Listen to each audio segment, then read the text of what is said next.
Confessor, The Sword of Truth, Book 11, by Terry Goodkind. Read by Nick Sullivan. Confessor. Chapter 41. On the northeast bank above the stream, Rachel slipped down off the horse, clutching the reins as she peered all around, watching for any movement. In the early dawn light, the dark humps of the barren hills made it look like she was in the midst of a pack of slumbering monsters. She knew better, though. They were just hills. But there were real things that weren't harmless figments of her imagination. The ghosty gobblies were real. They were close, and they were coming for her. White cliffs of twin hills rose up, facing each other across the banks of the stream.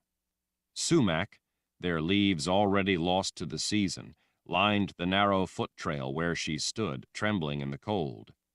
The tall mouth of the cave stood close, waiting, like the open mouth of some great monster waiting to swallow her. Rachel tied the reins of the horse to a sumac and scrambled along the loose dirt and gravel of the trail toward that waiting dark maw. She peeked inside, looking to see if Queen Violet or Six was hiding there. She expected that Violet might leap out and slap her, then laugh in that haughty way of hers. The cave was dark and empty. Rachel twisted her fingers together as she again scanned the round hills. Her heart beat wildly as she looked for any movement. The ghosty gobblies were getting closer. They were coming for her.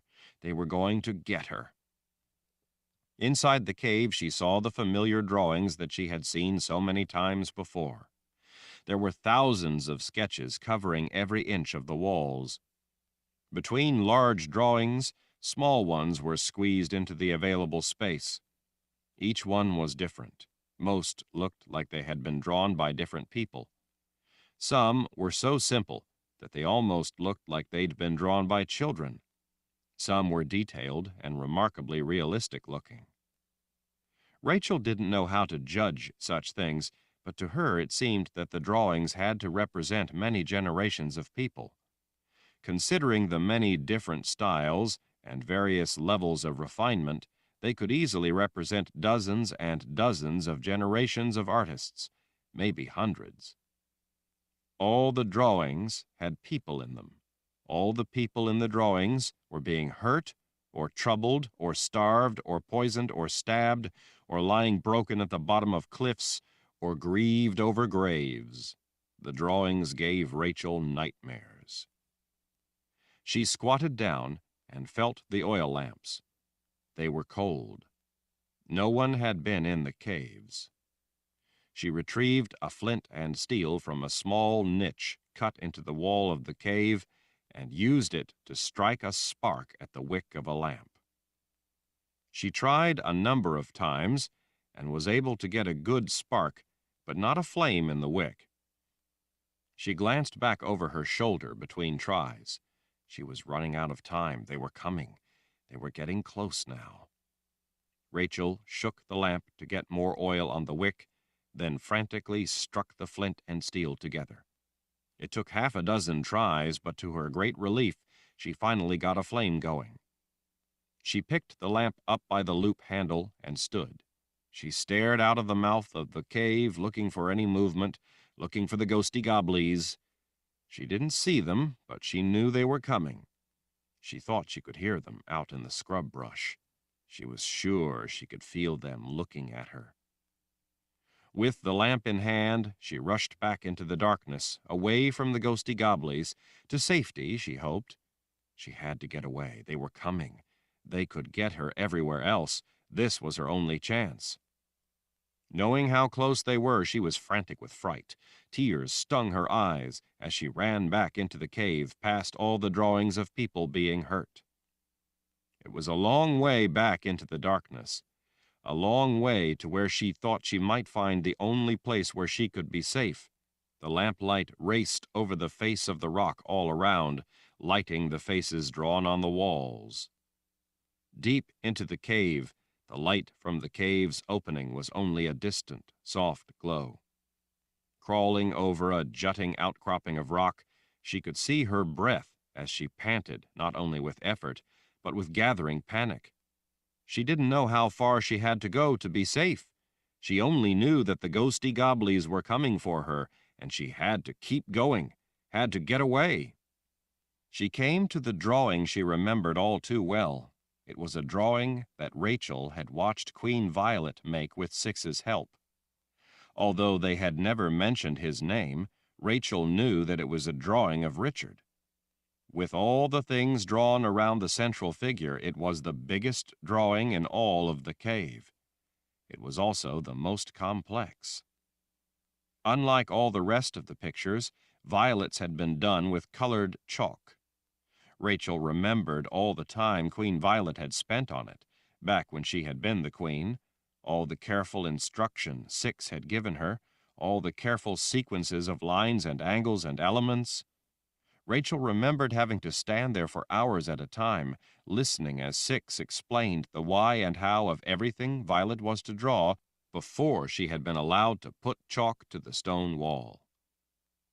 Rachel stared at the drawing of Richard for a moment, thinking that it had to be one of the most awful, sinister things she had ever seen. But then, ever terrified of what was coming for her, she rushed onward, scrambling over rock and along ledges, going deeper back into the darkness. Whenever Six had directed Violet in practice drawings, or when they had wanted to draw something new, they had always had to go deeper and deeper back into the cave to find fresh walls to draw on. Rachel remembered all too well that the picture of Richard was the last thing they had drawn, so she knew that beyond it the walls would be barren. As she went past the colored network of lines and symbols radiating out all around Richard, Rachel was startled to see something she had never seen before. She came to a halt. There was a new drawing. She stared in astonishment. It was a drawing of her. All around the picture of her were swirling creatures. Rachel recognized the symbols that forced them in toward her.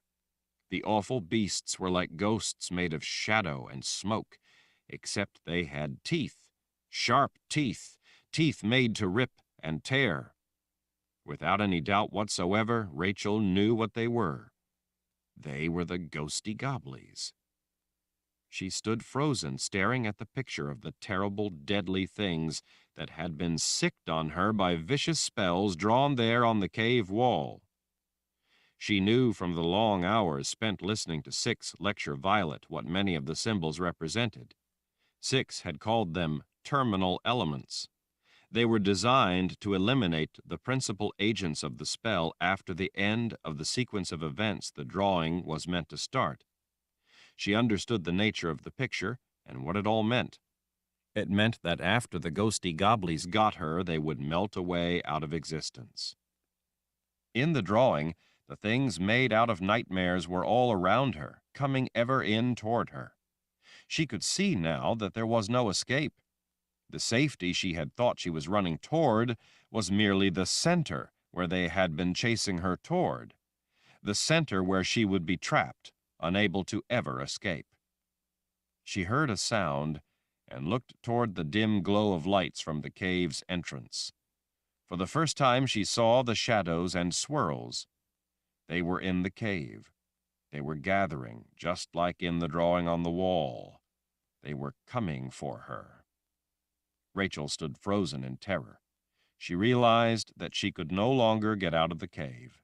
She could only go deeper.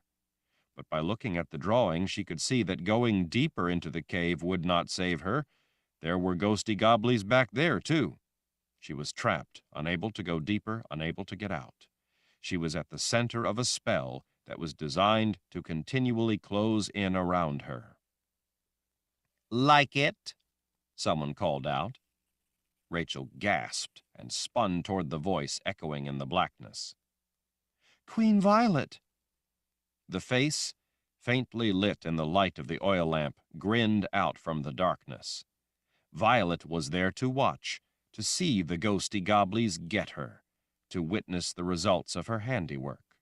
"I thought you might like to come and see where they came from before they rip you apart.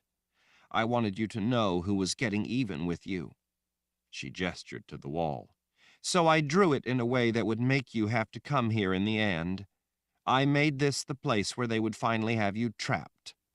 She leaned out a little from the darkness. "Where they would finally get you." Rachel didn't bother to ask Violet why she would do such a thing. She knew why. Violet blamed her for everything bad that ever happened to her. She never blamed herself for the trouble she brought upon herself. She blamed others. Blamed Rachel. "Where is Six?" Violet gestured dismissively. "Who knows? She doesn't tell me her business." Violet's glare turned as dark as the cave itself. "She is queen now. No one listens to me anymore. They do what she says. They call her Queen. Queen Six." "What about you?" "She only keeps me around to draw for her." Violet pointed a finger at Rachel. "It's all your fault. It's all because of you." Violet's glare twisted into the smile that had always given Rachel chills. "But now you will pay for your disrespect, your evil ways. Now you will pay." The smile widened with satisfaction.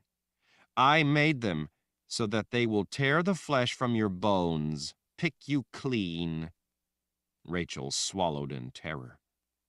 She wondered if she could fight her way past the smirking Violet, but what good would that do? They would soon be coming out of the deeper darkness as well. Chase had taught her never to give up, to fight for her life. She knew that she had to do that now. But how? How could she fight such creatures? She had to think of something. She glanced around. There was no chalk anywhere. At the sound of a screeching howl, she gasped and looked up to see the ghosty goblies floating closer, like smoke swimming and swirling through the length of the dark cave. Rachel could see the sharp little teeth in the open mouths of the things, teeth made to rip and tear her flesh from her bones. "I want you to say you're sorry." Rachel blinked as she turned back to Violet. "What?" "Tell me you're sorry. Get down on a knee and tell your queen that you're sorry for betraying her. Maybe if you do, I'll help you." Grasping desperately for any hope, Rachel quickly went to a knee and bowed her head forward, using the moment it took to think. "I'm sorry." "You're sorry what?" "I'm sorry, Queen Violet." "That's right, I am your queen. While Six is gone, I am the queen around here. The queen! Say it!" "You are the queen, Queen Violet." Violet smiled in satisfaction. "Good. I want you to remember that as you die." Rachel looked up. "But you said that you would help me." Queen Violet, laughing to herself, retreated farther back into the darkness. "I only said maybe. I've decided you don't deserve my help. You're a nobody." Behind her, rasping little growls were coming closer. Rachel thought she might faint from her clawing fright. She reached into the pocket of her dress and felt something there, the thing her mother had given her. She pulled it out and stared at it in the lamplight. Now she knew what it was. It was a piece of chalk.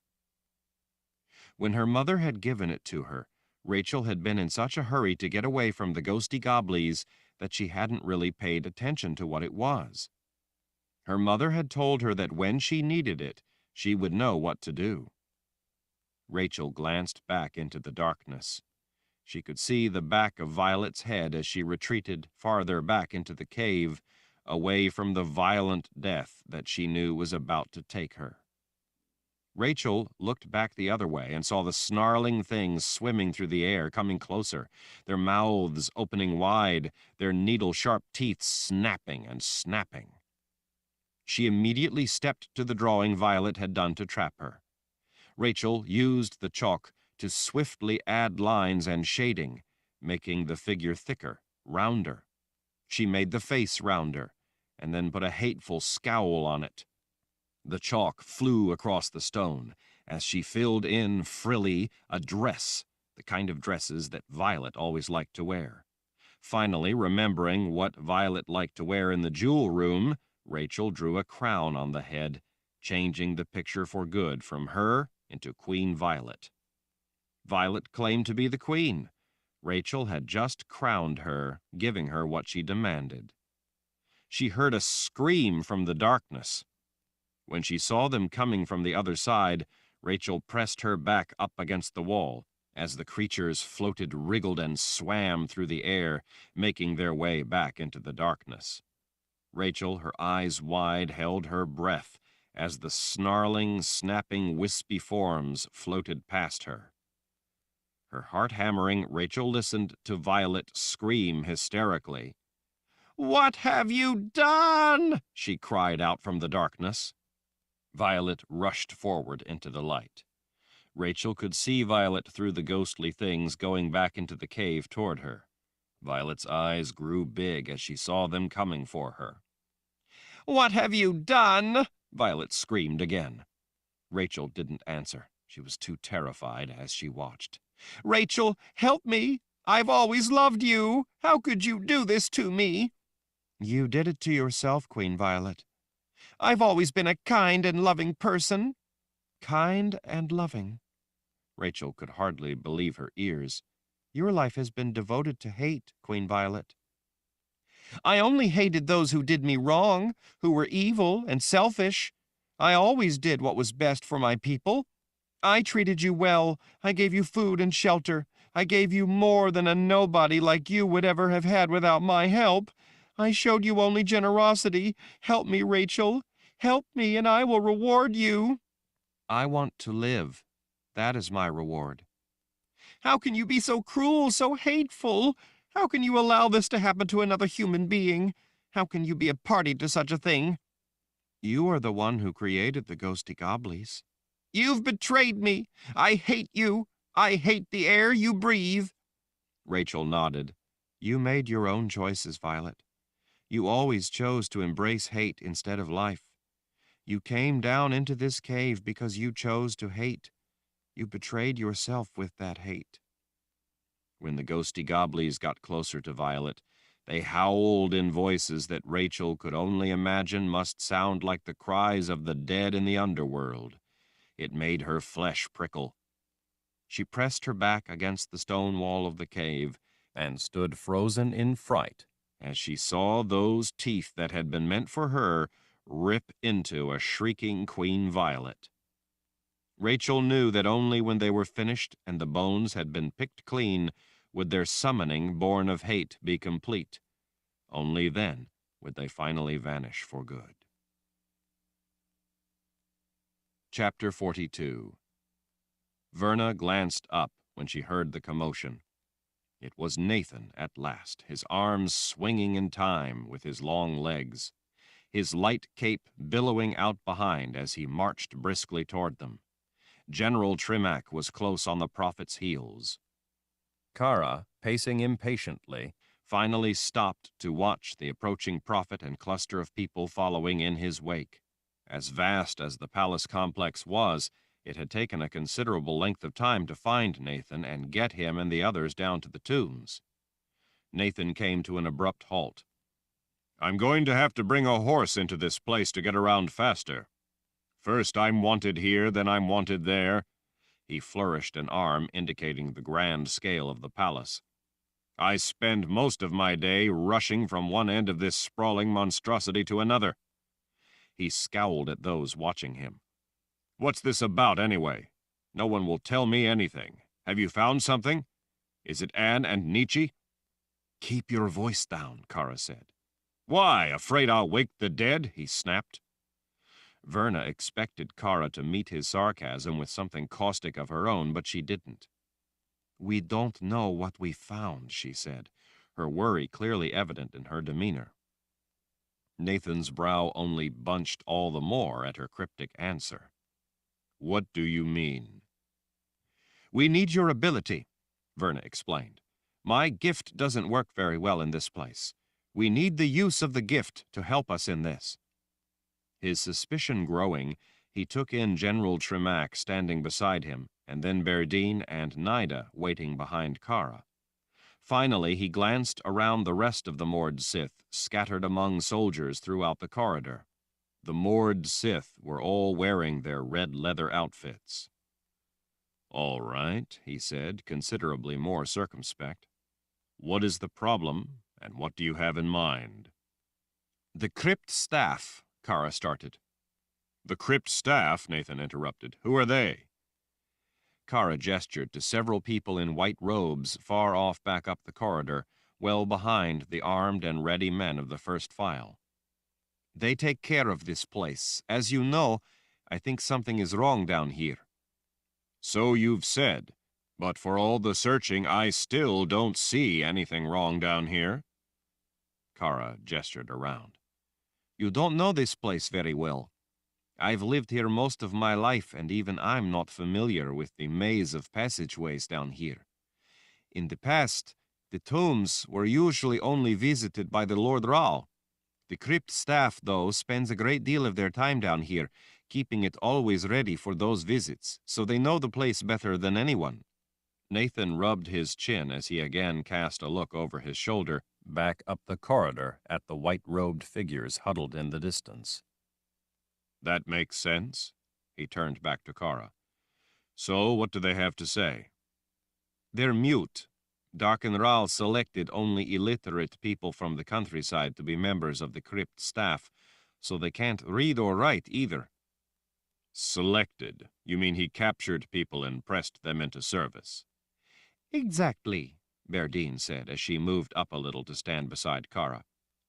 "In much the same way he would acquire young women to be trained as moored Sith."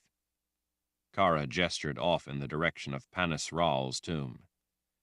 "Darken Ral wanted a crypt staff who would not speak ill of his dead father, so he cut out their tongues. Since they can't read or write, they also can't secretly write anything offensive about the dead leaders." Nathan sighed. "He was a harsh man." "He was an evil man," Kara said. Nathan nodded. "I've never heard anything to dispute it." "Then how do you know what the crypt staff thinks about anything that might be wrong down here?" General Tremack asked Kara. "After all, they can't tell you or even write it down." "You use hand signals to direct your men when silence is critical, or when in the heat of battle they can't hear you. These people do similar things. They use signs they've made up over the years to communicate with each other. I've questioned them, and to a certain extent, they've been able to make themselves understood. As I'm sure you can well imagine, they are very observant." "And wait until you hear what they think," Verna said. The whole thing seemed preposterous to her, but the implications were serious enough that she wanted to know for sure. Verna had learned since becoming prelate that, despite how she might be inclined to view a matter, it was always a good idea to keep an open mind. In matters so serious, it would be foolish not to at least make sure there was no real problem. Still, she didn't have to be happy about it. Nathan's suspicious look returned. "So, what do they think?" Kara pointed toward an intersection down the corridor. "Back around there, they found a place that isn't right." "Isn't right?" In exasperation, Nathan put his hands on his hips. "Isn't right in what way?" "The stone down here all has veining in it." Kara turned and pointed out various patterns on the wall behind her. "See?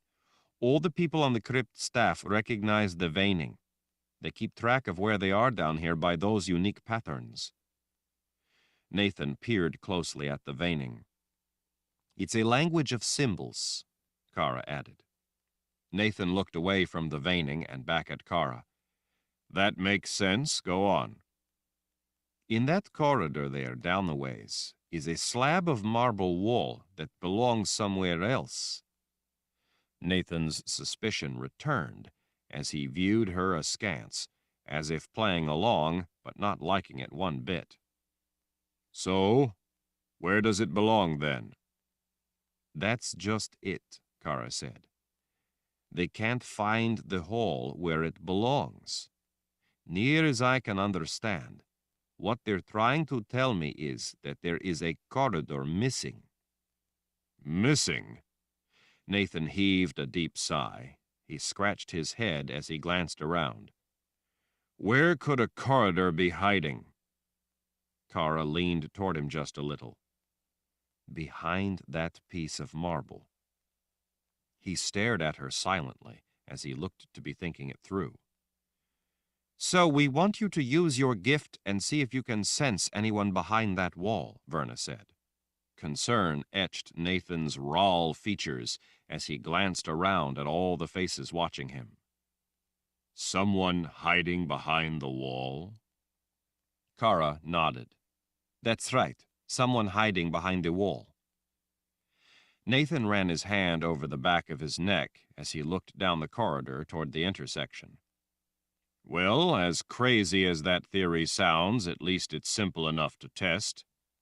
He flicked a hand, indicating General Tremack standing beside him. And you think the first file might be necessary? Kara shrugged. Depends on if there is anything unpleasant on the other side of the wall. The general was looking not just concerned, but alarmed. He was responsible for guarding the palace and everyone in it, especially the Lord Rahl. He was dead serious about his job. The general waggled a hand in the direction of the suspected trouble. And you think there is? Kara didn't shy from the general's formidable stare. Nietzsche and Anne disappeared somewhere down here.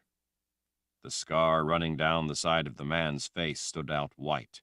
He hooked his thumbs behind his weapon belt as he turned to the side. One of his men rushed forward to take his orders. I want all of you to stay close, but be very quiet. The officer nodded and then trotted silently back to the other men to relay the orders. Just who do you think it is that could be hiding behind the wall? The general asked as he looked between all the women. Don't look at me, Verna said. I'm concerned, but I can't imagine who or what could be there, if anyone. I don't know that I believe any of this, but at the Palace of the Prophets I knew people on the staff who would pick up on the strangest things that no one else had been aware of. I have no idea what this is about, but I don't dismiss the worries of people who know this place better than I. That makes sense, the general said. Nathan started out. Let's go have a look, then. As she followed behind, Verna was relieved that she'd been able to convince Nathan of the seriousness of the matter. She didn't necessarily believe it herself, but she wanted to support Kara. Kara was the sort of person who deserved to be given the benefit of the doubt. The Mord Sith had been frantic with worry for Nietzsche. She hadn't slept much recently. As far as Kara was concerned, Nietzsche was not just a friend, but a link to finding Richard. They all moved as silently as possible. Kara led the way with Nathan following. Verna stayed back a little with Berdine and Nida. General Tremack, with his large force of men, brought up the rear. Around the corner and down the suspect corridor, a few torches farther down hissed and sputtered. One of them appeared to be about spent. The staff, though, had been kept away. The general signaled his men. Half a dozen of them collected torches from back up the hall and brought them along. Kara snapped her fingers to get the general's attention. She motioned for half the men to go past and guard the corridor from the other side. She apparently wanted the place sealed off. Kara sent some of the other Mord Sith with the soldiers. At the marble wall, Kara traced a finger along the lines of the face in the stone. By now, even Verna recognized that particular face. They say that this face doesn't belong here, Kara whispered, when Nathan leaned close to her. Nathan nodded and then stood up straight. He waved a hand, urging Kara to stay back out of his way. Kara frowned and gave Verna a puzzled look. She didn't know quite what the old wizard was doing. Verna knew. He was using his ability to sense beyond the stone. He was using his gift to search for life. Verna could do a similar thing, although not with the same level of success as a wizard, but she couldn't do it at all in the palace. In the people's palace, any gift but a Rahl's was suppressed.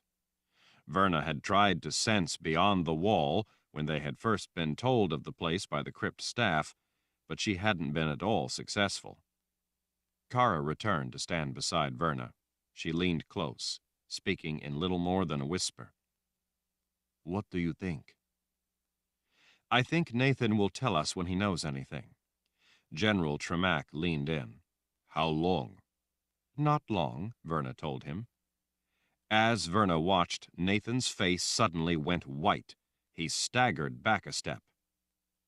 Seeing his reaction brought Kara's Aegil up into her fist. Berdine and Nida spun their weapons up to hand as well. Nathan staggered back another step. His hand went to his face in shock. He turned to them, his mouth agape. In a rush of movement, being as quiet as possible, he raced back to them. "Dear spirits," he ran his fingers back through his hair as he looked back at the face on the wall. "Dear spirits what?" Kara growled. Nathan, his face nearly as white as his hair, turned his azure eyes on the moored Sith. "There are hundreds of people on the other side of that wall." Kara was speechless for only an instant. "Hundreds? Are you sure?" He nodded vigorously. "Maybe thousands." Verna finally recovered her own voice. "What people? Who are they?" "Don't know," Nathan said, his head swiveling back and forth between their faces and the face in the marble wall. "I can't begin to imagine, but I can tell you that they have a lot of steel with them." General Tremack leaned in. "Steel?" "Weapons," Verna said. Nathan's expression was grave. "That's right. Down here there isn't much steel, so it stands out when I use the gift to sense what is beyond the wall. There are a lot of people, and they have a lot of steel with them." "They can only be armed men," the general said as he quietly drew his sword. He signaled to his men. They all did the same. In a heartbeat, they all had weapons to hand. "Any idea who they could be?" Berdine asked in a whisper. Nathan, looking as worried as Verna had ever seen him, shook his head. "None. I can't tell who they are, only that they are back there." Kara started across the corridor. "I say we find out." The general gave quick hand signals to all his men. They quietly started moving in from both sides. "Just how do you think you can find out?" Verna asked, following on Kara's heels. Kara paused and looked back at her a moment. She turned to Nathan. "Can you use your gift to, I don't know, knock the wall down or something?" "Of course." "Then I think we—" Kara fell silent when Nathan held up his hand. He cocked his head, listening. "They're talking. Something about light." "Light?" Verna asked. "What do you mean?" Nathan's brow lowered as he concentrated, as if trying to hear. She knew that he was listening with his gift, not his ears. It was frustrating in the extreme that she couldn't do the same. "The light went out for them," he said in a low voice. "Their lamps all of a sudden went dark." Everyone turned to the wall when muffled voices came from beyond. There was no gift needed to hear them. Men were complaining about not being able to see, wanting to know what was happening. Then they heard a scream. It lasted only an instant before abruptly going silent. Muffled shouts rose in dismay and growing panic. "Break it down!" Kara called to Nathan. Suddenly, shrieks erupted from the other side of the wall, men crying out now not only in terror but in shock and pain. Nathan lifted his arms to cast a web that would bring down the wall. Before he could act, the white marble exploded out toward them. Fragments of stone blew apart with a deafening noise. A big man, bloody sword in hand, came crashing shoulder first through the wall at a dead run from the other side. He fell sliding across the floor. Pieces of white stone of every size and shape sailed through the corridor. Large sections of marble broke free and came crashing down. Beyond the chaos of flying stone shards and boiling dust, Verna saw snatches of darkly armored men with weapons in hand.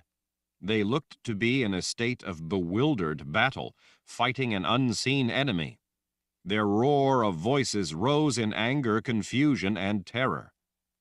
Through the cloud of dust and debris, Verna could see that there was a dark corridor beyond, filled with a massive jumble of Imperial Order soldiers.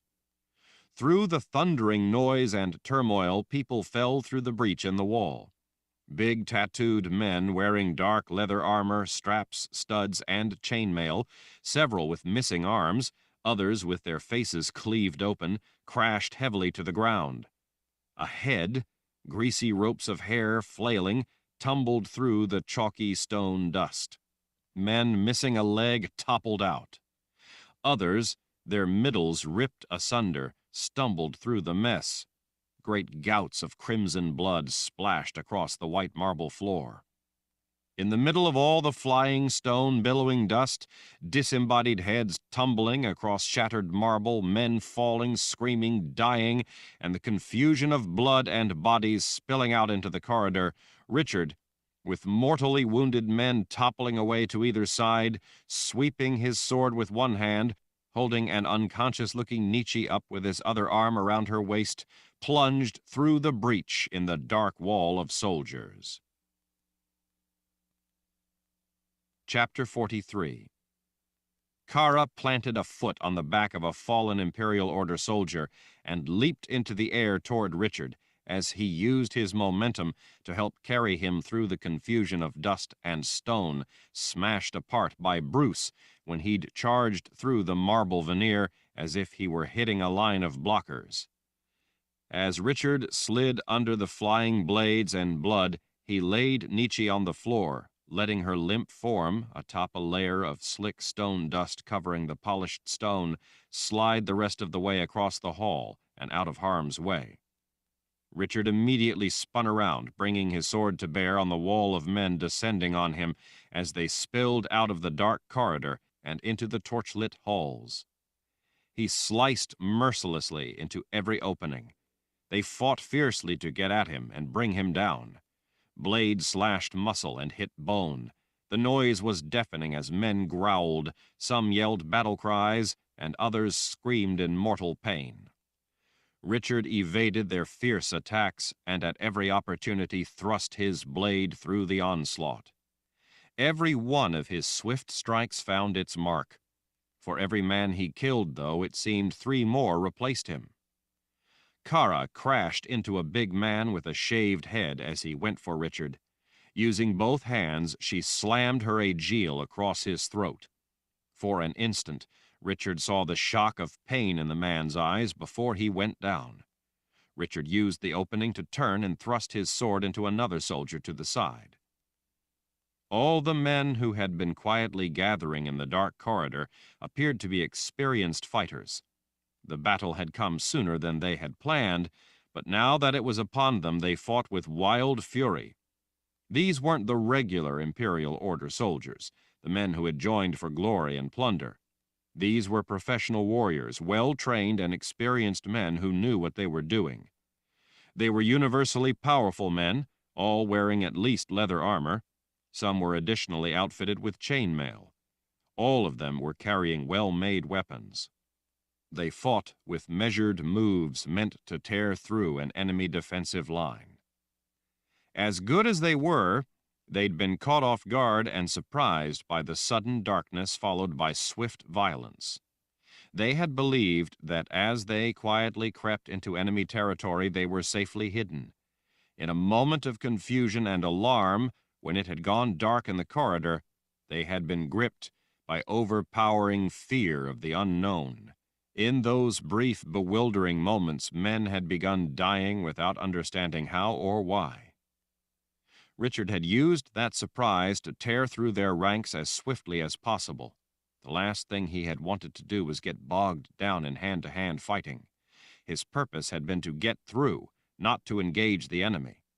With Nietzsche, Gillian, and Addie to escort, it was all he, Bruce, and General Meifert could do to cut their way through without slowing when confronted. Within the palace, Addie's ability to help them had diminished. That had been trouble. As surprised as the hiding Order troops had been when in the dark, they had quickly recovered and were now in their element, battle. These were the men the Order typically used to lead an invasion, to overwhelm an opponent in a powerful attack meant to slice all opposition to pieces. Fortunately for Richard, he, Bruce, and General Myford at last didn't have to fight alone. Kara dropped any men she could get near and climbed over others to get at those trying to hack Richard to pieces. These men were familiar with armed opposition. They knew little about moored Sith. Already they were trying to back away from Kara, only to have other moored Sith spring up and take them down. Richard saw Berdine and Nida ramming their Aegil to the backs of heads or thrusting and twisting them against big chests to kill instantly. Everywhere men screamed in agony. Not far away, the first file charged into the Imperial Order soldiers from both sides at once. Richard saw General Tremack leading his men into the teeth of the battle. The first file were the elite of the elite, more than a match for the Order soldiers, not only in size but in ability. The Daharan troops were all battle-hardened men, who were well-versed in deadly tactics that gave them a feared and well-deserved reputation. Several men in dark leather armor, their faces twisted in hate and rage, rushed toward Richard. Before he could bring his sword to bear, yet other big men stepped right in front of them, blocking their ability to get to Richard. With lightning strikes from the elbows of the two men, the necks of the Order soldiers were ripped open, severing carotid arteries. Richard blinked when he saw that it was Ulick and Egan, two great blonde-headed bodyguards to the Lord Rahl. The dark leather straps, plates, and belts of their uniforms were molded to fit like a second skin over the prominent contours of their muscles. Incised in the leather at the center of their chests was an ornate letter R, and beneath that were two crossed swords. They wore metal bands just above the elbows, specially designed for close-quarters fighting. Those bands had razor-sharp projections. It soon became apparent to the invading soldiers that anyone close enough to encounter Ulick and Egan was not just going to die, but going to die in a most gruesome manner. Yet other troops, pouring out of the breach in the wall, were cut down by gifted means cast at them by Nathan. Flashes of explosive light sliced through men in chainmail, sending shards of hot steel ricocheting off the walls, floors, and ceilings. It was a grim, one-sided contest, with the soldiers never having a chance to even raise their swords against the tall prophet before they were torn apart by a focused use of his gift. General Myford ducked under swinging axes as he charged through the smoke, Gillian cowering behind the cover of his sword with Addie being held up by his other arm. Richard saw that Addie was covered in blood. Kara froze in her tracks. "Benjamin?" "Here, take Addie." "I have to protect Lord Rahl." "Do as you're told," he yelled at her over the roar of battle. "Help her." Richard was surprised to see Kara immediately abandon her argument to help lift Addie from General Myford's care. He seized Gillian with his newly freed hand and pulled her around to the other side of him, away from two men who were charging in from his right. He ducked as he thrust his sword, running one man through. Bruce was right there, but down low so as not to get in the way of the general's blade. From that low position, Bruce cut the second attacker down at the knees. When a third man reached for the general, Egan wrapped a muscled arm around the soldier's neck and wrenched it around. The man went limp. Egan tossed him aside like a rag doll and immediately went after another Order soldier. "Get back!" General Myford yelled at Kara when she returned to rush back into the thick of the battle. "I have to—" "Move!" he yelled at her at the same time he rammed her back with a hand. "I said move!" "Nathan!" Richard cried out over the roar of noise when he saw the opportunity that General Myford had just opened up by forcing Kara back out of the way with him. When the prophet turned to his name, Richard pointed to the dark corridor the general had just cleared. "That's all of us. Do it!" Nathan understood and didn't waste an instant. He immediately brought his hands up. Light ignited between his palms. Wizard's fire erupted into life from the gathering light, sending glimmering colors and light flickering over the scene of the pitched battle. Without pause, Nathan cast the wizard's fire into the enemy. The deadly sphere of bubbling, boiling liquid light tumbled away. The white-hot inferno expanded as it hurtled through the air. Even over the noise of the battle echoing through the stone halls, Richard could hear the wail of it flying toward the dark corridor full of Imperial Order troops, all pushing forward to get into the palace and join the battle. The wizard's fire shot down the corridor, casting an orange-red light across the white marble. The sound alone was enough to stiffen men in panic. It was a horrific sight as burning death splattered across living flesh. The growing sphere of liquid fire stayed aloft as it skipped across the heads of the men, all the while spilling death down on them until the tumbling inferno burst into a cascade of molten light and flame, splashing down into the terrified mass of men. The shrieks of agony drowned out the clash of steel in the battle. Nathan conjured yet more wizard's fire. In an instant, it too was away. The sphere of fire tumbled down the dark corridor, careening off walls and men, spilling flames, catching everything ablaze. The liquid flame was so tenacious, so sticky, so fiercely alive with searing heat that it melted its way through tough leather armor and sloshed right through chainmail to cling to flesh as it burned. Men on fire tore at their clothes, trying to get the fire off them, but they couldn't. Wizard's fire, once on a person, would often burn down to bone before it went out. Even as men started to pull off leather armor plates that the sticky liquid fire was burning through, it was too late. Their clothes were already melted to their skin, and they only ended up pulling off their own flesh. Fire enveloped faces. Gasping in shock, men sucked swirling flames into their lungs. The stench of burning flesh was overpowering. The sound of the screams was horrifying. The men already in the hall knew that they would have no one coming from behind to help them. The men of the first file were already bearing in, rolling them under, spearing men who couldn't move in the crushing weight pressing in from both sides. They had no choice but to fight for their lives. In this battle, there would be no surrender allowed. General Meifert hacked a man across the shoulder. Bruce used both hands on the hilt of his sword to thrust it down into a man who fell sprawling on the floor at his feet. As another man, his face twisted with rage and hate, went for Richard, Richard swung, burying his sword halfway through the man's head just below his eyes. He yanked his sword back as the man dropped to his knees, crying out in unexpected fright. Berdine, in her red leather like all the Mord Sith, stepped in and pressed her aegil to the base of his skull, finishing him off. Nathan launched another expanding, tumbling, twisting sphere of wizard's fire down the hall. The relentless inferno of death was sickening to behold as it splashed down through crowds of men who had thus far avoided it. Men on fire frantically tried to escape the growing conflagration. There was no escape. They were trapped, not just by the flames, but by their numbers and by the dead all around them. They had no choice but to scream in agony and desperate panic as they burned alive. Whorls of flame curled in the open mouths of those shrieks. Richard was certain that near the back, men would have abandoned the attack and already be racing back to the safety of the catacombs. What only a moment before had been a frantic battle was suddenly dying down. Imperial Order soldiers still alive were shown no mercy as they were finished off by the first file. Kara shoved over a man she had just killed.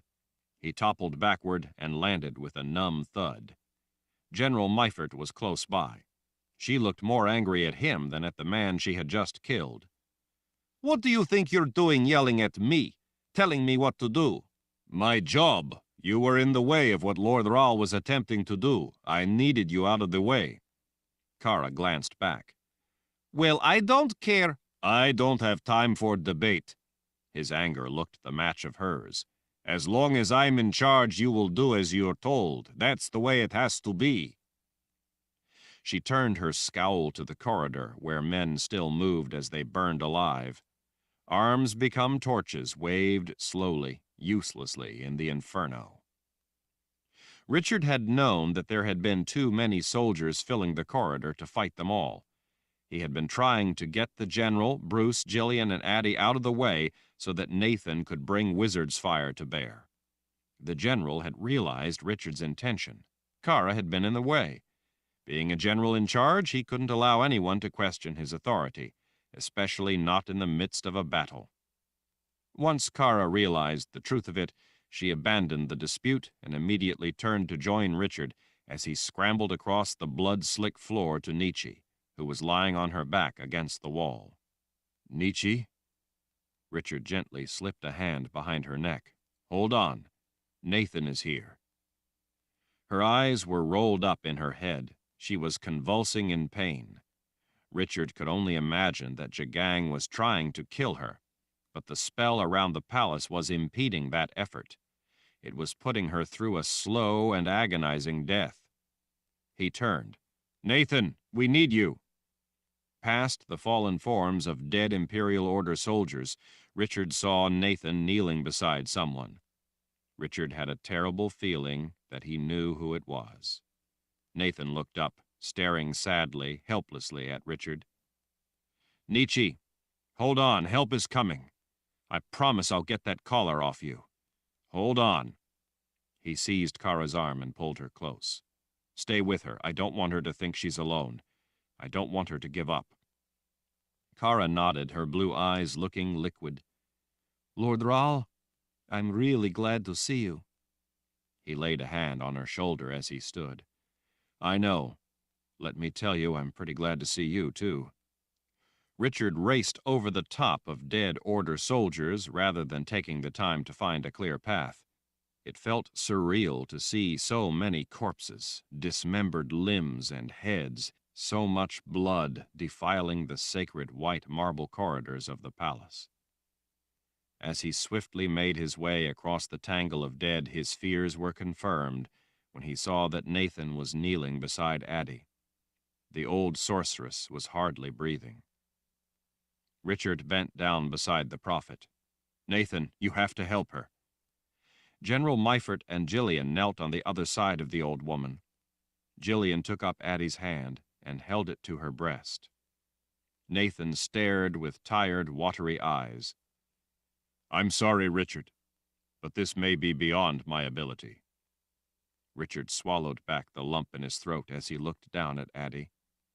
She gazed up at him with her completely white eyes, looking very much at peace despite what had to be terrible pain. Addie, we made it. Your plan worked. You did it. You got us through. I be pleased, Richard, she smiled just a little. But now you must help Nietzsche. Worry about yourself for now. She clutched his arm, pulling him a little closer. You must help her. My part be done. She be your only chance now to save all we hold dear in this world. But help Nietzsche. She be your only hope now. Promise me you will help her. Richard nodded as he felt a tear run down his cheek. I promise. Her smile widened, pushing back the fine wrinkles of her cheeks. Richard couldn't help smiling at realizing what she had just done. Zed had once told him about how sorceresses never tell all they know, and in that way lull you into agreeing to things you might not otherwise accept. I don't need a sorceress's trick to keep my promise to help Nietzsche. Nathan will get the collar off her neck. As she smiled at him, Richard felt her hand tighten just a little. I not be so sure, Richard. She need help only you can give. Richard didn't know what he could do that Nathan couldn't. Even if he knew how to use his gift, Richard had long ago lost his connection to it. When Addie's eyes slipped closed and Gillian started to cry with worry, General Meifert put an arm around her shoulders. "Lord Rahl!" Kara called. Both Richard and Nathan looked back at the moored Sith hunched over Nietzsche. "Hurry!" "Hold on," Nathan whispered to Addie. He touched a finger to her forehead. Addie sighed, her muscles slackening. "That will comfort her for the moment," Nathan said in a confidential tone to Richard. "Maybe with the help of some sisters I can do something more for her." Richard nodded, then seized Nathan under the arm and helped pull the man to his feet. On their way to Nietzsche's side, they rushed past tangled figures of the dead. Most of the slain were Imperial Order soldiers, but there were also men of the first file scattered throughout the corridor. Nietzsche, if it was possible, looked worse. She shook from the unseen power trying to crush the life out of her. "You have to get the collar off her," Richard told Nathan. "Jagang has been using the Radahan to control her. Now I think he's trying to kill her with it."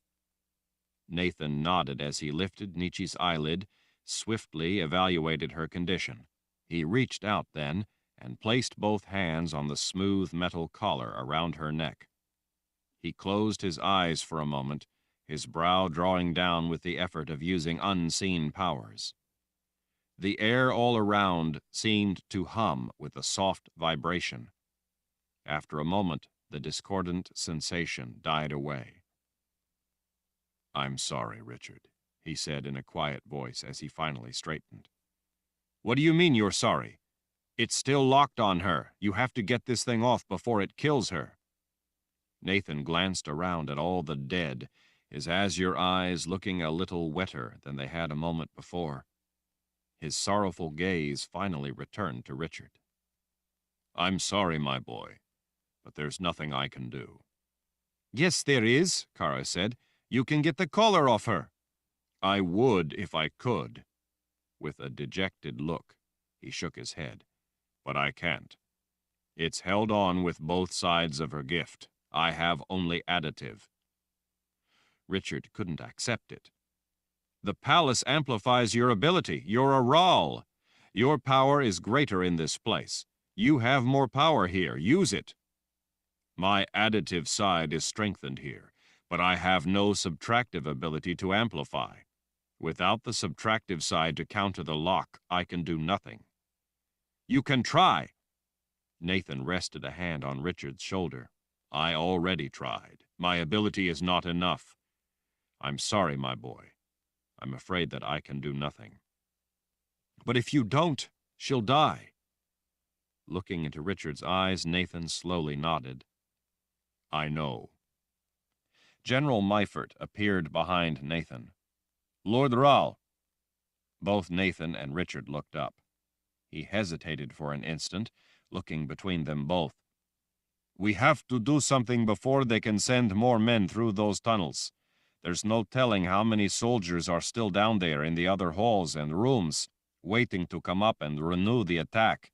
We must act now." "Purge the tunnels," Richard said, his own voice sounding hollow to him. "What?" Nathan asked. "Clear the corridors first. Make sure there are no more Order soldiers up here. Then use wizard's fire. Send it down through the catacombs. The catacombs are places of the dead. Purge them of the living." Nathan nodded. "I'll see to it at once." As he stood, Richard, tightly gripping Nietzsche's hand, looked up at the tall wizard. "Nathan, there has to be something you can do." "I can keep any more of them from getting through." "I mean for Nietzsche. What can we do to help her?" From the desolate depths of his own inner torment, Nathan gazed down at Richard. "Stay with her, Richard. Be with her until she's gone. Don't let her be alone in the last moments. That's all you can do now." With a flourish of his cape, he turned and rushed after General Meifert. Chapter 44. Kara, sitting on her heels beside him, laid a hand compassionately on Richard's shoulder as he bent over Nietzsche. He felt dead himself. He wrapped Nietzsche protectively in his arms, unable to offer her any real protection, any salvation, unable to offer her redemption from Jagang's claim on her life. The totality of the events that had carried him to that point in his life seemed to overwhelm him.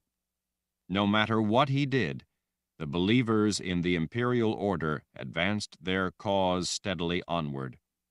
In their fanaticism, they were determined to wipe all joy from life, to squeeze any meaning from it, to curdle existence itself into unbearable misery.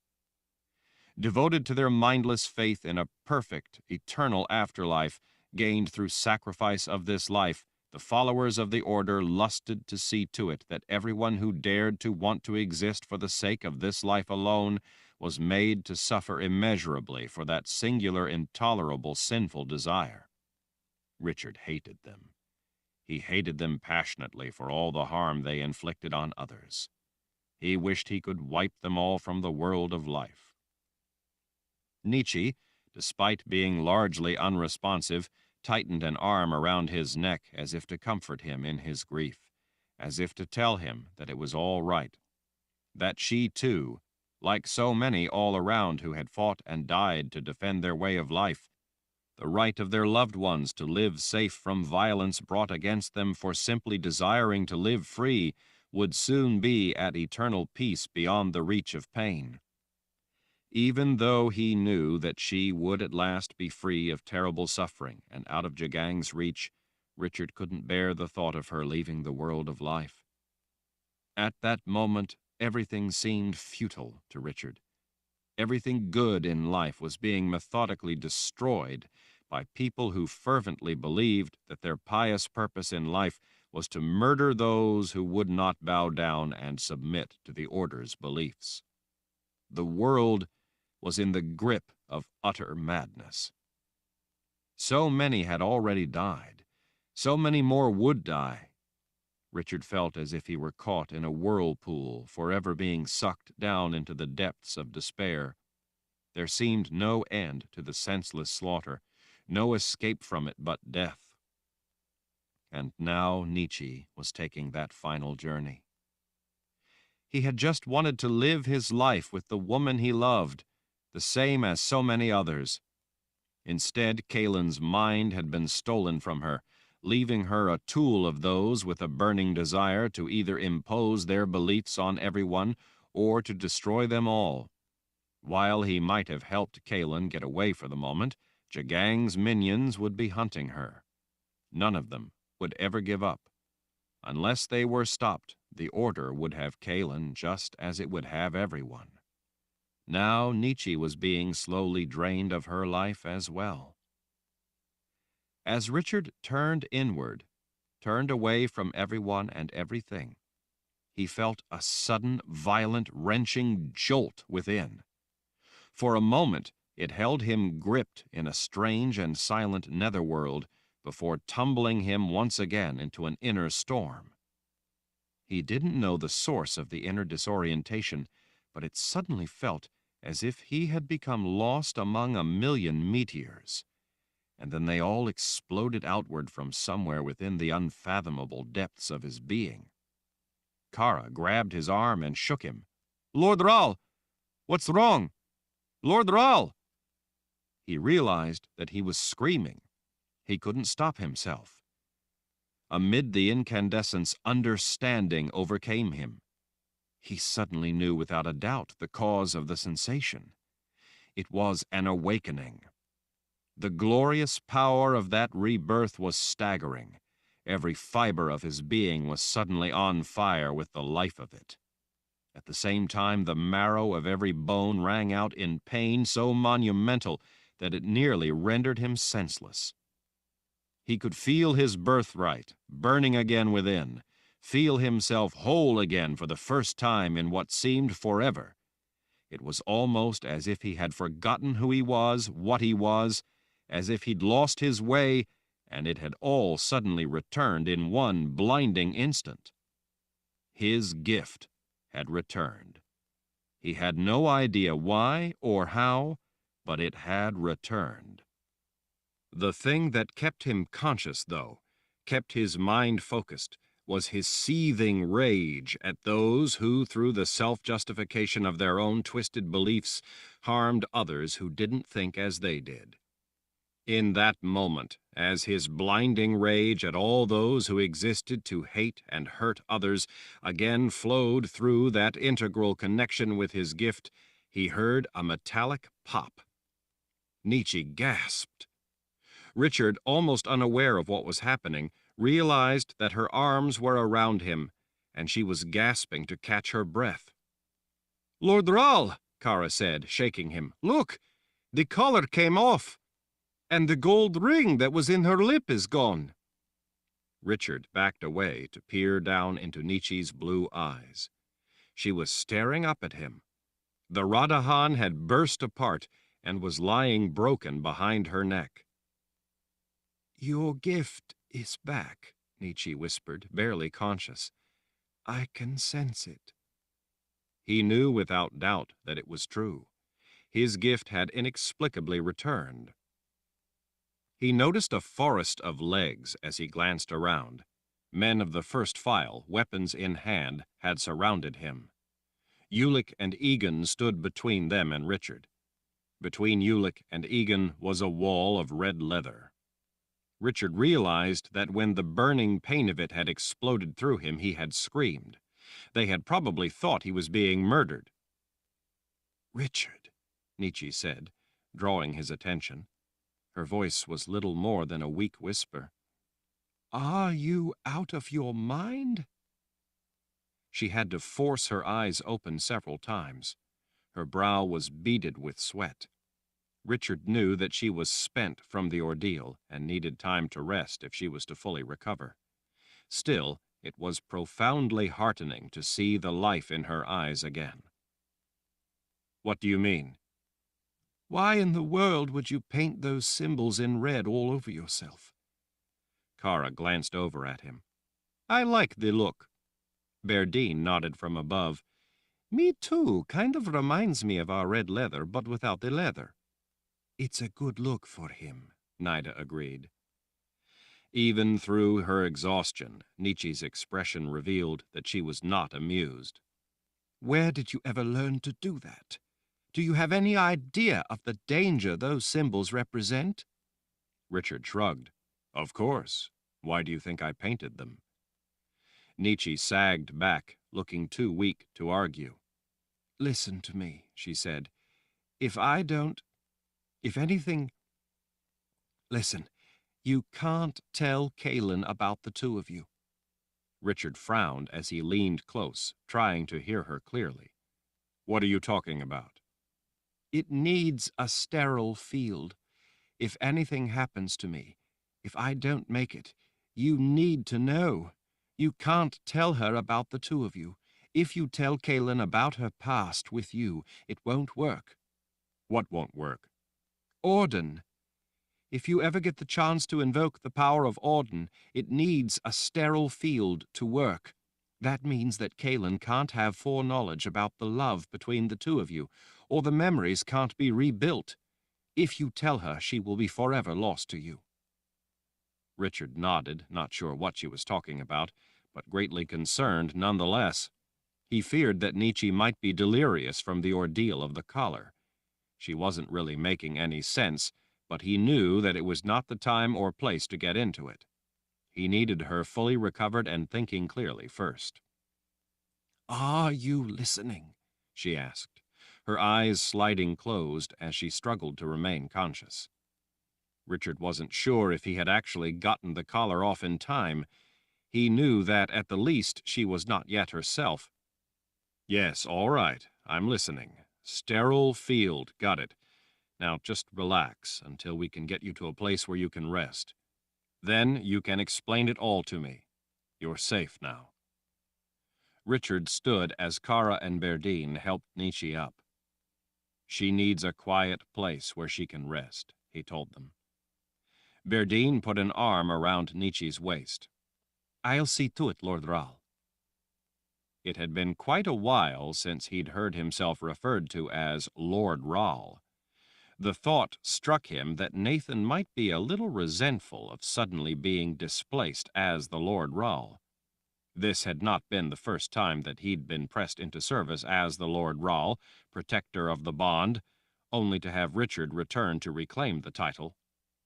Before he could really think about it, he heard an odd noise.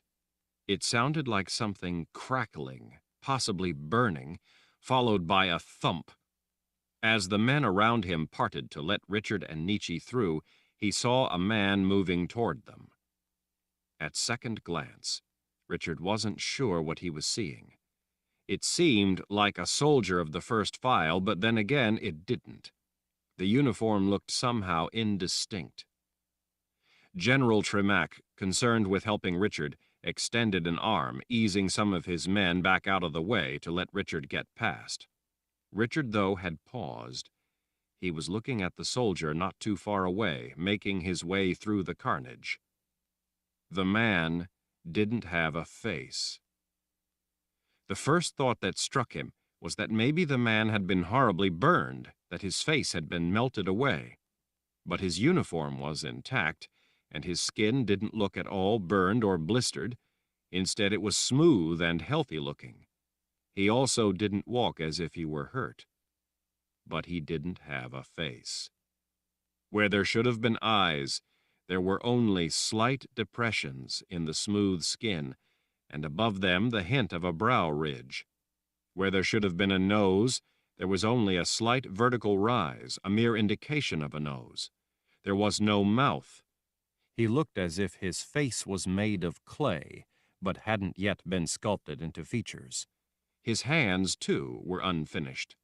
He had no individual fingers, only thumbs. The hands looked more like flesh mittens. It was so startling a sight that it was instantly terrifying to behold. A soldier of the first file, helping an injured man and seeing only the semblance of the first file uniform approaching from behind and the side, straightened. He turned a little, lifting an arm out, as if to ask the man in his peripheral vision to stay back. The faceless man reached up and touched the soldier's arm. The soldier's face and hands, blackened and cracked, as if intense heat had instantly crisped his flesh to a blackened crust. He never even had time to cry out before he'd been charred beyond recognition. He fell, landing with a thump, the noise Richard had heard only a moment before. The faceless man had taken on a more distinct appearance. His nose had gained definition. He now had the indication of a slit for a mouth. It was as if he had drawn the features out of the life he had just taken. In an instant, other soldiers of the first file stepped in front of the approaching threat. The faceless man touched them as he walked through their defensive line. Their faces, too, instantly crinkled into black, burnt folds that no longer even looked human, and they crumbled lifeless to the ground. "Beast," Nietzsche said from right beside Richard. He was helping to hold her up. Her arm was around his shoulder. "Beast," she whispered again, a little louder in case he hadn't heard her the first time. "Your gift is back. The beast can find you." General Tremack was already leading a half-dozen men toward the new threat. That threat continued to walk toward Richard, unconcerned by the men rushing to meet it. General Tremack bellowed with the exertion of a mighty swing as he brought his sword whistling down on the advancing threat. The man made no effort to evade the blow. The sword sliced down a good foot into the shoulder, right beside the neck, nearly cleaving the shoulder off the body. It was a wound that would have stopped anyone alive. The general, his hands still on the sword, in an instant decomposed into crumpled, charred, cracked and bleeding flesh that started sloughing away. General Tremack collapsed to the floor without so much as a wince or a cry. Other than his uniform, the body was unrecognizable. The faceless man, the general's sword still cleaved deeply into his body, never missed a stride. His face had gained yet more definition. Now there were rudimentary eyes peering out from the depressions. Along the side the face, a hint of a scar had appeared, similar to the one General Tremack had. The blade of the sword, where it stuck from the man, began to smoke as it turned white-hot as if freshly pulled from a blacksmith's forge. Then both ends sagged as it melted in two, falling away from where it had been embedded in the man's chest. The point of the sword behind the back clattered to the floor, while the hilt end fell and bounced once, landing hissing and smoking on a nearby body. Men rushed in from every direction to stop the approaching threat. "Get back!" Richard yelled. "All of you! Get back!" One of the moored Sith slammed her aegil into the base of the man's neck. She instantly sizzled and smoked into a blackened, charred corpse and toppled back.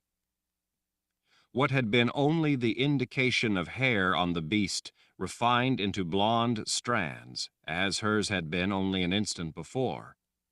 Everyone at last skidded to a stop and then started backing away, trying to confine the threat while at the same time staying out of reach. Richard seized a crossbow from a nearby soldier of the first file.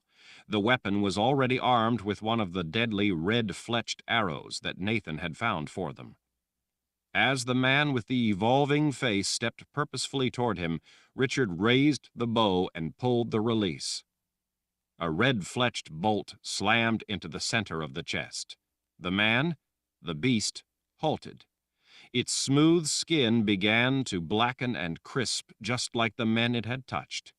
The knees folded, and the beast went down in a smoking heap, looking for all the world the same as the men it had killed. Unlike the others, though, it continued to smolder. No flames erupted, but the whole thing, including the uniform that Richard could now see was not actually a uniform of cloth, leather, and armor, but actually a part of the beast itself, melted and bubbled. The dissolving mass began to coagulate into a blackened mass. As everyone stood, stunned, watching, it burned without flame, drying and cracking and curling, until only ashes were left. "You used your gift," Nietzsche said, her head hanging. "It found you." Richard nodded to no one in particular. "Berdine, please get Nietzsche to somewhere where she can get some rest." Richard hoped that she could recover, that she would be all right. He didn't just care about her, he needed her. Addie had said that Nietzsche was his only hope. Chapter 45. My, aren't you the clever one? Rachel jumped, letting out a squeak as she spun to the wire-thin voice. The unblinking gaze of blanched blue eyes was fixed on her. It was Six. Rachel's instinct was to run, but she knew that it would do no good to run farther back into the rear of the cave, and Six was blocking the way out, so there was nowhere to run. Rachel had a knife, but even a knife suddenly felt ridiculously inadequate. All alone with her like this, the witch woman was even more frightening than Rachel remembered. Her black hair looked as if it had been woven by 1,000 black widow spiders. Her tight skin looked ready to split open over her knobby cheekbones. Her black dress was almost invisible in the shadows, leaving the pallid face and hands looking as if they were floating all by themselves in the dead-still cave. She almost would rather have the ghosty gobblies after her than Six. Rachel wondered how long the witch woman had been standing in the darkness watching. She knew that Six could move as silently as a snake, and that she had no difficulty getting around in complete darkness. It wouldn't surprise Rachel in the least if she found out that the woman had a forked tongue as well. Rachel had been so deep in concentration as she'd worked on the drawing of Richard that she now had not just lost track of time, but she had, to a degree, forgotten where she was. She had been so absorbed in what she'd been doing that she had forgotten her sense of caution. She didn't know that she could be so absorbed in anything. She felt stupid for being careless and getting herself caught, for making such a foolish mistake. Chase would have shaken his head in shame and asked if she hadn't paid any attention at all to the things he'd taught her. But she had desperately wanted to undo what had been done to Richard. She knew what it was like to be at the center of one of these spells. She knew how terrifying it was. She knew how helpless it made you feel. She didn't want that to happen to Richard, and he'd had that spell around him a lot longer than she'd had a spell around her. She had wanted to help him escape the hold of these evil drawings. She had known that she was taking a risk, but Richard was her friend. Richard had helped her so many times that she wanted to help him for once. Six glanced to the darkness farther back in the cave, the darkness beyond the oil lamp, the darkness where Violet's bones lay. Yes, quite clever. Rachel swallowed. What? The way you dispatched the old queen, Six said in a silky hiss. Rachel couldn't help glancing over her shoulder in confusion. Old queen? She looked back at the witch woman. Violet wasn't old. Six smiled that smile she had that made Rachel nearly wet herself. The moment she died, she was as old as she would ever be, don't you suppose? Rachel didn't try to untangle the riddle. She was too scared to think. Six abruptly stepped into the light. How old do you suppose you are at this moment, little one? I don't know for sure, Rachel said as honestly as she could. She swallowed in terror. I'm an orphan. I don't know how old I am. Rachel thought of the visit from her mother, if it really had been her mother. As she thought back on it now, it didn't seem to make sense the way it had at the time. She wondered why her mother would leave her in an orphanage. If it was really her mother, why would she leave Rachel to be all alone? Why would she find her in the middle of nowhere and then just leave her? At the time she walked into Rachel's camp, it had seemed perfectly natural. But now Rachel didn't know what to think. Six only smiled at the answer. It was not a happy smile, though. Rachel didn't think that Six had a happy smile, just that clever one, the one that let people know she was thinking dark, witchy things. The witch woman aimed a long, bony finger at the drawing of Richard. That was a great deal of work, you know. Rachel nodded. I know. I was here when you and Violet did it. Yes, Six drawled, as she watched Rachel the way a spider watched a fly buzzing in its web. You certainly were, weren't you? The woman stepped closer to the drawing. This here. She waggled the finger at one of the places Rachel had altered. How did you do this? Well, I remembered what you told Violet about terminal elements. Rachel didn't say that she knew what a terminal element was, but she did.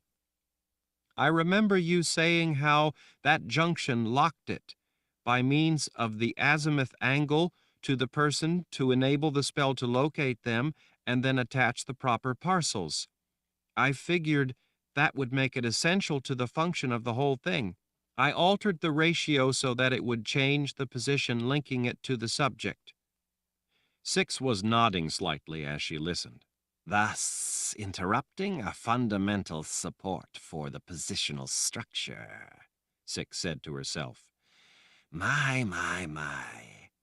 She shook her head thoughtfully as she peered closer at the drawing. She turned a frown on Rachel. You are not only quite talented, little one, but quite inventive. Rachel didn't think she had better say thank you. Six, despite the smile on her thin lips, was probably not at all happy to discover all the damage Rachel had done to the drawing. And Rachel understood pretty well how much damage she really had done. Six pointed the bony finger. This here, why did you add that line? Why didn't you simply erase the junction? Because I reasoned that it would only weaken the hold of the spell if I did that. Rachel pointed at several other elements. These here support the main elements as well, so if I erased that junction, it would have still held. Near as I could figure, if I added that variance to it instead, then it would redirect the link it had established and in that way break it, rather than merely loosen it. Six shook her head to herself. What good ears you have. I never knew a child could pick such things up so quickly. It wasn't quick, Rachel said. You had to keep telling Violet those same things over and over. It would be pretty hard not to catch on after a while. Six chuckled to herself. Yes, she was quite stupid, wasn't she? Rachel didn't answer. She wasn't feeling very smart herself at the moment, what with being so easily caught and all. Six folded her arms as she paced before the huge drawing, inspecting Rachel's handiwork. She made little noises to herself as she carefully looked over the whole thing. Rachel was disheartened to see that she looked right at every alteration Rachel had made. The witch woman didn't miss a single one. Quite impressive, she said without looking back. She flicked a hand in the air. You've completely undone the whole thing. Six turned to Rachel. You ruined the entire spell. I'm not sorry I did it. No, I don't expect you are. She heaved a sigh. Well, no harm done, really. It served its purpose. I suppose there is no further need for it. Rachel was disappointed to hear that. This hasn't been a total loss, however. Six, her arms still folded, directed a sly look at Rachel. I've gained myself a new artist, one who is quicker to learn than the last one. You might very well prove to be quite useful. I think I'll keep you alive for the time being. What do you say to that? Rachel stiffened her courage. I won't draw things that hurt people. The smile returned, wider yet. Oh, we will see about that. Chapter 46. Exhausted, Kaylin was about ready to fall off the back of the big horse. She could tell by its uneven stride that the lathered horse, too, was ready to drop. Her rescuer, though, appeared determined to ride the horse to death. The horse is not going to last at this pace. Don't you think we should stop? No, he said back over his shoulder.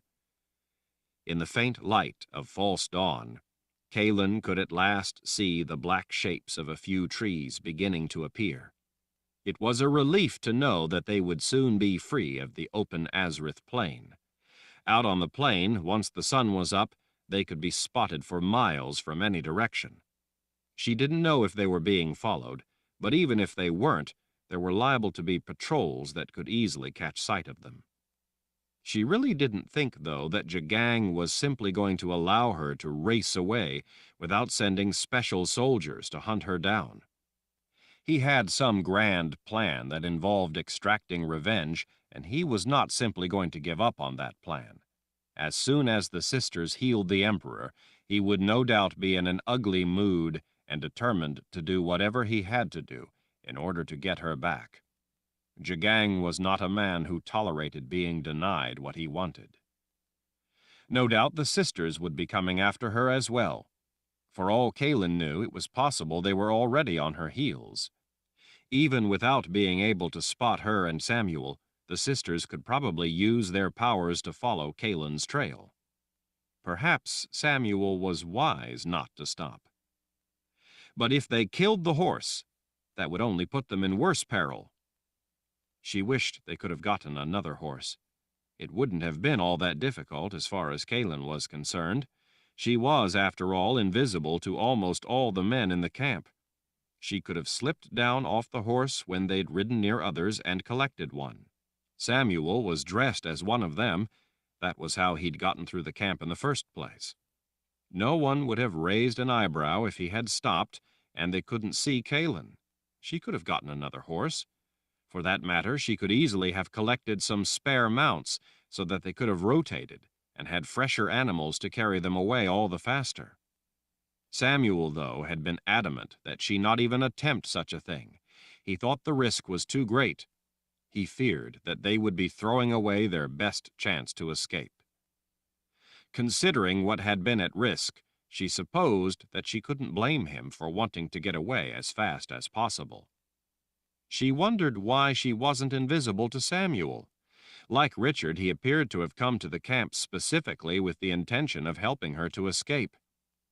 Kalin felt sick that Richard hadn't been able to get away as well. The memory of seeing him there on the ground not only haunted her but broke her heart. She felt ashamed that she hadn't stayed and helped him.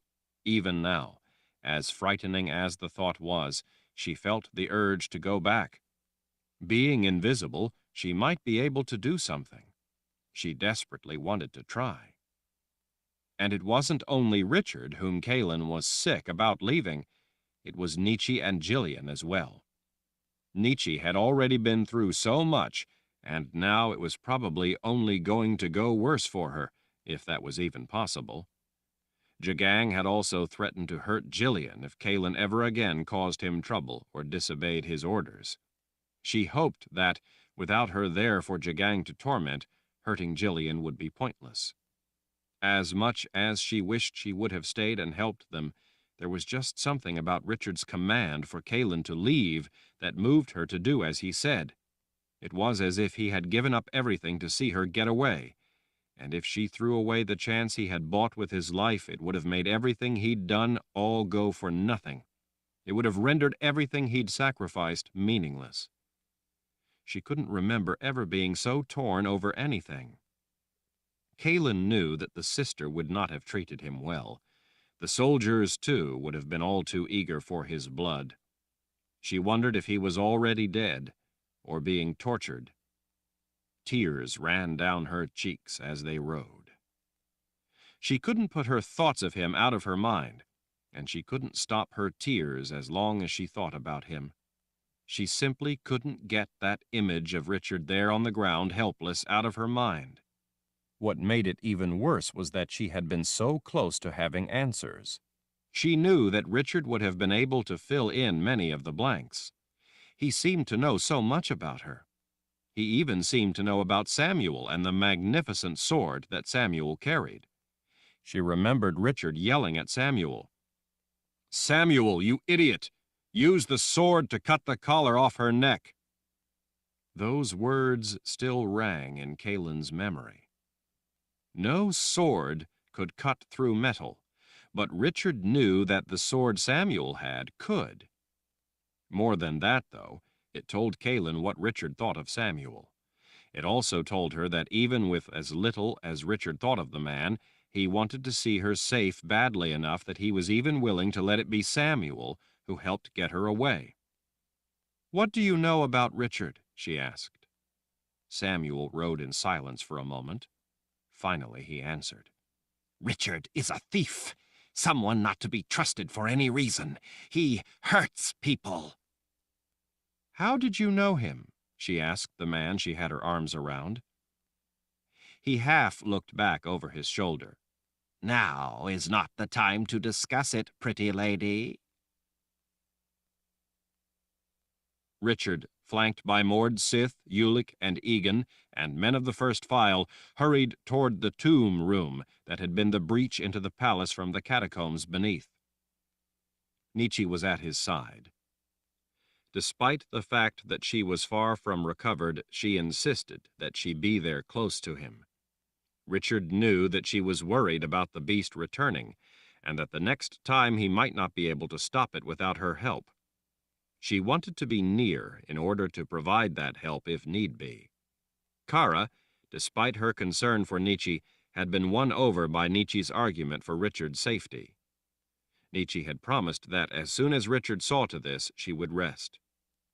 Richard thought that her promise to rest would soon be irrelevant because he expected that she very well might collapse. As they moved onward through the broad corridors, they passed countless burned corpses, frozen in grotesque poses. The white marble walls bore scorch marks where men on fire had crashed blindly into them and left their impression. Those sooty silhouettes looked a little like manifestations of ghosts, except for the smears of blood that stood as mute evidence that it had been men who had made the marks, not apparitions. In the rooms and passageways to the sides, Richard saw yet more dead Imperial Order soldiers. They had been using the blocked-off corridors as hidden staging areas. "You kept your promise," Nietzsche said in a tired tone of not simply gratitude, but amazement. "My promise?" She smiled through her crippling weariness. "You promised that you would get that thing off my neck. When you said it, I never believed you. I couldn't answer, but I never believed you could do it." "Lord Rahl always keeps his promises," Berdine said. Nietzsche smiled as best she could. "I guess he does." Nathan spotted them all making their way down the corridor, so he stopped at an intersection and waited for them to catch up. He had been coming from a hallway to the right. Astonishment overcame him. "Nietzsche, what happened?" "Richard's gift returned. He was able to get the collar off my neck." "And then a beast appeared," Kara added. Nathan's brow drew tight as he peered at Richard. "The beast that's after you? What happened to it then?" "Lord Rahl shot it," Berdine said. "Those special bolts for the crossbows that you found worked." "This time," Nietzsche said under her breath. "I'm relieved they ended up being of use," Nathan said as he laid a hand on Nietzsche's head. "I had thought they might," he mumbled absently as his thumb lifted Nietzsche's eyelid. As he looked closely into her eye, he made a sound in his throat that said he wasn't entirely pleased by what he saw there. "You need to rest," he finally announced. "I know, I will soon." "What about all the corridors down here?" Richard asked Nathan. "We've just finished clearing them all. Found quite a few Order soldiers trying to hide. Fortunately, the area they had blocked off with the slab of stone had no other way up into the palace. It was a dead end." "That's a relief," Richard said. One of the officers of the first file leaned out past Nathan. "We eliminated them all. Fortunately, they hadn't yet gotten vast numbers up into the palace. We've cleared everything all the way to the tomb room where they got in. We have men there waiting for us." "I was just about to do as you suggested," Nathan said, "and purge the catacombs of any more of them." "Then we need to collapse some tunnels or something to make sure that no one else can get in." Richard knew that enemy soldiers were not their biggest worry. Sisters of the Dark getting into the palace could be far worse. "I'm not sure that's possible," Nietzsche said. Richard glanced over at her. "Why not?" "Because we don't know how extensive the catacombs actually are. We can shut off the place where they got in, but they very well might find another passageway that we're unaware of in a completely different area. There could be miles and miles of tunnels down there. The whole network down there is not just vast, but a complete unknown." Richard sighed. "We need to think of something." No one spoke up to argue. As they made their way through the white marble corridor, Nietzsche glanced over at Richard with a look that he recognized. It was the look of a disapproving teacher. "We need to talk about those symbols in red paint all over you." "Yes," Nathan said with a frown. "I would like to be a part of that conversation." Richard cast a look Nietzsche's way. "Good. While we're having those discussions, I'd like to hear all about how you put the boxes of Orden in play in my name." Nietzsche winced just a little. "Oh, that." Richard leaned toward her a little. "Yes, that. Well, like you said, we'll have to talk about it. As a matter of fact, some of those symbols painted on you have a direct bearing on the boxes of Auden. Richard wasn't at all surprised by that. He knew that some of the symbols had to do with the power of Auden. He even knew what they meant. That was, after all, why he had painted them on his men and on himself in the first place. Nietzsche pointed. Here it is. This is where they got in that tomb. Richard gazed around as they entered the rather simple room. Words in High Daharan were inscribed in the stone walls, words about those long buried. The casket had been pushed aside, exposing the stairway down. When they had rushed up, getting back into the palace from the catacombs, it had been pitch black, so Richard hadn't seen their surroundings. Addie had been leading them in total darkness. Richard hadn't even known where they were once they'd gotten back in the palace. Nietzsche gestured down into the darkness. This is where the sisters first got in. So they still have Anne, then, Nathan said after looking down the dark well. Nietzsche hesitated. I'm sorry, Nathan. I thought you knew. His frown darkened. Knew what? She clasped her hands loosely before herself. Her gaze dropped away.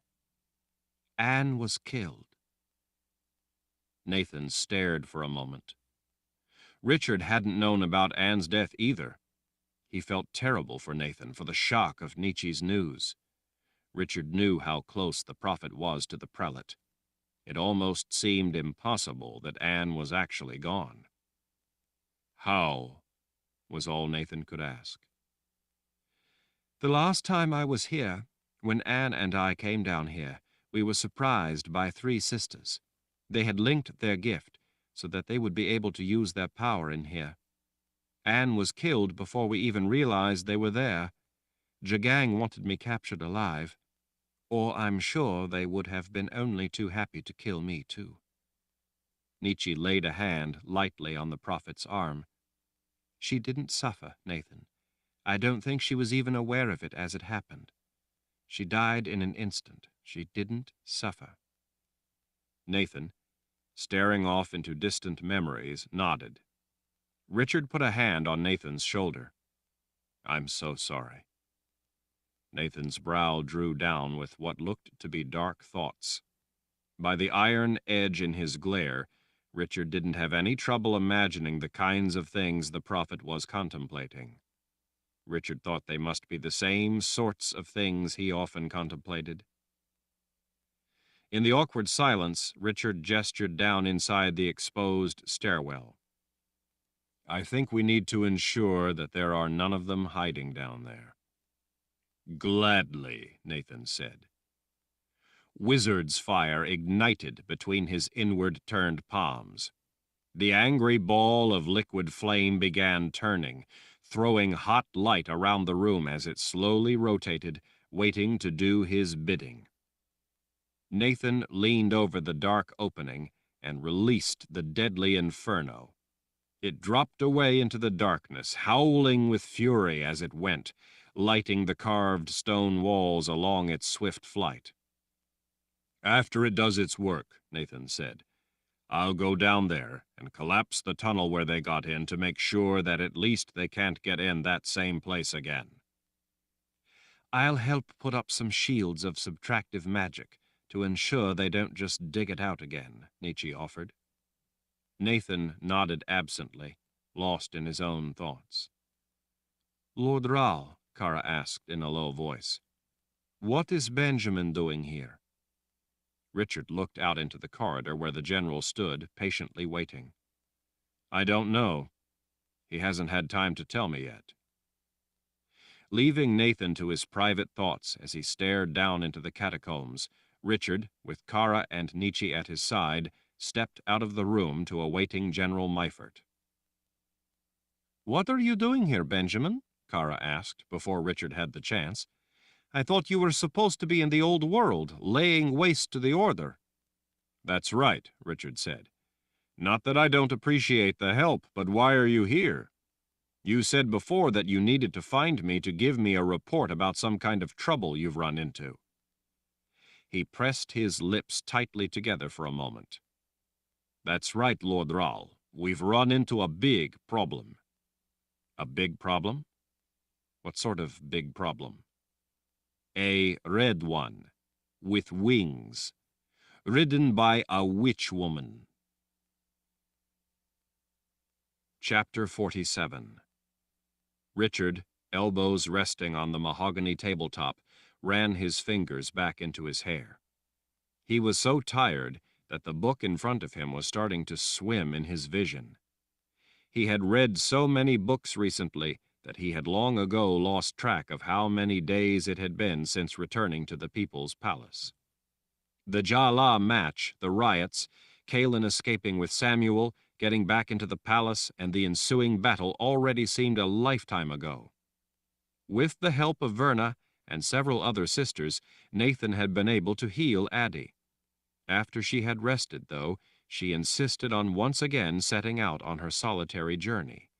Because the place diminished her power, she was virtually blind inside the palace. Richard could understand why she would want to leave, but he wondered if, through her powers as a sorceress, she saw no future in staying in the palace. Richard wasn't sure that there would be a future anywhere to worry about. After what General Meifert had told him about a witch woman on a huge red dragon hunting down Daharan troops in the Old World, things were suddenly looking very grim. With men who had been sent to destroy the ability of the Order to support their army in the New World, now themselves under such withering attack, Richard didn't know how much time they had left before the Order was finally going to be able to crush all resistance to their new vision for mankind. The general had been confident in the plan to hit the strength of the Order at its source, and for a time it had been working to great effect. They had hunted down and destroyed supply trains before they could even get out of the Old World. They had turned recruiting areas and training facilities into desolate forests of stakes with soldiers' heads. Along the way, they'd demolished supply depots, ruined crops, and hunted down and killed the men who preached the Order's vile beliefs. The people of the Old World had begun to understand the bitter reality of the war they had been eager to set loose on others. Their smug gloating over the way their troops were bringing the heathens to the north to heal had turned to sleepless fear that those heathens might be about to visit vengeance on them. Crowds for those who preached the teachings of the Order were thinner. There were even places where revolts against the rule of the Order had broken out. Jagang, however, did several things to counter that effort. First, he had authorities clamp down swiftly on any hint of insurrection. Towns that were suspected of sympathizing with the cause of freedom were torched.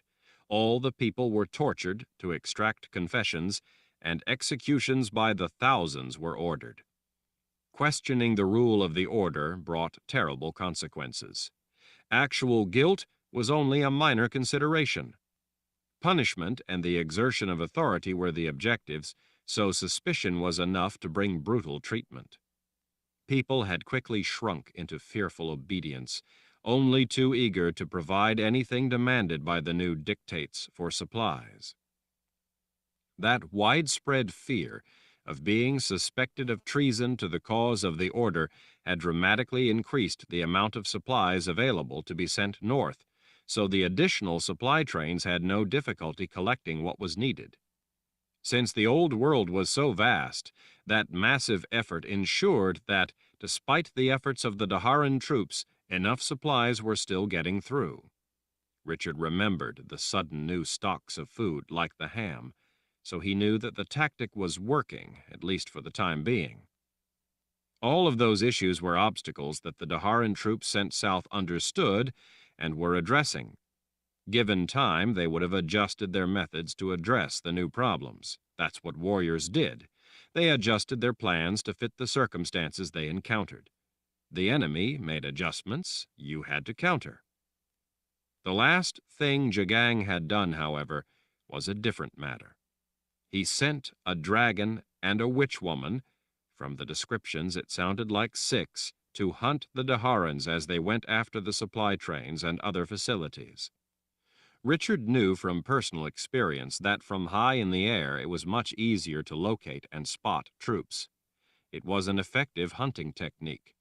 With a witch woman's talent, it was all the more deadly. The tactic had not only reduced the effectiveness of the attacks in the Old World, it had been killing a great many Daharan troops for nothing gained, making the work for the ones still fighting all that much more difficult. With the increased supplies and the attacks from above, Jagang appeared, despite the greater cost in lives and supplies, to be getting what he needed to continue the siege of the people's palace. That was all that mattered to him. It now appeared that it would be those in the palace who would not be able to hold out. Once the ramp was completed, and if they discovered other catacombs to also get through, then the Order's legions could attack the palace from both the top and bottom. Even the ramp alone, though, would prove enough in the end. Such an attack would be costly to the Imperial Order, but Jagang didn't care about the cost in lives to his army. He only cared about his objective. Sooner or later, he would take his objective. When that happened, and Richard knew that it was inevitable, the cause of freedom would be ended. They would be finished. Richard's only hope now was to find a way to use the boxes of Orden. Of course, he didn't have any of the boxes, but even if he did, he didn't yet know how to use them. He needed to learn how to do that first. Knowledge was now his best weapon. He was determined to arm himself well. The room he and Nietzsche were in was a private library that, according to Berdine, was filled with forbidden volumes, books meant for the Lord Ral alone. Powerful shields protected the mahogany double doors of the arched entrance. Darken Ral had sometimes asked Berdine to help him translate High Daharan, but she said that this room was one she rarely visited. She said that he usually came here alone.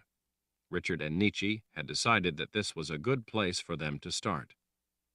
Berdine was searching other libraries along with Verna and nearly all of her sisters. Anything deemed to be of possible help was brought to Nietzsche. She personally checked everything brought in to see if it was something Richard needed to concern himself with.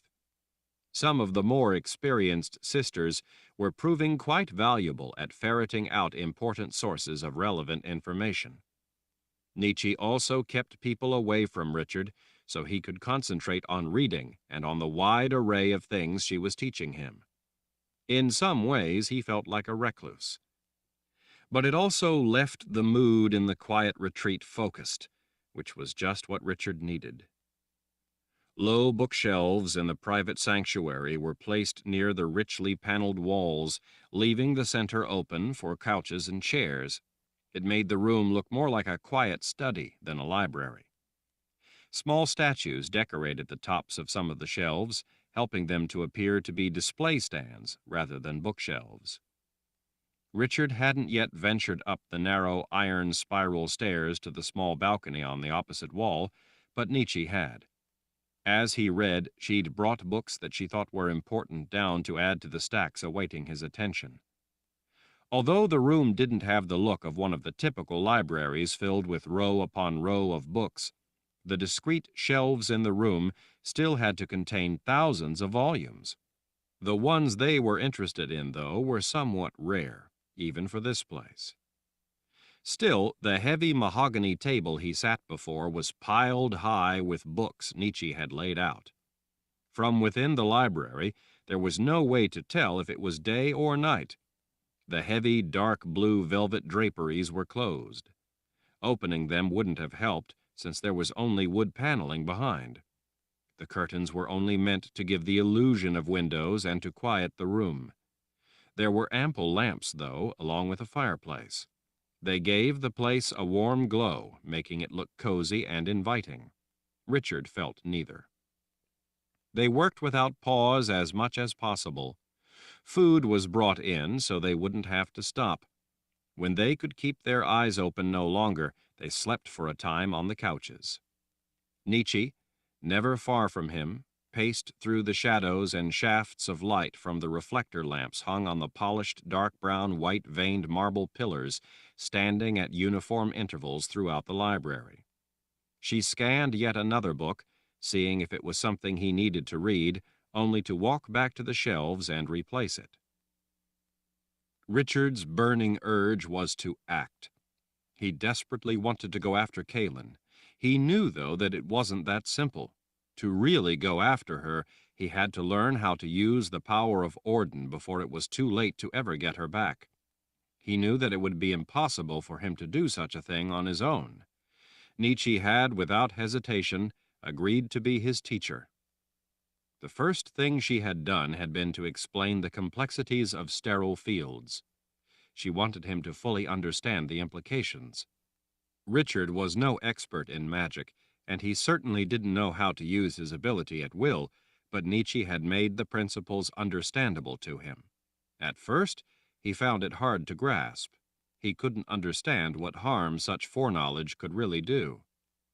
Nietzsche insisted that the wizards who had created Orden to counter a chain fire event were convinced that foreknowledge of a certain emotional nature would taint the magic they were creating, and thus taint Orden itself. Richard had been dubious. She told him how Zed was the one who had explained to her that foreknowledge tainting magic was no theory, but that it was true.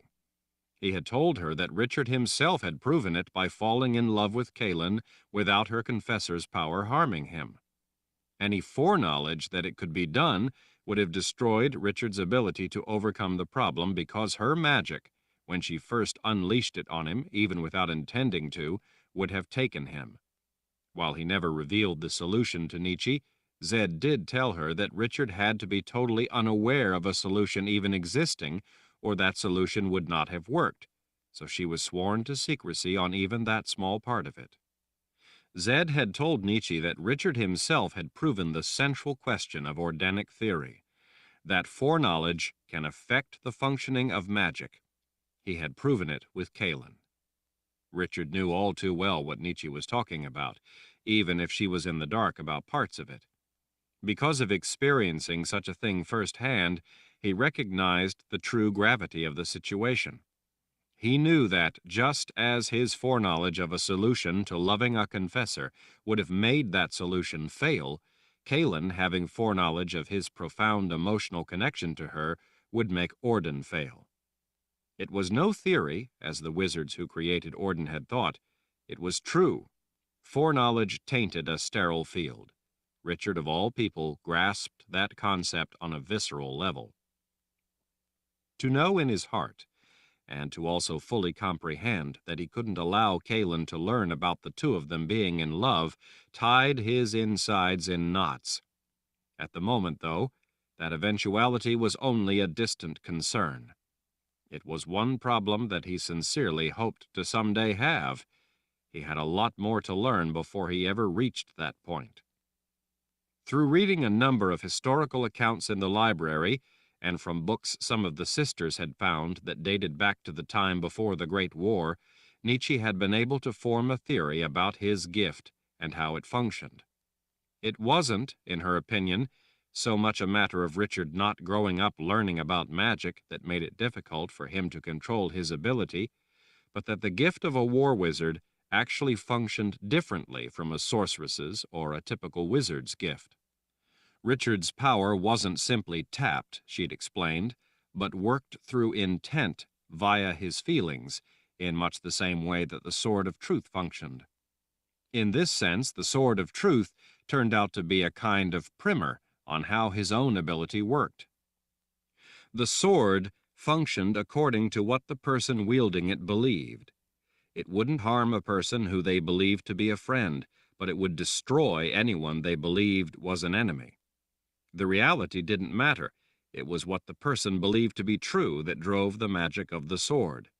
That was the critical concept at the center of both the sword and his gift as war wizard. Feelings, emotions, were the internal sums of what one had collected, observed, experienced, and grasped about life, all delivered in an instant. an interior life viewpoint thrust forward as emotion. That didn't mean, however, that those concluding judgments, in and of themselves, were correct. Just as with the sword, his gift worked in conjunction with what he valued. It was incumbent upon the intellect to sift out legitimate values and provide well-reasoned justification to make those emotions not only true, but moral. That was why it was vital that the right person be selected to wield the sword of truth. That person had to be someone with the ability to make those judgments for sound reasons. Also, much like the sword, his gift worked through anger. Anger was actually a projection of his values in that it was a reaction to threats to those values. Thus, his gift was ignited by his anger at whatever threatened what he valued. For example, those he loved, or even the ultimate human value of life itself.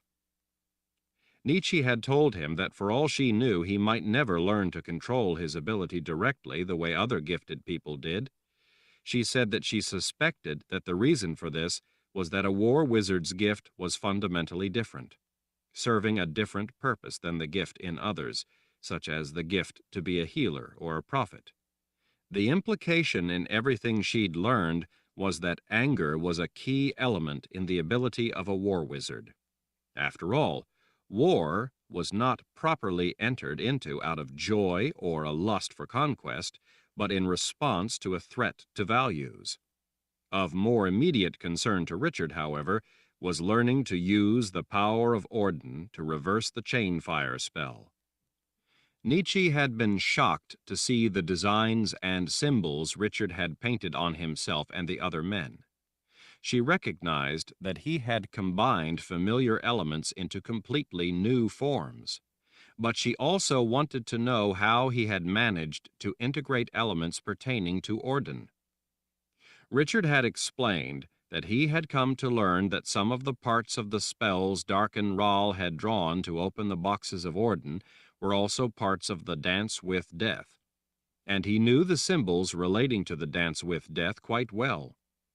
In a way, that association made sense. Zed had once told him that the power of Orden was the power of life itself. The Dance with Death, used with the Sword of Truth, was really about preserving life, and Orden was itself drawn from the power of life and centered around preserving it from the rampages of the chainfire spell. In a way, the Sword of Truth, the ability of a war wizard, and the power of Orden were all inextricably linked. Those links brought to Richard's mind First Wizard Baracus, the man who had thousands of years before written a book, Secrets of a War Wizard's Power, for Richard. That book was meant to help him in this quest. That book was still hidden in Tamarang, where Richard had stashed it when Six had held him prisoner for a brief time. Richard knew that Zed had been headed there to see if he could get the spell drawn in the sacred caves removed from Richard. Since Richard's gift had returned, his grandfather had obviously been successful.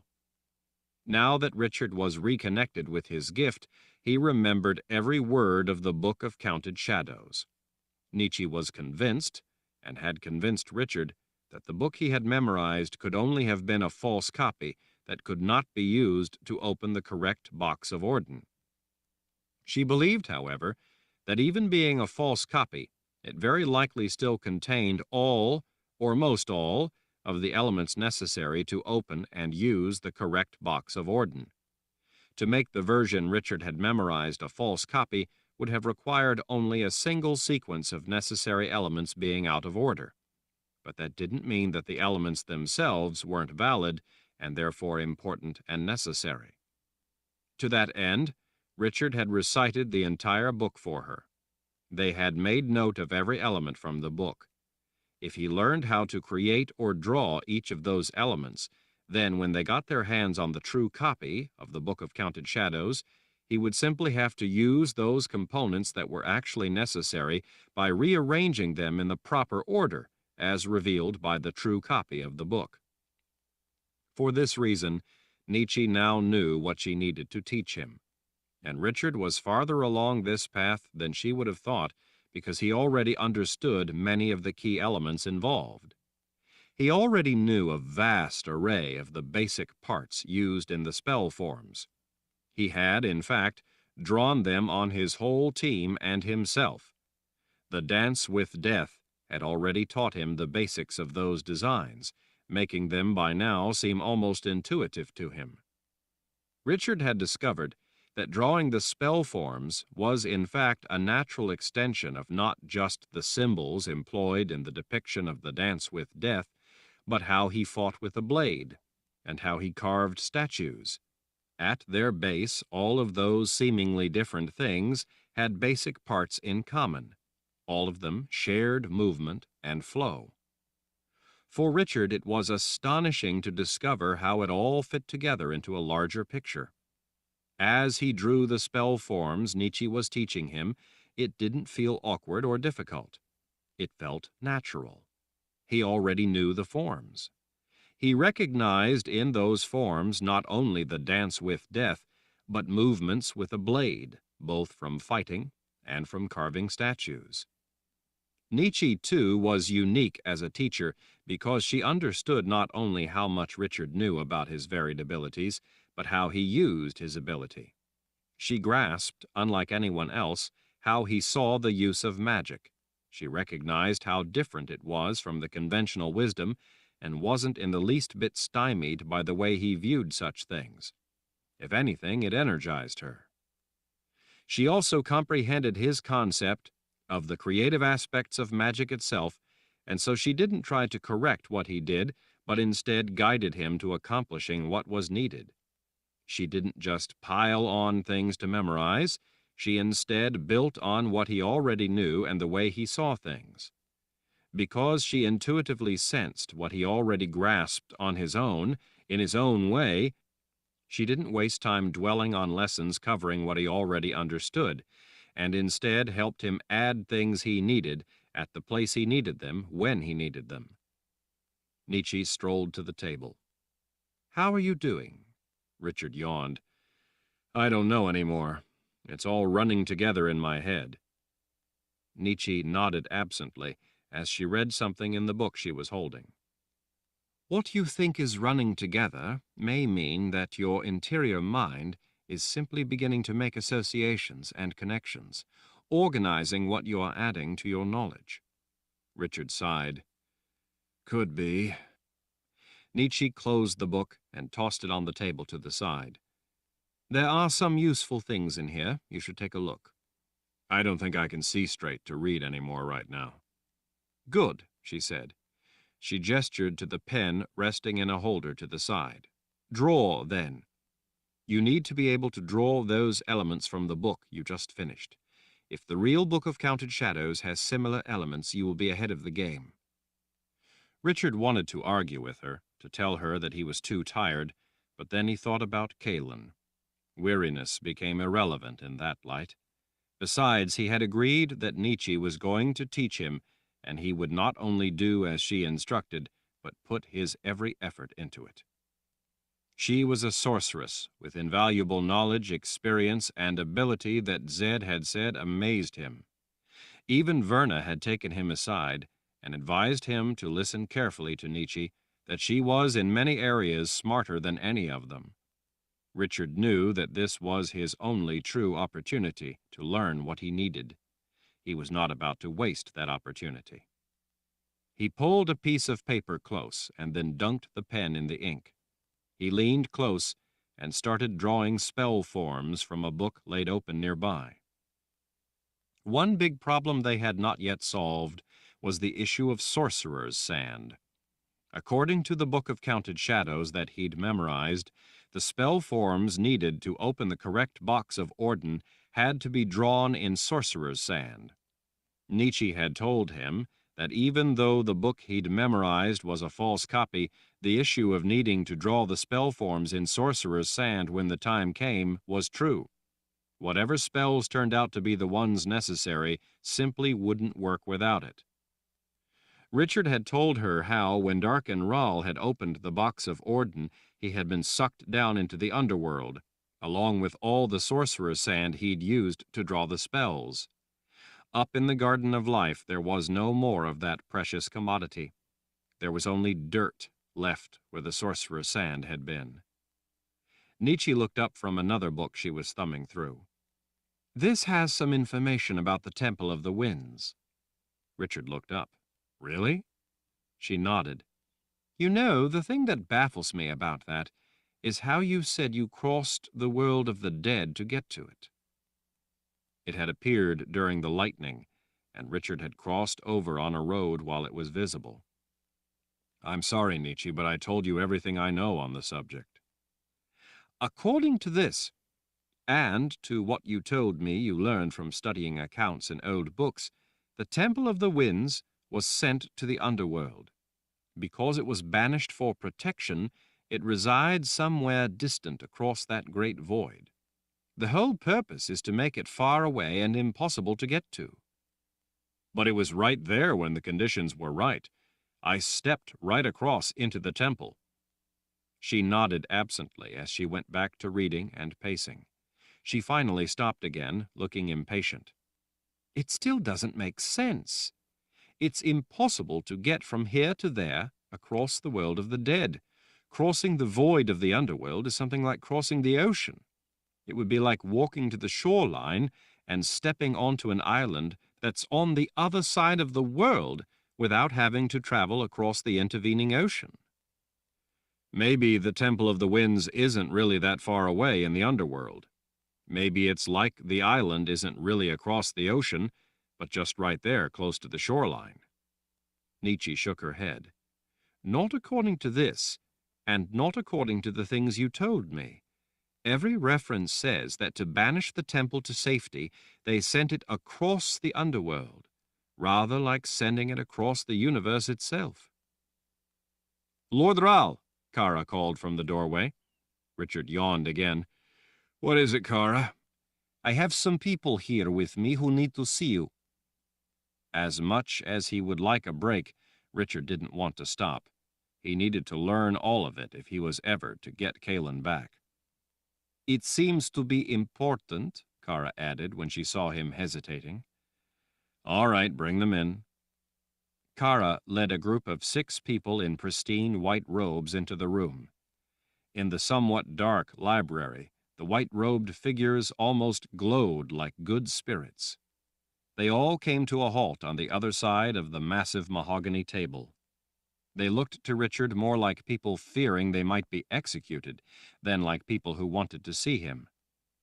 Richard looked from the 6 nervous people, 5 men and 1 woman, to Kara. "These are some of the crypt staff," she said. "Crypt staff?" "Yes, Lord Ral. They take care of the tombs and such." Richard looked at their faces again. They all looked away from his gaze to stare at the floor as they remained silent. "Yes.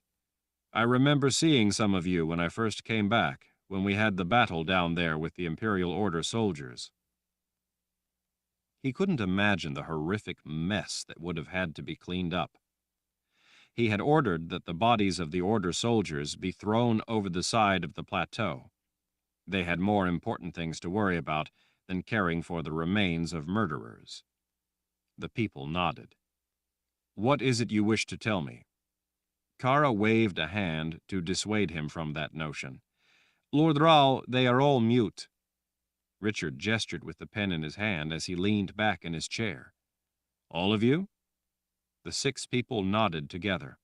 "Darken Ral cut out the tongues of all the crypt staff so that they couldn't speak ill of his dead father."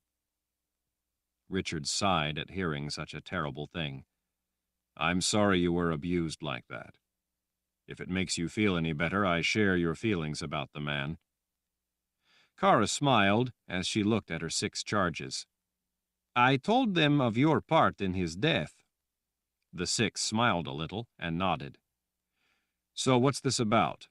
Can you help me understand what you want me to know?" he asked the 6. One of them reached out and carefully placed a folded, pristinely white cloth on the table. The man slid it toward Richard. As Richard reached for it, a drop of ink dripped from his pen onto the white cloth. "Sorry," he mumbled as he set the pen aside. He pulled the cloth closer. He looked up at the six. So, what is it? When they made no attempt to explain, he glanced at Kara. She only shrugged. They were insistent that you see it. One of them gestured with his hands held out flat, almost as if they were the pages of a book as it opened, then repeated the gesture. You want me to open it? All six nodded. It didn't really feel like it could contain anything at all, but Richard carefully started opening the folds of cloth back onto the table. Nietzsche, standing beside the six, leaned over the table, watching. When Richard laid back the final fold, there in the center of the cloth lay a single grain of white sand. He looked up sharply. Where did you get this? All six pointed down. Dear spirits, Nietzsche whispered. What? Kara asked, leaning over to look at the single grain of white sand sitting in the center of the cloth. What is it? Richard glanced up at the moored Sith. Sorcerer's sand. The people were crypt staff, so that had to mean that they had found it down in the crypt somewhere. The sorcerer's sand shone with prismatic light, but he was still somewhat astonished that they would have found a single grain of it. He also wondered where they had come across it, and if there was more. Can you show me where you found this? All six nodded vigorously. Richard carefully folded up the cloth back around the grain of sorcerer's sand. He noticed as he did so that the place where the drop of ink had fallen had, because the cloth had been folded at the time, made two identical spots of ink on opposite ends of the cloth. When the cloth had been folded, they had been together, touching, but when the cloth was opened, the two spots were on opposite sides. He stared at it a moment, thinking. Let's go, he finally said, as he stuffed the cloth into his pocket. Take me there. Chapter 48.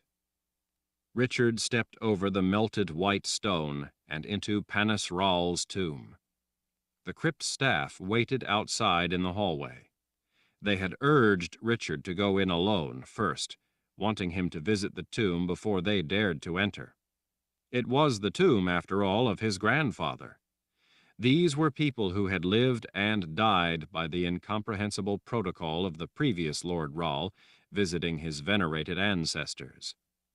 Richard, though, reserved his reverence for those who deserved it. Panis Ral had been a tyrant, with ambitions of conquest little different from those of his son, Darken Ral. Panis Ral might not have managed to accomplish the level of evil his son had, but it wasn't for lack of trying. In the war Panis Ral had started against neighboring lands, Zed, as a young man, had been the one called upon to lead free people against Daharan aggression. In the end, Zed, acting as first wizard, had killed Panis Ral and put up the boundaries that had, for most of Richard's life, walled off Dahara. Even though many had eagerly supported Panis Ral's lust for conquest, Zed had not wanted to kill all of the people of Dahara. Many of them, after all, were also the victims of that tyranny. Having been unfortunate enough to be born under a tyrant was not a willful act on their part. So instead of killing all the Daharan people, Zed had put up the boundaries. He said that, in the end, leaving them to suffer the consequences of their own actions was the worst punishment he could inflict upon them. It also gave them the chance to choose to change and make something of their lives. But, with the boundaries, they would not be able to continue their aggression against others. It would have worked, and Richard would still be living in peace back in Westland had those boundaries not failed. Darken Ral had helped them along in that deterioration by traveling through the underworld to get past them. Had the boundaries not come down, though, Richard would not have met Kaelin. Kaelin made his life worthwhile. She was his life. Richard remembered years before, shortly after Darken Ral had opened the box of Orden and been taken by its power, that one of the palace staff had come to tell Zed that Panis Ral's crypt was melting. Zed had told the man to use specific white stone to seal the tomb before the condition spread to the rest of the palace.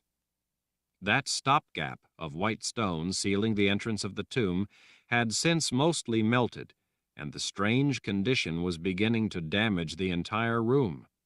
The walls were beginning to distort, causing the slabs of pink granite to be pushed out of their former flat plane. In the hallway outside, the joints between the ceiling and walls were coming apart from the deformation within the room. If it wasn't stopped, it looked like it could continue to twist support walls until the structure of the palace eventually started falling in on itself. Richard looked all around, taking appraisal of everything as he crossed the room. The light of 57 torches reflected off his grandfather's gold-enshrouded coffin sitting on a pedestal, making it not only glow in the center of the cavernous room, but almost look as if it were floating above the white marble floor.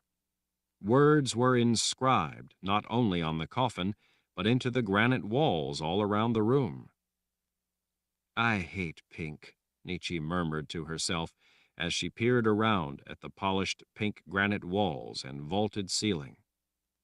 "Any idea why the walls would be melting?" Richard asked Nietzsche, as she walked slowly around the room, carefully inspecting everything. "That is what really frightens me," Nietzsche said. "What do you mean?" Richard asked, as he started reading the High Daharan words cut into the granite walls. "Verna told me that when I came to the palace, just before I was captured, I had been on my way down here with Anne. Verna said that I told her that I knew why the walls down here were melting." Richard looked back over his shoulder at her. "And so why are they melting?" Nietzsche looked strangely confused and worried. "I don't know. I don't remember." "Don't remember what?" "Why I was coming down here, or why the walls were melting. I asked Verna if she remembered anything I might have said, but she said that she didn't." Richard lightly dragged a finger along his grandfather's casket. "Chain fire." Nietzsche looked up, even more concerned. "Do you really think that's the reason?" "You don't remember any of it?" She shook her head. "No. I don't remember ever telling Verna that I knew the cause of the problem. But what's worse is that I don't remember ever knowing why the walls were melting. How could I forget something important like that?" Richard stared into her troubled blue eyes for a moment. "I don't think you could, if things were normal." "That can only mean that the damage from chain fire is spreading beyond the original target of the spell."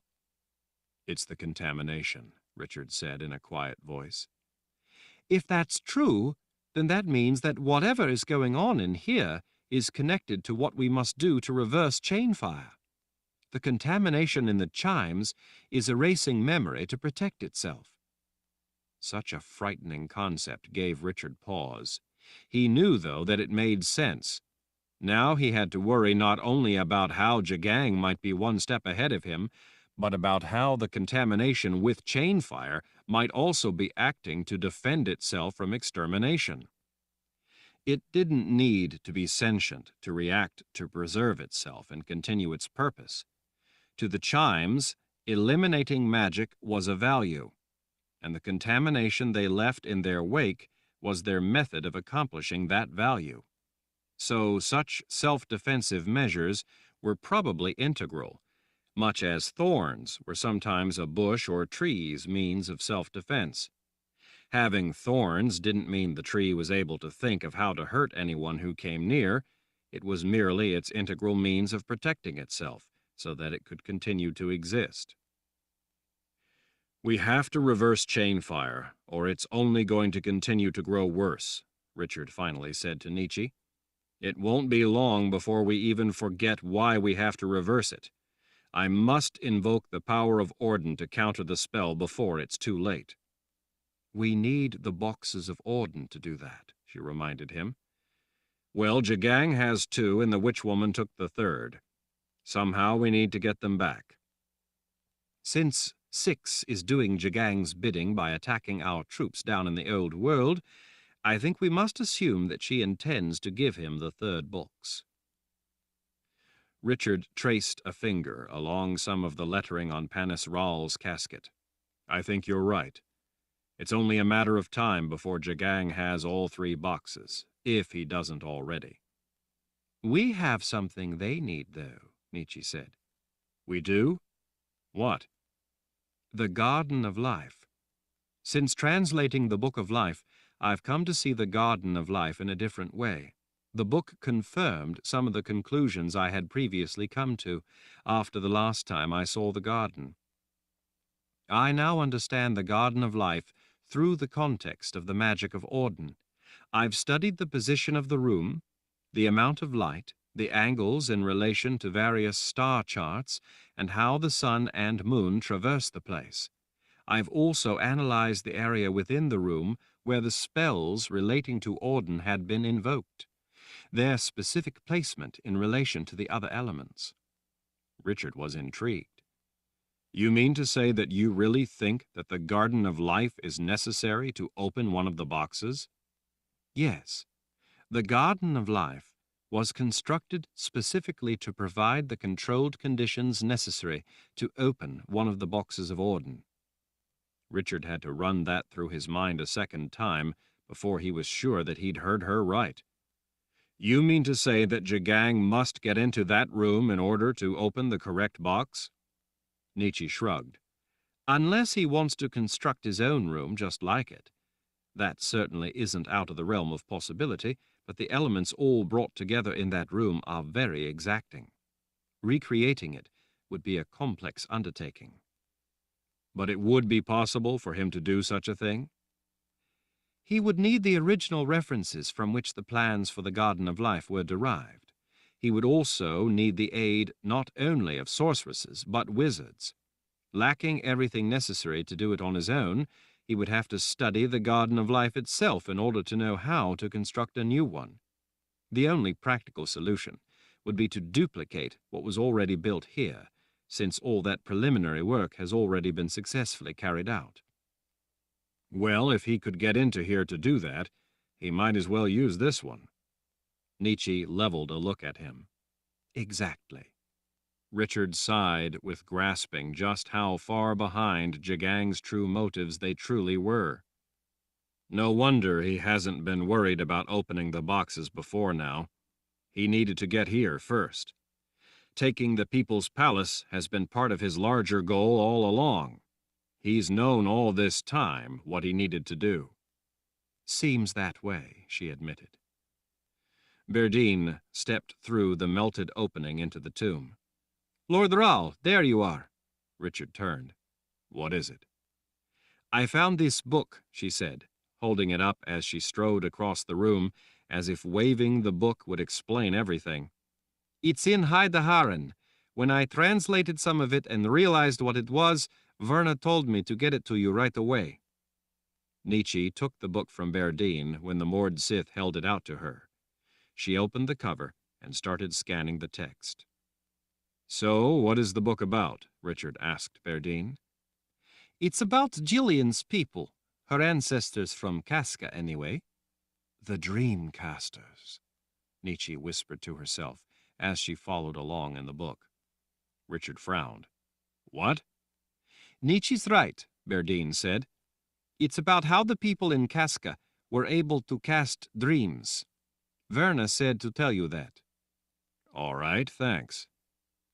Well, I need to get back. There are some other books Verna needs to have translated.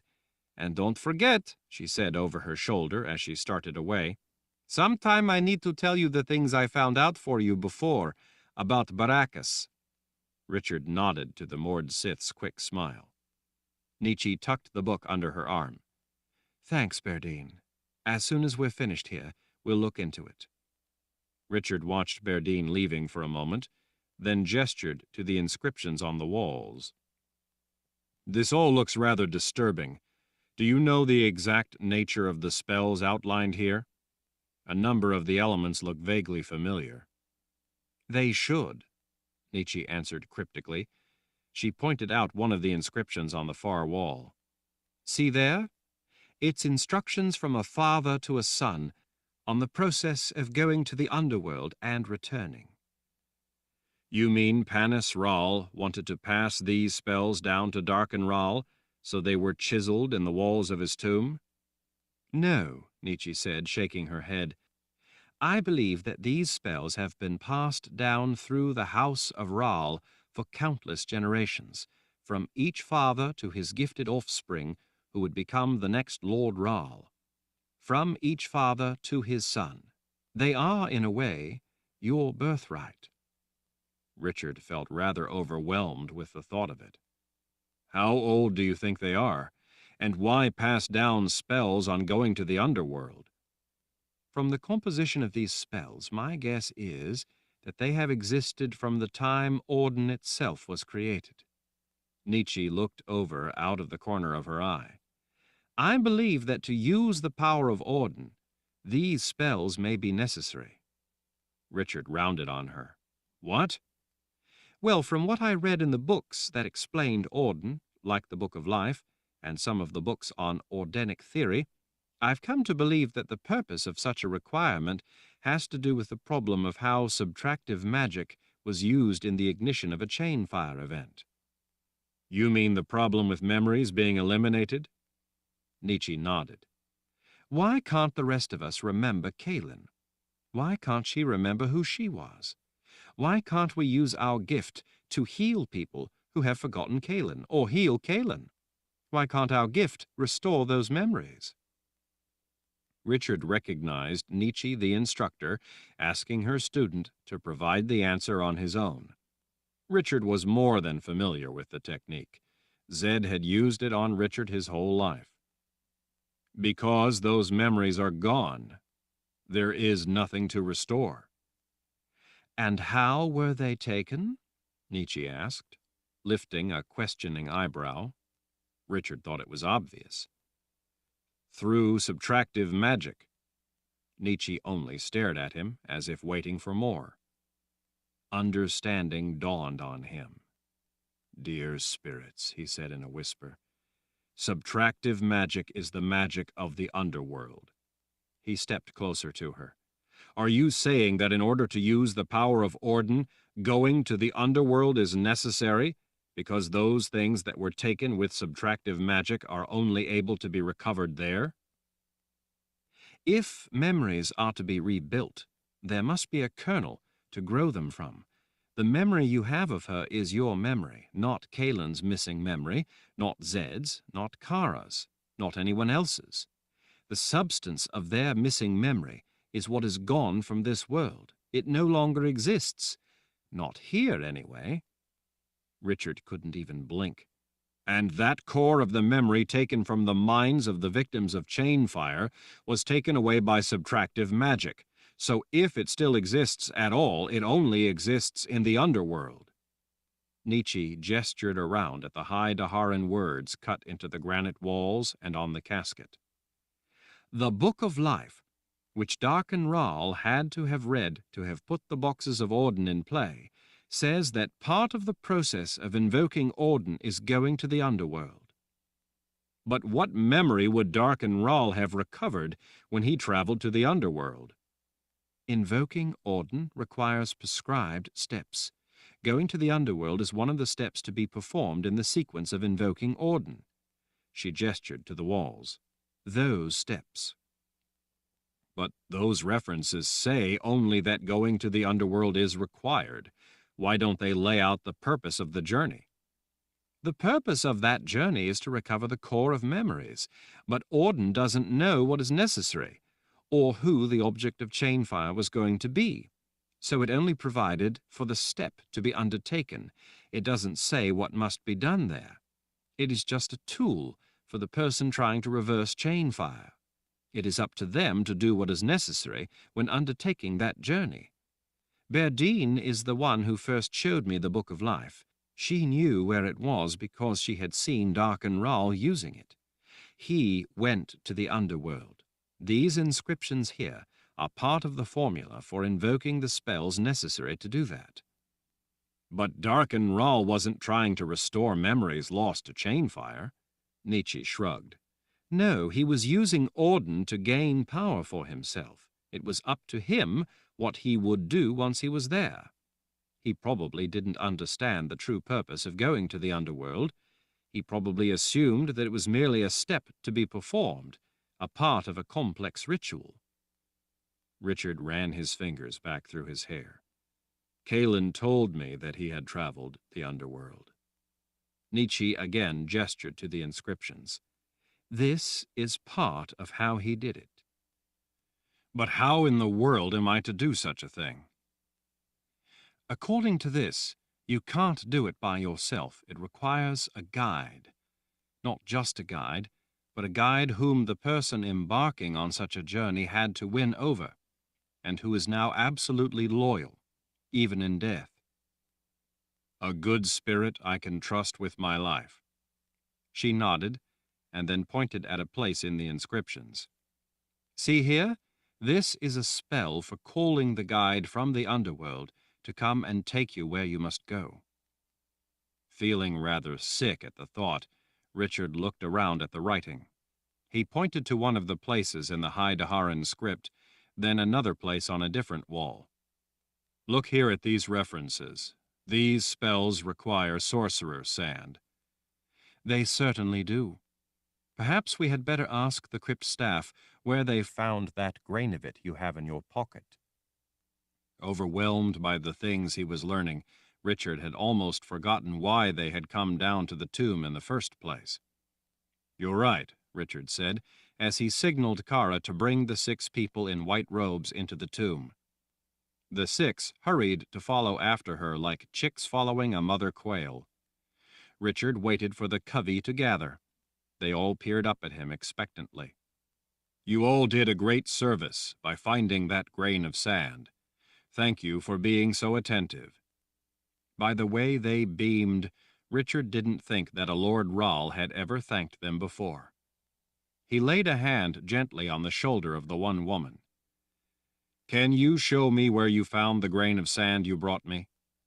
She looked to the others, and then knelt down before the gold casket in the center of the room. She pointed at the floor under one corner of the casket, resting a few feet up on a pedestal.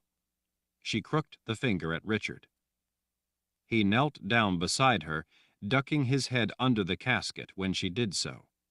She pointed up at a corner of the bottom of the casket that was separating. Richard rapped on the corner with the heel of his hand. Some sand poured out, the tiny grains bouncing across the white marble floor. Richard stood in a rush. He shared a startled look with Nietzsche. Bring me your axe, he called to one of the first file watching from the hallway just outside the room. The man quickly dipped his head through the melted opening and rushed over to hand Richard his axe. Richard forced the razor-sharp edge into the tight joint where the top was fitted to the rest of the casket. He wiggled the blade, forcing it in deeper. As he rocked the handle, the top began to loosen and lift. With Nietzsche's help, he raised the top off the casket. When he signaled with a tilt of his head, the crypt staff and the soldier took the weight of it from Richard and Nietzsche and set it aside. The inside of the casket was filled to the brim with sorcerer's sand. Richard stood staring down at it a moment. Light from the torches reflected from the sand in a broad spectrum of tiny sparkles of color. He gently brushed the sand away from the body beneath. There, embedded in the sorcerer's sand, appeared the charred skull of Panis Rahl, his grandfather, still bearing the burns of wizard's fire that Zed, his other grandfather, used to destroy the tyrant. A few drops of that living fire had splashed onto the young Darken Rahl, engendering in him a burning hatred for Zed and all who opposed the rule of the House of Rahl. Now I know why this place is melting, Nietzsche said. It's a sympathetic reaction to the subtractive magic that was used to open one of the boxes of Auden up in the Garden of Life. Richard looked over at her. So it's a harmonic response, after having been in the vicinity of that specific power. With the edge of a finger, Nietzsche carefully pushed some stray grains back inside the coffin. That's right. This was the safest place Darkenrao could find to store sorcerer's sand in case he needed more. He died before ever using this here, so it was left hidden here for the last several years, but it's still hot from the sympathetic reaction. That's why the room started to melt. This place isn't a proper containment field for this. Don't tell me. The Garden of Life is constructed as a containment field for such things. Nietzsche blinked at him as if he had just suggested that water was wet. Of course. Then we need to get this up to the Garden of Life. Nietzsche nodded. Verna and her sisters can do it with Nathan's help. They can get this moved for us. Nietzsche took hold of his arm with a fierce urgency. Now that we have the sorcerer's sand in which to draw the spells, we need to get back to our studies. We may not have much time left. I'm not arguing. Let's go. Chapter 49. I don't feel anything, Richard said. Sitting cross-legged on a wedge of white stone set in the otherwise complete ring of grass that swept in a circle around the sorcerer's sand, he looked up at Nietzsche, standing behind him with her arms folded, watching him draw the spells. You're not supposed to feel anything. You're constructing spells, not making love to a woman. Oh, I thought I would, I don't know. Swoon? No, I mean feel some connection to my gift, some kind of nervous fervor or delirium or something. Her blue eyes slowly surveyed the latest components. Some people like to add in emotional elements when they draw spell forms because they like to feel the rush of their heart pounding, the pit of their stomach tightening, or their skin crawling, that sort of thing. But it's entirely unnecessary, mere theatrics. They think they should moan and sway when they're doing such things. Her eyes turned to him, an eyebrow arching with a taunting expression. If you want, I can show you how. It might make a long night a little more entertaining. Richard knew she was just trying to teach him something about the reality of what he was doing by making him feel silly for interjecting the remnants of superstition into what she was trying to teach him was an exacting methodology. It was the kind of lesson that Zed used to use, the kind of lesson that stuck, that wouldn't be forgotten, as so often happened, with an equivocal response. Some people like to be naked every time they draw the spell forms, she added. No thanks, Richard cleared his throat. I can do without moaning or my heart racing or my skin crawling or being naked as I draw. I thought you might feel that way. That's why I never suggested such additions to the basics. She gestured to the drawings in the sand. Whether or not you feel anything, your gift contributes what is essential. The spell forms do what they need to do as long as you give them the correct elements in the right order, added at the right time. Don't worry, though. There will be things you must draw naked, she added. Richard knew about those spell forms. He didn't like to dwell on them any more than necessary. Nietzsche cocked her head a little as she gazed down critically at the angled double lines he was drawing.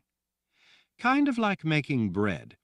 If you add the right things in the right way, the dough does what it's supposed to do. Shivering and shaking doesn't help the dough rise or the bread bake.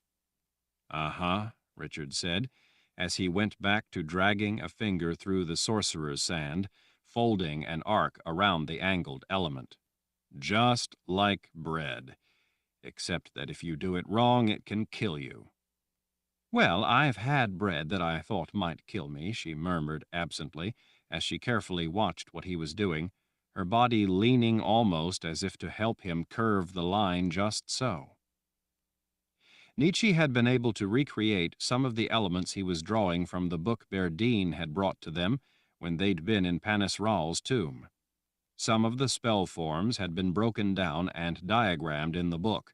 For others, Nietzsche's understanding and experience were invaluable, enabling her to infer some of the remaining parts of the spell forms from the text alone.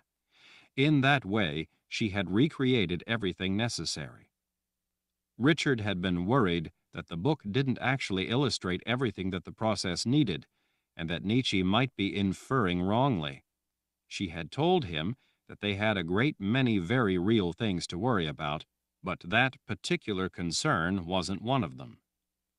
For Richard, this was also a practical test, a chance to use the things he had been studying day and night before the challenge that was to come, the one that would take him into the world of the dead. They didn't have the boxes, of course, but once the boxes were in play, there were preliminary procedures that could be done without them. Those measures, considering how dangerous they were not something that Richard was looking forward to, but he had no choice. If he wanted to get Kaelin back, along with everything else he needed to accomplish, then there were things he was simply going to have to do, no matter how much he feared them.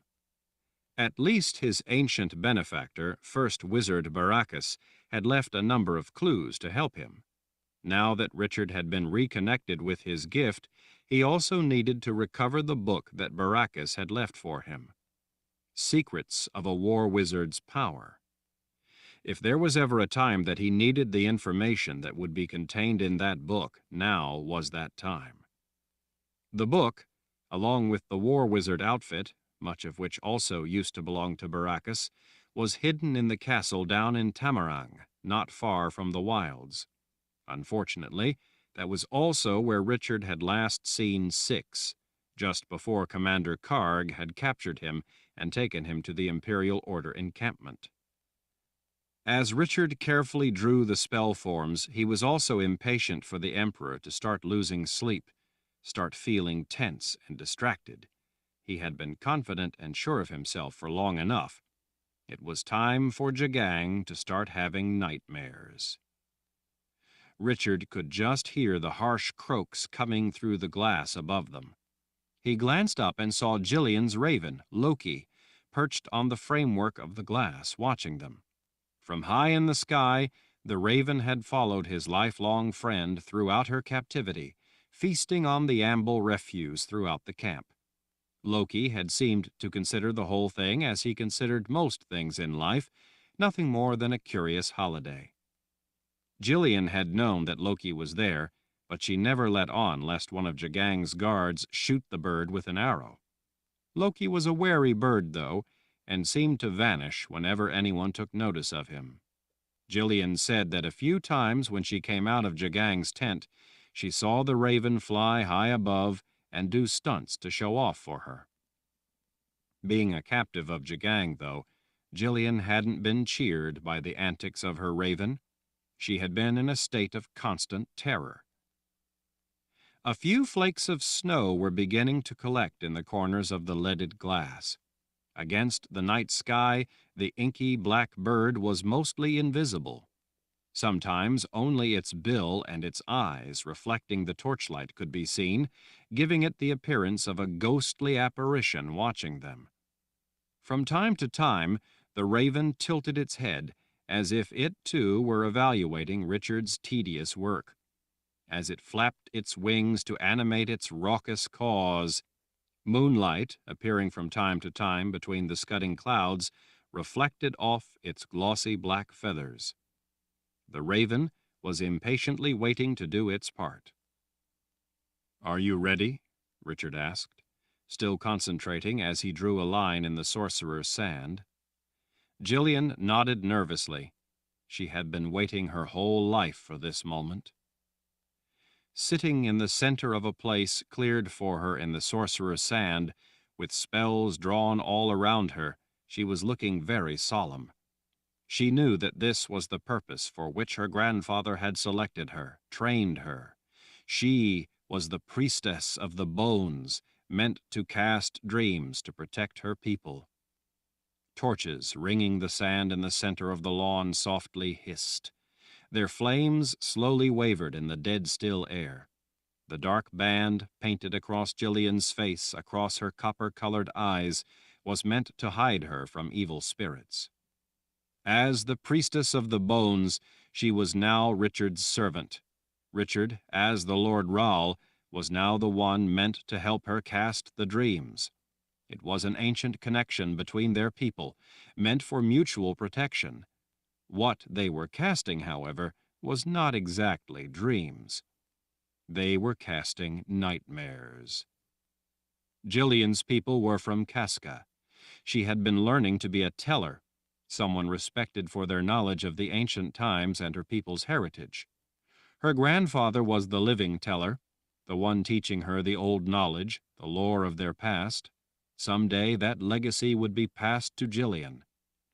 Her ancestors, a gentle people who had hoped to evade conflicts by settling in a wasteland no one else would covet, had cast dreams to keep potential trouble away. Then, as now, they had cast dreams to repel the horde from the old world to the south. In that great war they had failed and been all but destroyed. Richard and Nietzsche had listened carefully to the tellings, to everything Gillian knew about those ancestral times. Between that, the book, and his own knowledge of the relevant history, Richard had pieced together what had happened. Most of Gillian's ancestors had been killed, but a number had been captured and turned over to the wizards from the old world who coveted their unique ability. Those people were used by the wizards as the raw material to create human weapons. What those wizards had conjured from the captives had become the dream walkers, men used not to cast dreams but to invade them. Now Jagang was the only living dream walker, the living link to the great war from 3,000 years before, the war that had reignited. From what Richard had learned, a dream walker had been born into the world again because an enemy spy had gotten into the Temple of the Winds and tampered with magic banished there. Wizard Baracus had found a solution, ensuring that Richard would be born with both sides of the gift in order to counter that threat. Gillian's people were descended from the same stock Jagang had come from. His ancestors had once been dreamcasters like Gillian. And now Gillian was once again, as the priestess of the bones, about to fulfill her ancient calling of casting dreams to repel the invaders, with one exception. Back in the Great War, Gillian's ancestors had failed. Everything Gillian knew from the tellings spoke of casting dreams. Richard thought that might have been why they failed. He, instead, intended to cast nightmares. "Do you have the nightmares fixed in your mind?" he asked in a quiet voice. Gillian's copper-colored eyes opened, appearing in the blackness of the painted band. "Yes, Father Rahl. I never had nightmares before these cruel people from the old world returned. I only had dreams. I never really knew what nightmares were." She swallowed. "Now I know nightmares." "Someday, Gillian," Richard said as he bent and drew a starburst symbol before her. "I hope you can forget what nightmares are, but for now I need you to keep your thoughts focused on them." "I promise, Lord Rahl, but I'm only a girl. Are you really sure that I can cast nightmares to all those men?" Richard looked up into her eyes. "Those men have come to kill everything you love. You think up the nightmares, and Loki will carry them to the men down in that camp. I will see to it." Nietzsche squatted down beside Richard. "Gillian, don't think about how many men there are down there. It doesn't matter, honestly. Where Loki goes, he carries your dreams. As he flies over the camp, the nightmares will be dropping from his midnight black wings like an icy rain. It may not touch every man, but that doesn't matter. It will touch a great many, and that's all that counts." Nietzsche gestured to the spell forms before the girl. "These are the power, not you. These spells do the work of planting the nightmare over and over in those men, not you. Your only job is to think of the nightmare. See this spell here?" Nietzsche asked, as she gestured to a continuous loop that folded in on itself. "This part endlessly multiplies your nightmare over and over. But it seems like it would take more effort than I can do." With a small smile of reassurance, Richard reached out and laid a hand on Jillian's arm. "It is I who helps you cast the dreams, remember? You must only think them. It is I who casts them as needed. It's your thoughts, along with my strength, that does it." "I can sure enough think of nightmares," she smiled a little then. "And you're sure enough strong, Lord Ral. I guess it makes sense when you both put it like that. Now I understand why I've needed you to cast dreams. That's why the Priestess of the Bones had to wait for you to return to us." Richard patted her arm. "The other thing you need to remember is that after Loki flies around the camp, you must send him to land on Jagang's tent. We want to give nightmares to as many men as possible, but Jagang is the focus of those nightmares, and that special dream with which I want to torment him. So when I whisper to you that it's time for Loki to land, you think about Jagang in his tent. This spell here," he pointed, "will send Loki to perch by the man. When I tell you, all you have to do is to remember Jagang, and Loki will go to his tent." Jillian nodded. "I remember that awful tent." Her copper-colored eyes, filling with tears, turned to Nietzsche. "And I sure enough know the nightmares that happen there." Overhead, Loki cawed and flapped his wings, eager to be away with his cargo of nightmares. Chapter 50. Jensen winced as the muscular guard twisted her arm and shoved her through the tent's opening. She stumbled, but was able to keep herself from falling. After riding through the sprawling camp in the bright winter sunlight, she found it difficult to see in the somber royal quarters. She squinted, waiting for her eyes to adjust to the dim light. She could see the hulking shapes of guards to either side. Jensen turned to a commotion behind her and saw the same big soldiers pushing Anson, Owen, and Marilee, Owen's wife, through the opening and into the tent as if they were herding animals to slaughter. Jensen hadn't seen much of the others over the course of their swift journey north. All of them had been kept gagged and blindfolded for most of the way to make sure that they were little more trouble to bring along than the rest of the baggage and supplies. It made Jensen's heart ache to see her friends back in the clutches of such evil people. It felt like a recurring nightmare. In the distance, on the other side of the tent's large outer room, Jensen saw Emperor Jagang sitting behind a heavy table, eating. Dozens of candles standing to each side of the table gave that end of the room the appearance of an altar in the inner sanctum. Slaves waited in a line against the back wall behind the emperor. The table was spread with an abundance of food, enough for a banquet. Jagang looked to be eating alone. The emperor's black eyes were watching Jensen as if she were a pheasant he was considering beheading, gutting, and roasting for the reclusive feast. He lifted a hand, and with 2 fingers glistening with grease signaled her closer. Large rings on his fingers, as well as long jewel-encrusted chains around his neck, glimmered in the candlelight. Followed closely by a frightened Anson, Owen, and Marilee, Jensen crossed the thick carpets to stand before the emperor's table. The candle stands lit a table spread with ham, fowl, beef, and sauces of every sort. There were nuts and fruits, as well as a variety of cheeses. His terrible gaze never leaving her, Jagang used the fingers of one hand to twist the breast off a small roasted bird.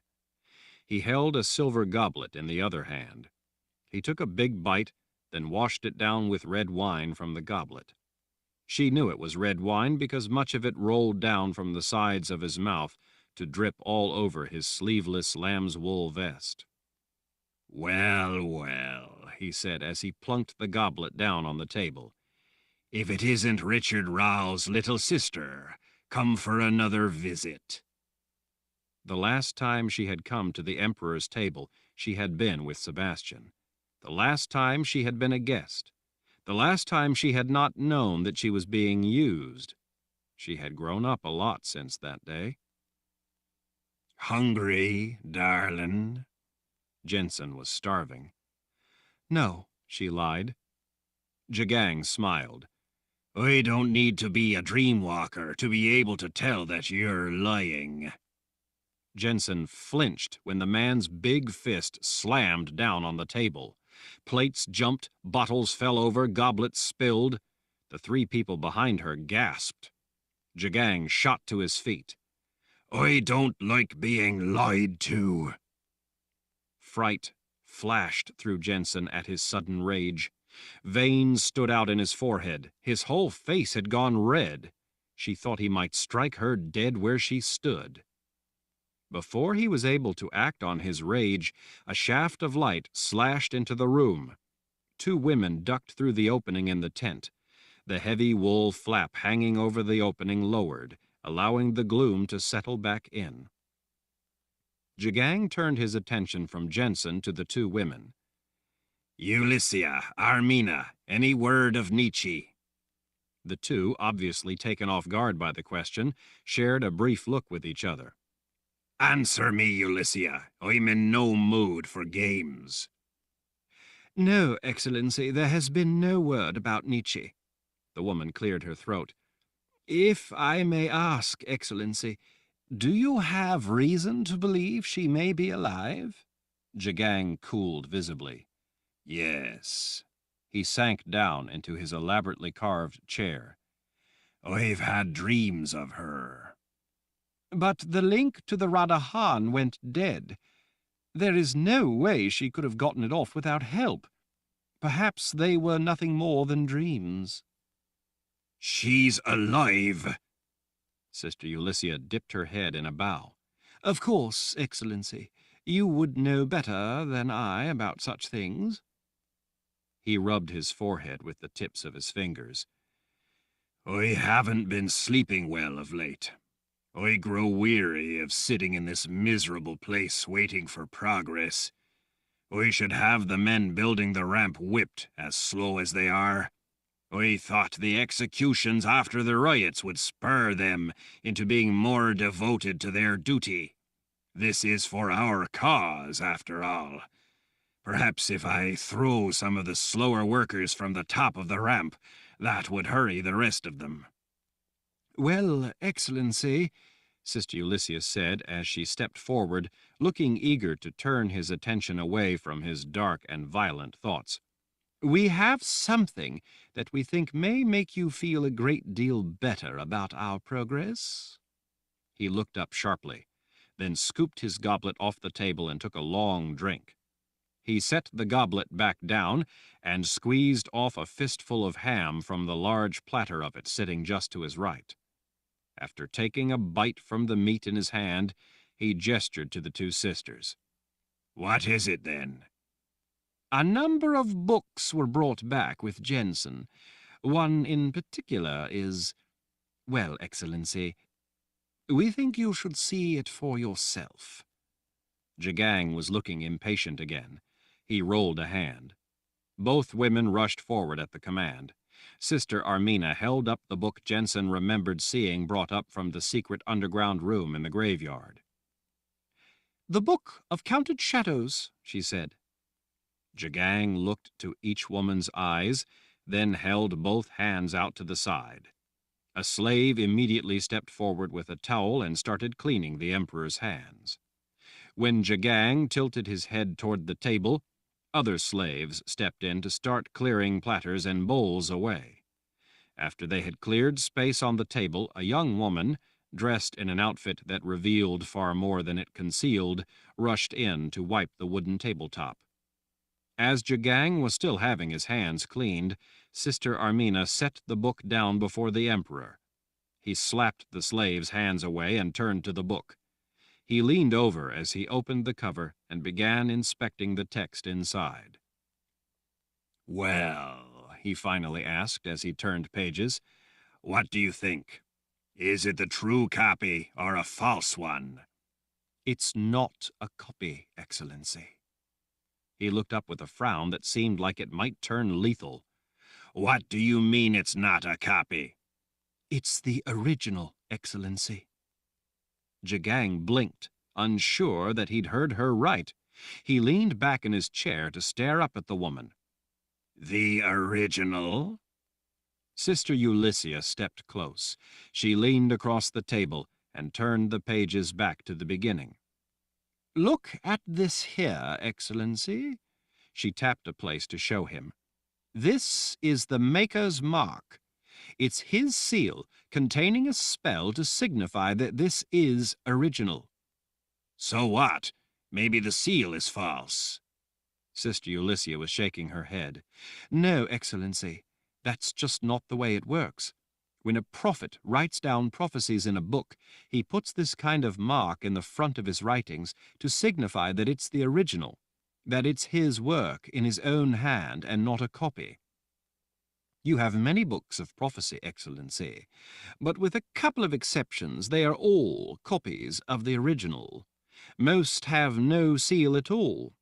Sometimes the man who copies the original makes his own mark so that his work can be identified and to make sure it is recognized as a copy. Such a seal to signify a copy is never like this. This is a unique sort of mark that is never put in a copy, only in the original. This is a maker's mark left in the form of a spell. It's how originals are identified. This is the original Book of Counted Shadows. She closed the book and showed him the spine. See? Shadows, not shadow. It has the maker's mark. It was found hidden behind barriers and shields. This is the original. What about the others? None have a seal like this. Not one of the three even has a mark of the man who made the copy. In fact, none have any kind of mark at all. They are simply copies. This is the original. Jagang, leaning a hand on the table, tapped the side of his thumb as he considered. I still don't see why it couldn't be a false copy. If they made a false copy and wanted to make it look real, they could have put a fraudulent mark in the book to fool people. Technically, it's possible, but there are a number of things that point to it not being a fraud. There are also a variety of tests we can do to verify the authenticity of the maker's mark. That, after all, is why he leaves a mark in a spell form, so that it can be tested. We've done a few tests, and the results have shown that it is genuine. But there are some more complex verification webs we could still use to test it. Sister Armina waved a hand at the book. There is also the matter of what it says in the beginning, Excellency. The part about being verified by a confessor. Sister Ulysses tisked impatiently. This was apparently an argument they'd already had. She shot Sister Armina a murderous scowl before once again turning her attention to the Emperor. The book says that a confessor is in essence used to verify the copy, Excellency, not the original. For that reason, we can't reliably trust her to identify the original. That isn't what she is meant to do. The maker's mark does that, and we can do further tests on the mark. I'm confident those tests will confirm what we already know to be true. Jagang tapped a finger on the table as he considered her words. Where was this found? In Bandakar, Excellency, Sister Ulysses said. You mean it was behind those barriers of magic for all this time? Yes, Excellency, Sister Ulysses said with obvious excitement. That alone is evidence that this is the original manuscript. Why? Because if the original could be identified by the mark, where would you hide it? Behind barriers of magic, he answered thoughtfully. Excellency, this is the original of the Book of Counted Shadows. I'm sure of it. He peered up at her with his black eyes. Are you willing to stake your life on that being true? Yes, Excellency, Sister Ulyssia answered without hesitation. Jensen woke suddenly to the strangest sound. As she came out of a dead sleep, it seemed like a roaring noise of some sort. At first, she thought that it must be Emperor Jagang having another of his nightmares, but the sound was followed by a great commotion outside. Men shouted for others to get out of the way, or in fear. Metal clattered in what sounded like stacked lances being tipped over by scattering men. She heard the roar again, closer, and more shouting. Jensen saw the guards at the entrance to the tent peek out from the edge of the hanging covering the opening. She feared to get up from her spot on the floor. Jagang had told her to stay there. As violent as the man could become in an instant, she knew better than to test him. Anson looked questioningly to her. Jensen shrugged. Owen took Marilee's hand. The three of them were obviously frightened. Jensen shared the feeling. Jagang stormed out of his bedchamber, still buttoning his trousers. He looked tired and groggy. Jensen knew that with the nightmares tormenting him, he was not getting much sleep. He was about to speak when the flap over the opening pulled to the side. The noise of the pandemonium flooded into the tent. A thin woman stepped through the opening. In the noise and confusion, she moved with the cool, deliberate demeanor of a snake. Just from the sight of her alone, Jensen wished she could crawl under a carpet and hide. The woman's pale eyes took in the four people on the floor before looking up at the Emperor. She ignored the guards. Her pallid skin stood out white against her black dress. "Six," Jagang said. "What are you doing here in the middle of the night?" She regarded him almost contemptuously. Your bidding. Jagang glared at her. "Well, what is it then?" A matter of something I agreed to obtain for you. She lifted out something that she'd had under her arm. Jensen hadn't seen it because it was so black that it was almost impossible to see in the dimly lit tent, to say nothing of being held against her black dress. As he stared at the thing she held out, his mood began to brighten. Jagang's eyes were black. Six's dress was black. Midnight on a moonless night in a cave in a thick forest was black. None of those things, though, could compare to the black of what the woman was holding. It was black beyond anything Jensen had ever seen before. The thought occurred to her that when a person died, that was the kind of blackness that must enshroud them. Jagang stared, his eyes wide with delight, a smile settling into his features. "The third box." Six didn't look to share his abrupt good humor. I have kept my bargain. "So you have," Jagang said, as he reverently lifted the box from her. "So you have." He finally set the inky black box on a chest. "What of the other matters?" he asked over a shoulder. I burned into their forces, scattering them. I have eliminated patrols when I found them. I scouted the routes for supply trains and ensured that they could safely pass. "Yes, they have been getting through, and none too soon." It will be vastly better simply to end this, the woman said.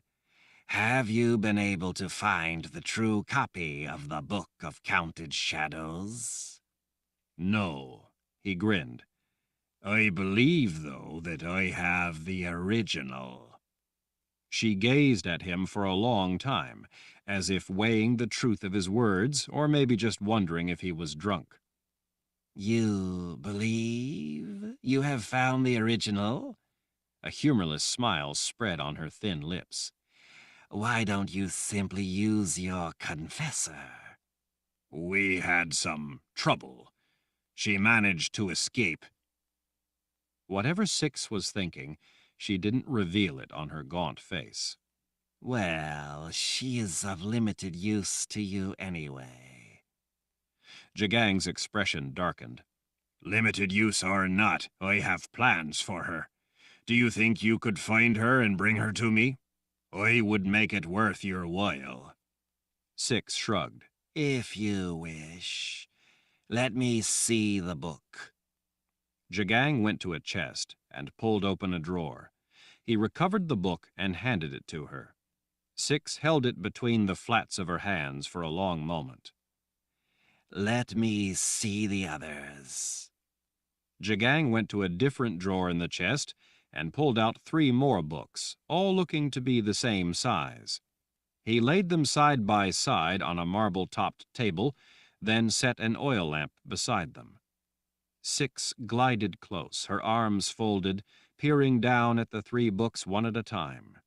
She placed the tips of her long, thin fingers on one of them. Her hand moved to a second book, pausing on it, before finally going on to the 3rd. She gestured to the books on the table. These 3 came after. She pulled the original book he'd given her out from where she was holding it under an arm and waggled it before setting it down atop the other 3. This one came first. Came first, as in original? Can you be sure? I don't take foolish chances. If it were a false copy and because of that your sister opened the wrong box, then I would lose everything I have planned and worked for, and considering my part in this, even my life. That still doesn't answer my question. She shrugged. I am a witch woman. I have talents. This is the original book. Use it. Open the correct box and your nightmares will end. Jagang stared for a moment, looking unhappy at the mention of his nightmares, but then he finally smiled. Bring me the Confessor. Six smiled in a deadly sort of way. You get everything ready, all set up, spells cast, callings done, and I will bring the Confessor to the party. Jagang nodded. Sister Ulyssia tells me that we need to get up into the Garden of Life. While it's not the only way, it would be the best way to ensure success. You should take your sister seriously. I do take her seriously, since she is the one who will open the box, with me within her mind, of course. Anything but getting it correct would be very unfortunate, her. If the Keeper of the Underworld snatched her in that way, it would be the worst possible outcome for her. Therefore, getting it right is in her own best interest. I think that's why she is so insistent on opening the box in the Garden of Life instead of doing it here. Six turned an intent look on Jensen. Use her. She's Richard Rahl's sister. One by one, everything is turning against him. Adding her life to the mix will only help to tip the balance. Jagang turned his black eyes on Jensen. Why do you think I had her brought here? Six shrugged. I thought it was revenge. I want to end this resistance to the will of the Order. If revenge was my goal with her, she would already be in the torture tents, screaming her life away. She is more used to the Order in other ways. My goal is for the Fellowship of Order to at last rule over mankind as they should by right. Except for my portion of it, Six said with a deadly glare. Jagang smiled indulgently. You are not a greedy partner in this, Six. Your request is quite modest. You can do as you wish with your little part of the world, under the guiding authority of the Order, of course. Of course. If the life of his sister doesn't sway him, feel free to mention my name. Tell him that I would be happy to let fire rain down on him." Jagang looked inspired by the idea. Good idea. As I always suspected of you from the first, you are proving to be quite a valuable ally, Six. It is Queen 6, if you don't mind. Jagang shrugged. Not at all. I'm happy to give you your due, Queen 6. Chapter 51. Sitting in the darkness, leaning against the stone wall, nodding off from time to time, Rachel heard a sound outside the cell door that brought her head up.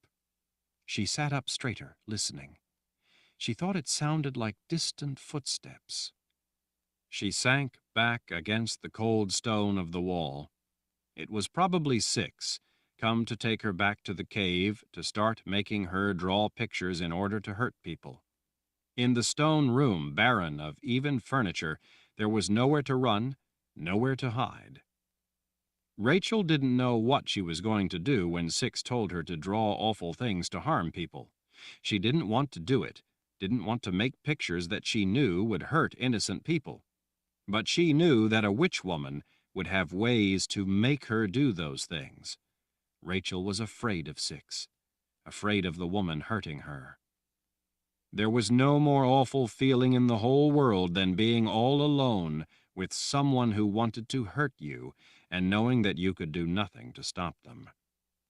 She was starting to get tears just thinking about what might be coming, imagining what Six would do to her. She wiped away the tears, trying to think of something, anything that could help her. It had been a while since she'd seen the witch woman. It might not even be Six. It might be some of the guards bringing her a meal. A couple of the guards were men from before, from when Queen Milena had been alive. Rachel didn't know their names, but she remembered seeing them in the past.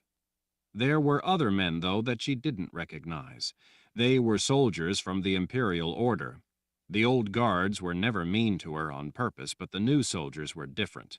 They were wild-looking men. When they looked at her, Rachel just knew that they were thinking of doing unimaginably vile things to her. They were not the kind of men who didn't seem at all worried about anyone stopping them, except maybe Six. They always stayed out of the witch woman's way. She ignored them, expecting them to get out of her way. Those men, though, watched Rachel in a way that scared her down to the marrow in her bones. Rachel worried about them catching her alone like this, without Six to keep them away. But the thought of Six coming to hurt her wasn't much better. Rachel had always hated it when she had lived at the castle before, when Queen Milena had been alive. She had lived in fear most of the time. She was hungry most of the time. But this was different. This was worse, and she had never thought it could be worse. She listened carefully to the footsteps outside as they came closer. She realized that it wasn't the sound of a man's boots she heard, but a lighter step. It was a woman's footsteps. That meant that it would be Six. That meant that it was the day she had been dreading. Six had promised that when she returned, she would start having Rachel draw for her. The lock clanged as the key turned.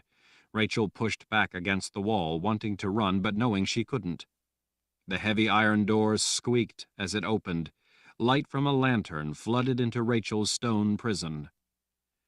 A form glided in, carrying the lantern. Rachel blinked when she saw the smile. It was her mother. Rachel jumped up in a rush. With tears suddenly flooding down her cheeks, she ran to the woman and threw her arms around her waist. She felt comforting hands come around her in a warm hug. Rachel wept with the joy of that unexpected hug. There. It's all right now, Rachel." And Rachel knew that it was. With her mother there, everything was suddenly all right. The scary men, the witch woman, none of it mattered anymore. It was all right now. "Thank you for coming," she said through her tears. "I've been so scared." Her mother squatted down, hugging her close. I see that you used what I gave you the last time. Rachel nodded against her mother's shoulder. It saved me. It saved my life. Thank you. A comforting hand patted her back as her mother laughed softly at Rachel's unrestrained happiness. Rachel pushed away. We must get away before that awful witch woman comes back. We have to get away. And there are soldiers, mean soldiers.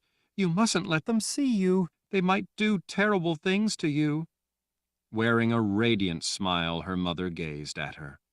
We're safe for right now. But we have to get away from here. Still smiling, her mother nodded. Yes, we must. But I need you to do something for me. Rachel swallowed back her tears. Anything. You saved my life. The chalk you gave me saved me from the ghosty gobblies. They would have torn me apart.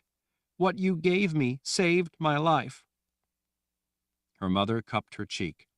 You saved your own life, Rachel. You used your head, and you saved your own life. I just gave you a little help when I knew you would need it. But it was the help I needed. I'm so very glad, Rachel. Now I need your help. Rachel shrugged. What could I do to help you? I'm not big enough to do much. Her mother smiled in a way that gave Rachel pause. You are just the right size. Rachel couldn't imagine what she could be the right size for. What is it, then? Her mother picked up the lantern and stood. She reached out for Rachel's hand. Come, I will show you. I need you to carry a very important message to save someone else. As they moved out into the stone hallway, the lantern showed that the stone hallway was empty. The guards were nowhere to be seen. Rachel liked the idea of helping someone else. She knew what it was like to be afraid and need help. You want me to carry a message? That's right. I know you're brave, but I need you not to be frightened by what you see. There is nothing to fear, I promise. As they hurried through the halls, Rachel began to worry. She knew that her mother had helped her before. She wanted to return the favor. Still, it sounded like it might be scary. When people said not to be afraid, that meant that there was something to be afraid of. Still, it couldn't be more scary than the mean-looking men who stared at her, or as scary as a witch woman. Chase had taught her that it was normal to be afraid, but that to survive you had to be the master of your fear in order to help yourself. Fear, he always said, couldn't save you, but mastering it could. Rachel looked up at her beautiful mother. Who is the message for? It's to help a friend, Richard. Richard Rahl? You know Richard? Her mother glanced down. You know him, that's what matters. You know that he is trying to help everyone. Rachel nodded. I know. Well, he is going to need some help. I need you to carry a message for me to see if we can get him the help he will need. All right, Rachel said. I'd like to help him. I love Richard. Her mother nodded. Good. He is a man worthy of your love. She paused before a heavy door to the side, then squeezed Rachel's hand. Don't be afraid now, all right? Rachel stared up at her mother, feeling flutters in her stomach. All right. There is nothing to fear, I promise, and I'll be right here with you. Rachel nodded. Her mother pushed the door open out into the cold night air. Rachel could see out through the doorway that the moon was up. Because Rachel had been in a dark cell and there had only been the lamplight, she could see everything outside pretty well. It looked like a courtyard, with stone walls surrounding it. The courtyard appeared to be big enough not only for bushes but for trees. Together they stepped out into the chilly darkness. Rachel froze stiff when she saw the glowing green eyes staring down at her. Her breath caught in her throat, preventing the scream locked inside her from escaping. Huge wings snapped open, spreading wide. With the moon behind those wings, Rachel could see veins pulsing in the skin stretched across the wings. It was a gar. Rachel just knew that in an instant the beast was going to tear both of them apart. "Rachel, don't be afraid," her mother said in a gentle voice. Rachel couldn't move her legs. "What?" "This is Gratch. Gratch is a friend of Richard's." She turned to the deadly beast and laid a hand on the great furry arm, giving it a soothing stroke. "Aren't you, Gratch?" The mouth split wide. Huge fangs glistened in the light of the lantern. The vapor of its breath hissed out between those fangs up into the cold air. "Gratch lug, Ratch arg," the creature growled. Rachel blinked. It wasn't a growl exactly.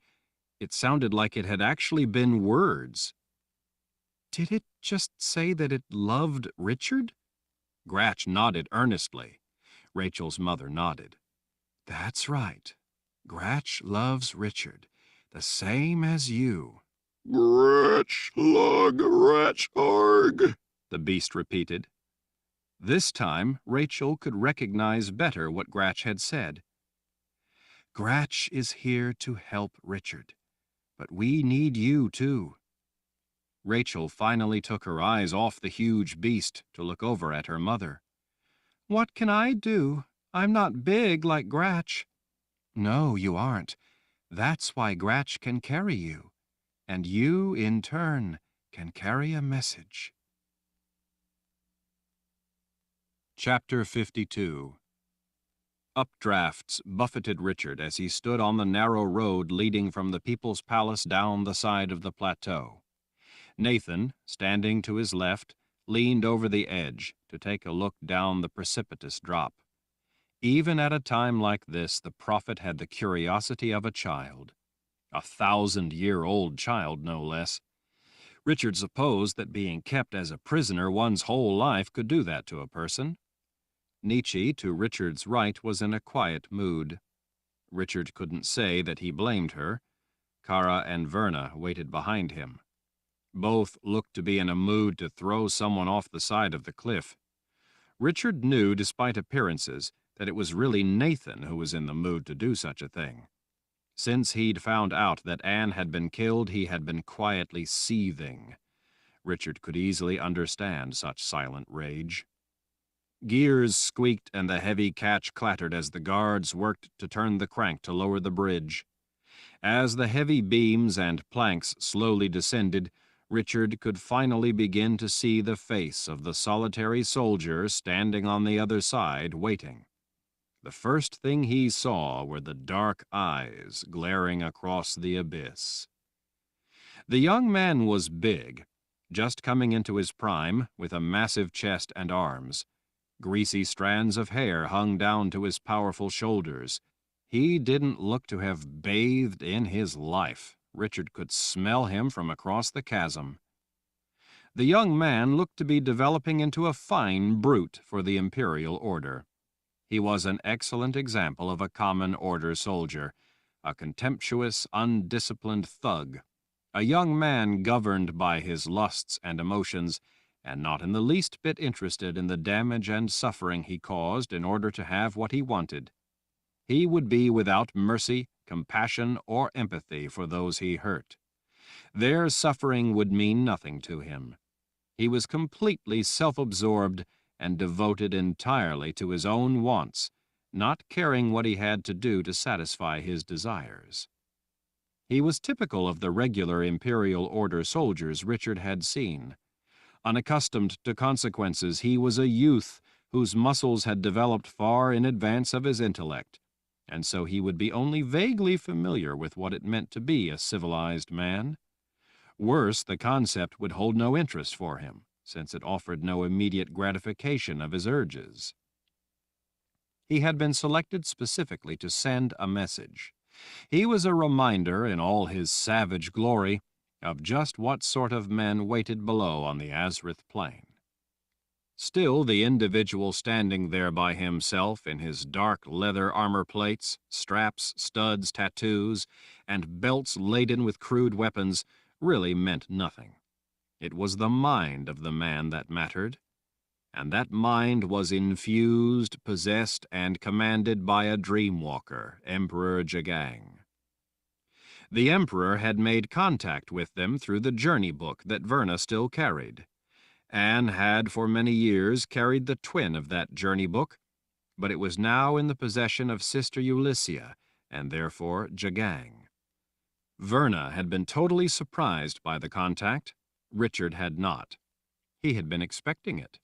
In fact, he was the one who had asked Verna to check in her journey book for a message. Jagang had wanted a meeting. He said he would come alone, but for his own safety in the mind of one of his men. He said that Richard could bring whoever he wanted to the meeting, as many as he wanted, a whole army if he wanted. Jagang was hardly worried about the life of the soldier. The Emperor had said that even if they decided to kill the soldier, he didn't care. Richard knew not only from his own experience, but from Kalen's as well, that catching the Dreamwalker in the mind of another person was impossible. She'd said that she had touched such a person, possessed by Jagang with her power, but even as it took them, the Emperor was effortlessly able to escape the danger. Despite the talented people with Richard, he did not delude himself that any of them might just be able to catch the Dreamwalker. Of course, the soldier would be dead, but that was just the sacrifice the man would have to make for the cause, as far as Jagang was concerned. No, the people Richard had with him had not been brought to try to kill Jagang through the mind of the surrogate. Richard knew better. They each had been brought for other reasons. The bridge finally thudded down in place. Richard had already given the bridge crew and guards their instructions, so once the bridge had been lowered, he gave them the signal and they all started back up the road. Once the crew and guards were out of hearing distance, Richard started across. His entourage was quick to stay close to him. The man on the other side stood for a moment, his thumbs hooked in his weapon belt, before casually advancing to the middle of the bridge and striking an arrogant pose. As they came to a halt, the man's dark eyes, Jagang's dark vision, were fixed on Nietzsche. While the master looking through those eyes was no doubt angry, the young man himself was quite open about his lust for what he saw. He ignored everyone else but the blonde woman standing before him in a revealing black dress. The neckline at the top of the bodice was loose and open, and the man was quite interested in what he was seeing. "What is it you want?" Richard asked in a businesslike voice. The man's eyes, Jagang's vision, turned to Richard, but then went back to Nietzsche. "Well, darling," the deep voice said, "I see you have managed once again to betray me." Nietzsche returned only an indifferent expression. "You said that you wanted to meet with me," Richard said, keeping his voice calm. "What's so important to you?" The contemptuous gaze slid to Richard. "Not so important to me, boy, to you." Richard shrugged. "All right, to me then." "Do you care about all those people back there behind you?" "You know I do," Richard said with a sigh. "What of it?" "Well, I am going to give you a chance to prove it. Listen carefully, for I'm not in the mood to trade insults." Richard wanted to ask Jagang, if he was having trouble sleeping, but he resisted the urge for sarcasm. They were there for a purpose. "State your offer, then." The soldier lifted an arm rather haltingly, Richard thought, to gesture back up at the palace towering behind them. "You have many thousands of people in there, awaiting their fate. That fate now is entirely in your hands." "That's why they call me Lord Rahl." "Well, Lord Rahl, while you only stand for yourself, I represent the collective wisdom of all the people of the Order." "Collective wisdom?" Again, Richard had to force himself not to make a flippant remark. Collective wisdom is what guides our people. Together, because we are many, we are wiser than the few. Richard looked down, picking at a fingernail. Well, I've already played the collective wisdom of your Jala team and beat them up one side and down the other. The man lurched forward half a step, as if about to attack. Richard stood his ground, folding his arms as he finally looked up to stare into Jagang's eyes. The man halted. That was you? Richard nodded. What is your offer? When we get in there, and we will get in, men like my young soldier here, the pride of the people of the old world, come to crush the heathens of the new world, will be set free in the place. I will leave to your imagination what such men will do to the fine people in the palace. I already know how the pride of the order treats innocent people. I've already seen the results of their collective wisdom. No imagining is necessary. Well, if you would like that to be repeated here only tenfold worse, just because they're angry at your bull-headed defiance, at having to sit down there building their own way in, then you have to do nothing. They will come, they will get in, and they will extract their vengeance for all that you have done to the people of their homeland. I already know all that, Richard said. It's pretty obvious, after all. And would you like to spare your people that pain? You know I would. The man straightened a little, taking on Jagang's smile. And do you know that I have your sister, Jensen? Richard blinked in surprise. What? I have Jensen. She's quite nice on the eyes, actually. She was brought back after we visited a graveyard in Bandakar to pay our respects to the deceased. Richard was losing track of what Jagang was talking about. What deceased? Why, Nathan Rall, of course. Richard's eyes slid closed as he remembered that grave marker. Dear spirits, he whispered to himself. While they were paying our respects to the tomb of Nathan Rall, my representatives came across the most interesting books. One in particular, I believe you've heard of, the Book of Counted Shadows. Richard glared, but said nothing. Now, as I'm sure you are aware, there are 5 copies of that particular book. In fact, I have 3 of them. From what my good sisters tell me, you have memorized another copy. I'm not sure where the 5th is, but I suppose that it could be any of a number of places. The thing is, it doesn't really matter. You see, the Book of Counted Shadows that came into my possession, along with your beautiful little sister and a few of her friends, is not a copy. Richard puzzled at the man. Not a copy? Then what is it? It's the original, Jagang said in his deep voice, sounding quite amused with himself. Because it's the original, I don't have to worry about which of the 5 is the one true copy and which 4 are the false copies. That no longer concerns me, since I now have the original. Richard heaved a sigh. I see. Besides that, I now also have all 3 boxes of Orden. My friend Six was kind enough to bring me the 3rd. The dark eyes turned toward Nietzsche. She got it from the Wizard's Keep. Just ask Nietzsche. Fortunately, Nietzsche recovered from the touch of the witch woman. I would have been so very displeased had she died. Richard folded his arms again. So you have the Book of Counted Shadows, and now you have all 3 boxes. Sounds like you have Jala de Jin well in hand.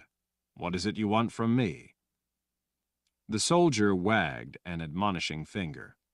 You know what I want, Richard Rall. I want into the Garden of Life. I suppose you do, but I don't think it would be very healthy for me to allow that. I suggest that you think about all those people in there, and ask yourself how healthy it will be for them if you don't agree. You see, we are going to get in. It's just a matter of when, and what happens when we do get in. If you force me to fight my way in, then, as I said, I will have to let my men extract their revenge on every single person in there, every man, woman, and child. I expect that it will be terrifying beyond their wildest imagination. But if you surrender... Surrender? Verna shouted. Are you out of your mind? Richard silenced her by easing her back. He turned again to Jagang. Go on. If you surrender, I will not harm the palace. If we were to surrender, why in the world would you spare it? I certainly hope you don't expect me to believe that you have it in you to honor such a bargain. Well, you see, we were planning to build a grand palace to be the headquarters of the Imperial Order. Brother Nariv himself was overseeing the project, but you ended that dream for our people. We could start over and build such a palace, the man gestured indulgently, but it would be so much more fitting, since you took our palace, for us in the end to take yours, and rule from it to show all who would defy the Fellowship of Order what comes of such foolish resistance. This seat of the Order would be a statement to all. Of course, after you witness the opening of the correct box of Orden, I would have you put to death. Of course, Richard said. A relatively quick death, but not too quick. I would want to pay you for some of your crimes, after all. How appealing. Well, your people would live. Aren't you concerned for them? Have you no compassion? They would have to bow to the beliefs of the Order, which is, after all, the moral law of the Creator himself, but they would not be molested by my men. Still doesn't sound very appealing, Richard said, his arms still folded. The soldier shrugged, an awkward movement, like a puppet whose strings had been pulled. Well, those are your only two choices. Either we eventually smash our way in on a river of blood, letting my men have what they want of your people and your palace, while my sisters and myself do what we must in the Garden of Life, or else you come to your senses and allow your people to live in peace, while my sisters and myself do what we must in the Garden of Life. Either way, I will have the Garden of Life to use as I must.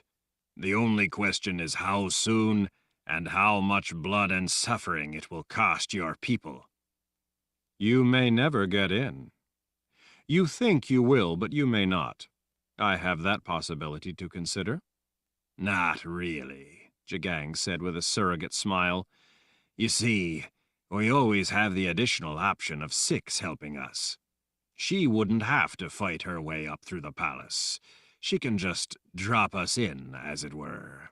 Beyond that, if I grow too impatient, I could always go ahead and do it the easy way, by simply using the book the way it was intended to open the correct box. You need the Garden of Life.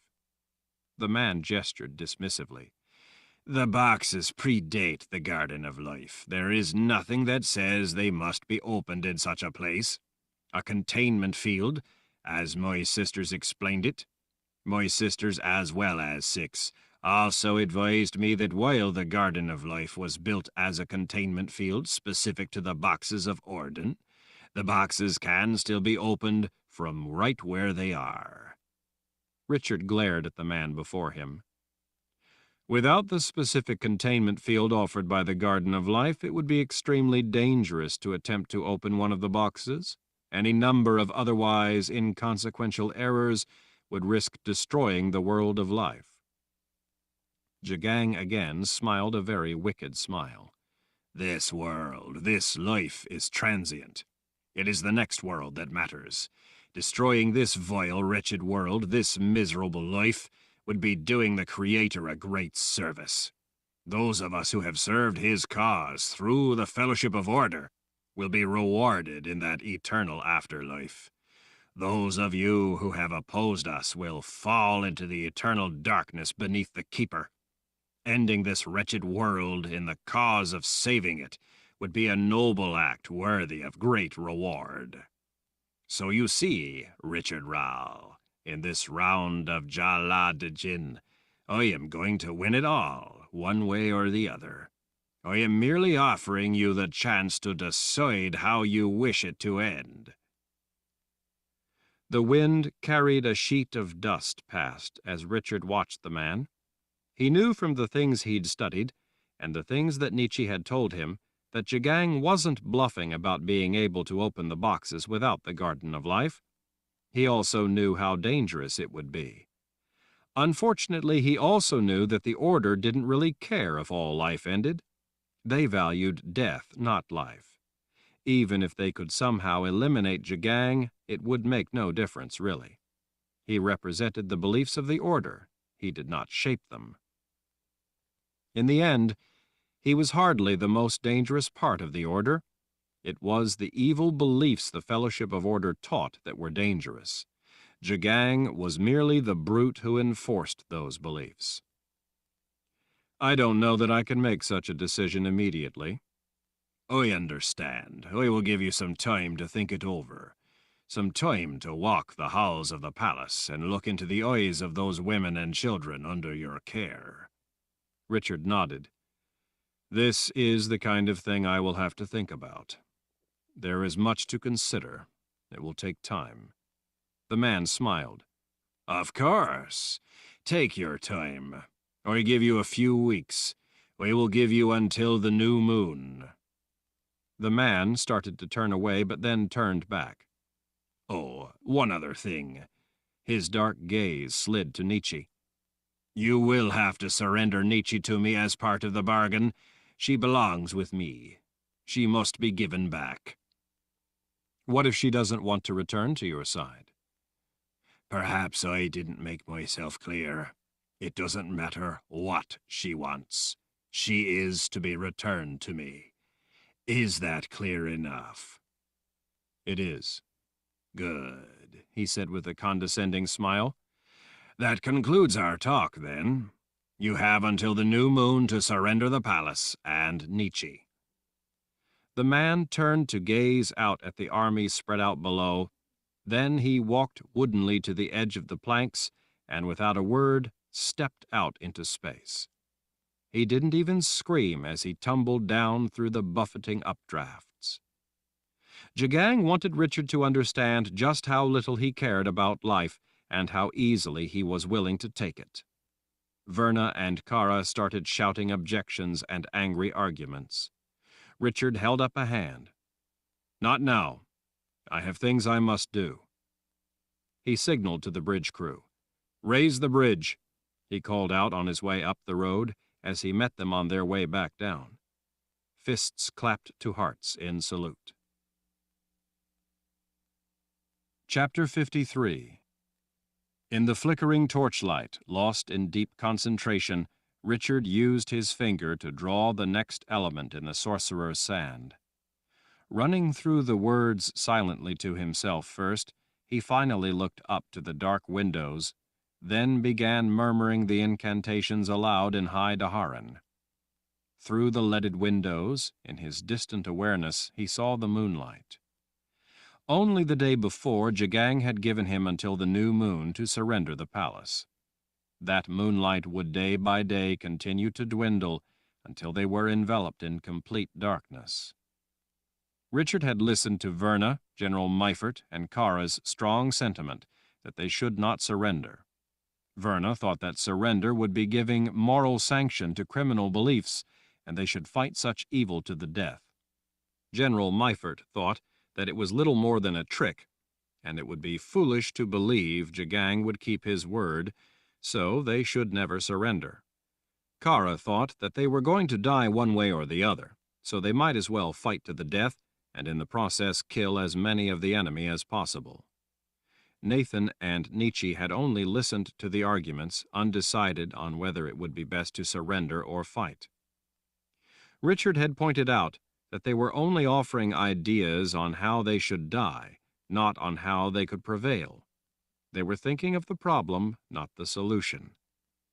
He knew that there was only one realistic way he could ever expect to get close to the boxes of Orden, but it was not something that the others had wanted to hear. Moment by moment, time was slipping through his fingers. He knew that he would not be granted more. Richard felt the crushing weight of the responsibility he alone had to bear. He had decided that he could wait no longer. Ready or not, he had to begin. He felt nothing as he spoke the proper incantations, just as he felt nothing when he drew the spell forms. His emotions were entirely driven by his thoughts of Callan, the people he cared dearly about, and the choices he had left open to him. He had to keep reminding himself not to waste time allowing his thoughts to drift to what was about to be lost, but instead to use what time he had to think of a way to prevail. While he didn't have access to the boxes of Orden, or the true copy or original of the Book of Counted Shadows, he knew from the books Nietzsche had studied, especially the Book of Life, which explained how to initiate the use of the boxes of Orden, that this ritual was a necessary component to using Orden to counter chain fire. Countering chain fire was central. If Richard ever did get the chance to use the boxes, he had to be ready to use that opportunity. This was one of those things that he had no choice about. Either he did it, or he could never open the boxes. Simple as that. The sooner he made the attempt, the sooner they would know if it would work. Either he lived or he died. If he didn't survive, then it was better to let Nietzsche, Nathan, and Verna have as much time as possible to try to think of another way to avoid the inevitable. The Emperor had a variety of options. Richard didn't. Jagang, since he would be opening the boxes through Sister Ulyssia, wouldn't have to travel to the underworld.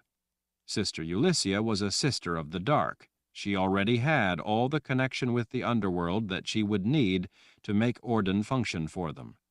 Richard would have to create his own connection and find a way to accomplish what was necessary in order to make Orden work to counter the chain fire event. The incantations, Nietzsche had told him, like the spell forms, were cause and effect. He was the proper person, with the required power, drawing the proper spells, reciting the necessary words. His gift would add what was needed to the elements as he brought those elements into being in the sorcerer's sand. Cause and effect, Nietzsche had assured him. There was no need for him to feel anything. He was counting on her being right. They were all counting on her being right. Nathan, too, was more than concerned about her being right. The prophet was more worried than ever about the great void and how close they were to it. Richard remembered how Warren had always referred to the boxes of Orden as the gateway. At the time, when Richard had been at the Palace of the Prophets, Warren had said that the danger was that the boxes, the gateway, had breached the veil and would allow the keeper of the underworld through into the world of life. Because the boxes were a gateway into the world of life for the keeper, a way through the veil, they were also a gateway going in the other direction, into the world of the dead. It had occurred to Richard that the boxes might very well be the gateway to the great void that so concerned Nathan. Since the powers Richard was invoking were an integral part of Orden itself, Richard was aware that in attempting to journey to the underworld, he very well might be about to be swallowed up into his own great void. Richard thought again about the long talk he had had with Nathan. If Richard was successful this night, then Nathan was once again going to have to step into the role of the Lord Rahl. They couldn't afford to leave everyone without a Lord Rahl for even the short time Richard would be gone. Richard had told the prophet that if anything went wrong, then he was going to have to do what was necessary on his own. Richard, hunched naked before the white sorcerer's sand, used his forearm to smooth the next section, creating a field for the motifs to come. He began to draw the complex enchantments radiating out from the center axis of the larger spell form. Each of those elements branched into intricate symbols of its own that he had spent countless hours practicing on paper. Nietzsche had stood over his shoulder as he'd drawn those symbols, guiding his every movement. Nietzsche could not help him now, though. This he had to do by himself, without any help. He was the one who had been named the player. It had to be his own work, touched exclusively by his gift. The torches, their flames wavering slowly in the still air, lit the sand, throwing off sparkles of prismatic light. Those tiny flares of colored light were riveting, spellbinding. They made him feel lost in his own private world. In a way, he really was lost in his own world. As he began drawing the abutting spell forms, Richard gave himself over to the act of drawing. He focused exclusively on the creation of each component as he drew it, making it fit into the larger context of the spell form, not only conceptually, but physically. Back when he had painted the designs on himself and his team, he had discovered that drawing those elements had much in common with using his sword. There was a movement to it, a rhythm, a flow. Since he was, after all, now conjuring things from the underworld itself, each spell contained elements of the dance with death. It not only had to be the right element at the right time, but had to be carried out with precision. In many ways, drawing the spells was the dance with death. In much the way he fought with the sword to stay alive, bringing death to those he battled, the spells were bringing him closer to that cusp between life and death. When he fought with the sword, he knew that any error would result in his swift death. The moves he made with the sword not only had to be the right moves, but they had to be done at precisely the right time and done properly. Drawing the spell forms was no different. Each move had to be executed properly. Any error would result in swift death. At the same time, it was an exhilarating experience. He had practiced long hours. He knew the forms. He had painted them on himself and his team. Now he lost himself in the movement of drawing those forms, the strokes, slashes, and points, all the while moving with the constant flow of coming close to death but avoiding annihilation. He existed on the cusp of life, the very outer edge of existence. He moved among the forms as if moving among an enemy, moving among death stalking him. It was an all-consuming experience that felt to him just like using the sword of truth. In fact, it was all one and the same. From that first day when Zed had handed Richard the sword across the table outside his house, Richard had in reality been preparing for this. He could feel sweat dripping off his face as he worked. As he drew each form, worked each element to completion without allowing anything to distract him into making a mistake, he lost all sense of time. He was part of the drawings. He was, in a very real sense, in the drawings, just as he was in a sword fight when he used the sword of truth. His brow wrinkled with the intensity of it. He added each element, laid down each stroke and curve with the precision of a cut with his sword, or with the precision of his chisel when he had sculpted. It was the same skill he applied when using a blade. He was destroying and creating all at the same time. When he at last realized that he had drawn every symbol, completed every spell form, connected every element, he sat up straighter. His gaze swept over the sorcerer's sand, and he at last realized the full horror of what lay ahead. He looked around at the garden of life. He wanted to see beauty before he faced the world of the dead. At last he sat cross-legged and rested his hands palm up on his knees. His eyes slid closed. He took deep breaths. This was his last chance to stop. In another moment, it would be too late to change the course of events. Richard raised his head and opened his eyes. In High Daharan he whispered, "Come to me." There was a moment of dead silence in which he could hear only the soft burning of the torches all around the sorcerer's sand. And then the air itself shook with a sudden wailing roar. The ground shook.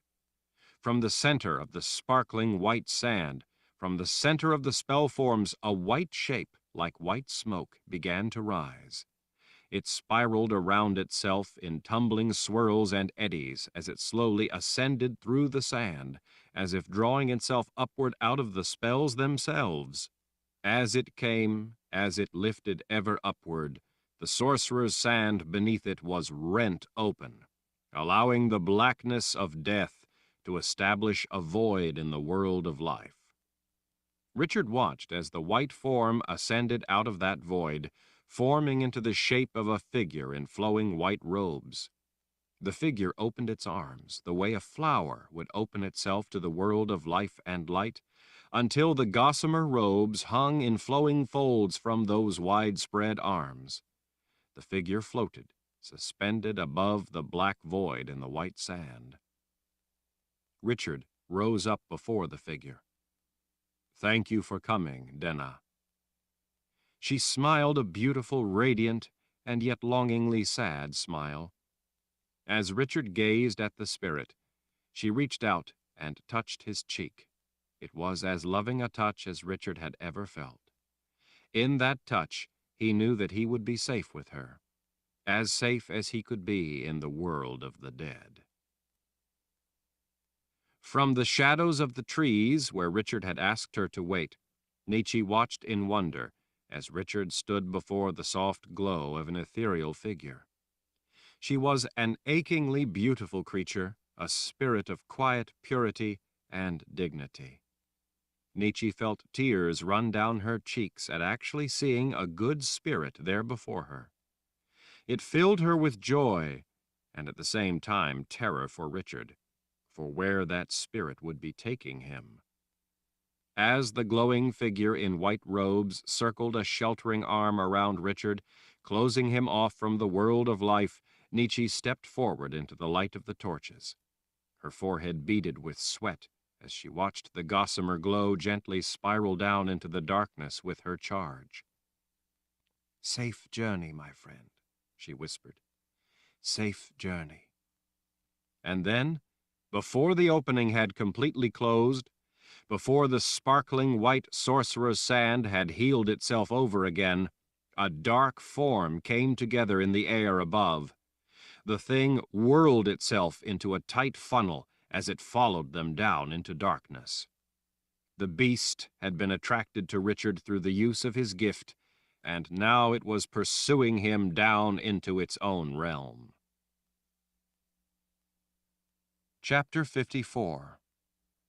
Kaelin added another stick to the fire. Sparks swirled up into the late evening air, as if eager to follow after the departing vestiges of red-orange just visible through the bare branches in the western sky. She warmed her hands toward the building flames and then shivered as she rubbed her arms. It was going to be a cold night. Short on gear, they each had only one blanket. At least she also had her cloak. Lying on the cold ground made for a miserable, sleepless night. Spruce trees were plentiful, though, so she had cut a number of boughs for bedding. Even as thick as the woods were, they wouldn't have offered good protection from any wind, but since the clear night was dead calm, at least they wouldn't need to build a shelter. Kaelin just wanted to have something to eat and then get some sleep.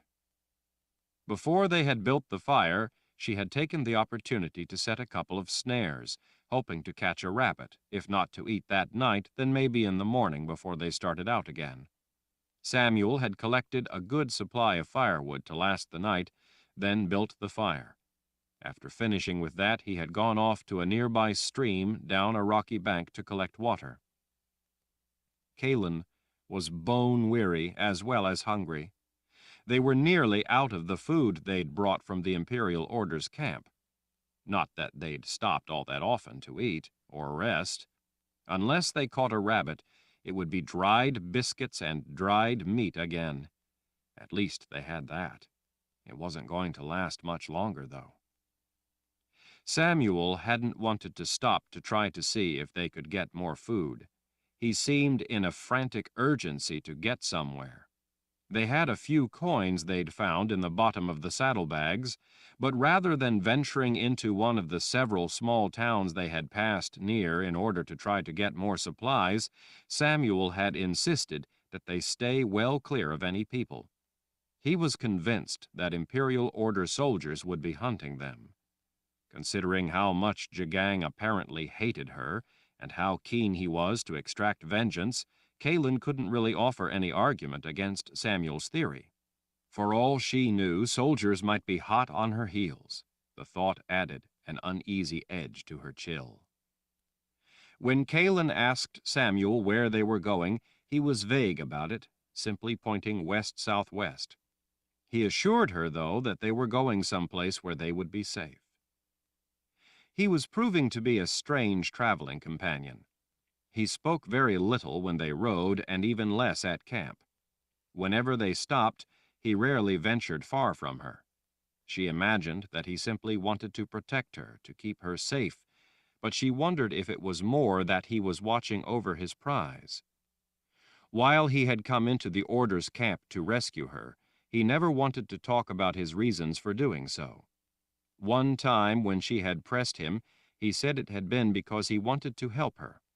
On the surface, it seemed a nice sentiment, yet he never explained how he knew her, or how he knew that she had been held captive. By the way that he was always glancing at her, when he didn't think she was watching, she thought that maybe he was just bashful. If she pressed him about anything, he would typically pull his head down between his shoulders and shrug. She sometimes came to feel that she was torturing the poor man with her questions, and so she would stop and let him be. It was only then that he would seem to relax. Still, all of the unanswered questions gave her pause.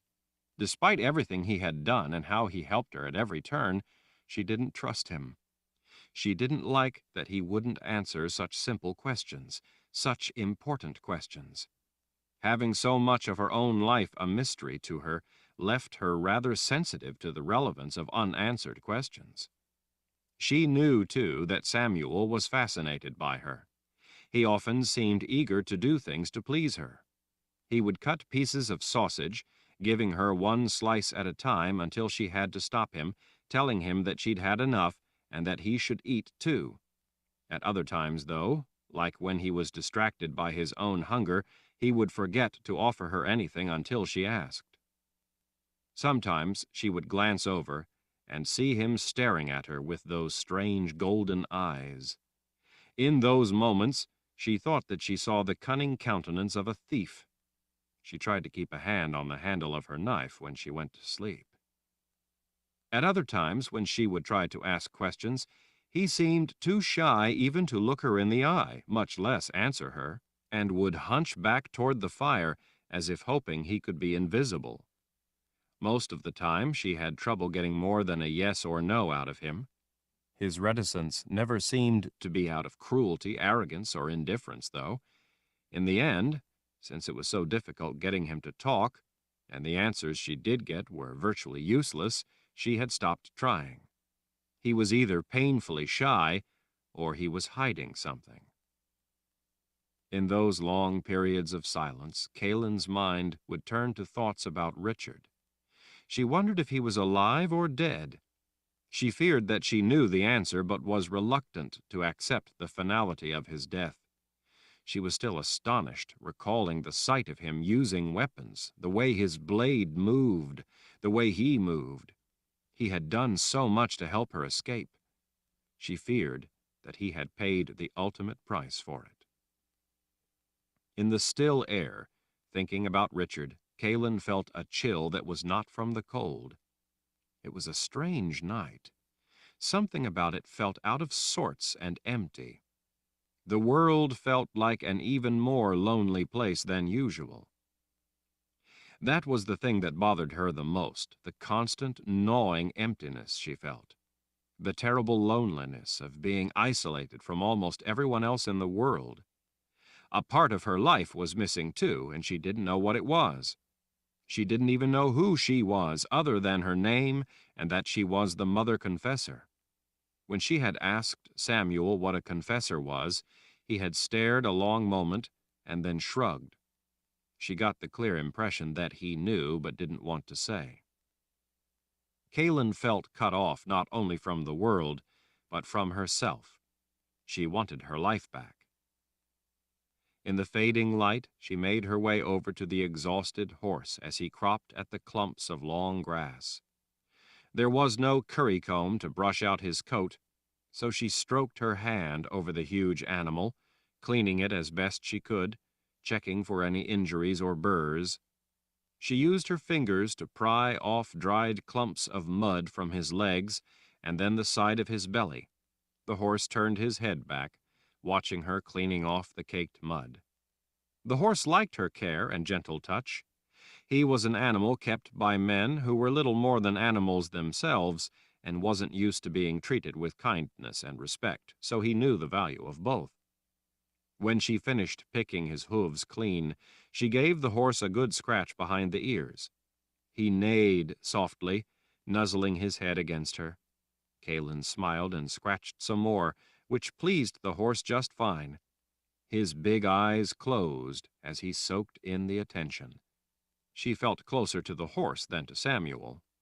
To Samuel, the horse was just a horse. He wanted to hurry, and the horse was his means of covering ground. Kaylin wasn't sure if it was so much that he had somewhere to go, or if he simply wanted to put as much distance between them and the Imperial Order as possible. Since he kept to a steady course, she supposed that he must have a real destination. If that was the case, then he had some reason to get there in a hurry.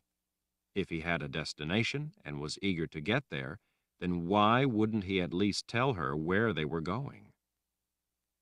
As she rubbed behind the horse's ears, he pressed his head a little tighter against her in appreciation. She smiled at the nudge the horse gave her when she paused, urging her to continue. She thought that he was falling in love with her. Kaylin wondered if she was being less kind to Samuel. She didn't mean to be deliberately cold toward him, but since he was being less than candid and likely evasive, she had decided to trust her instincts and remain businesslike with him. Back at the fire, as Kaylin, sitting on her heels, fed another stick into the flames, she heard Samuel rushing back. She checked the knife at her belt. "Got one," he called as he came into the light of the campfire. He held up a rabbit by its hind legs. She didn't think that she'd ever seen Samuel so excited. He had to be hungry. She sat back, smiling. "I guess we get a hot meal tonight." Samuel, grasping the hind legs in both hands, hastily ripped the rabbit apart. Kaylin sat up in surprise as he laid a bleeding half of a rabbit before her.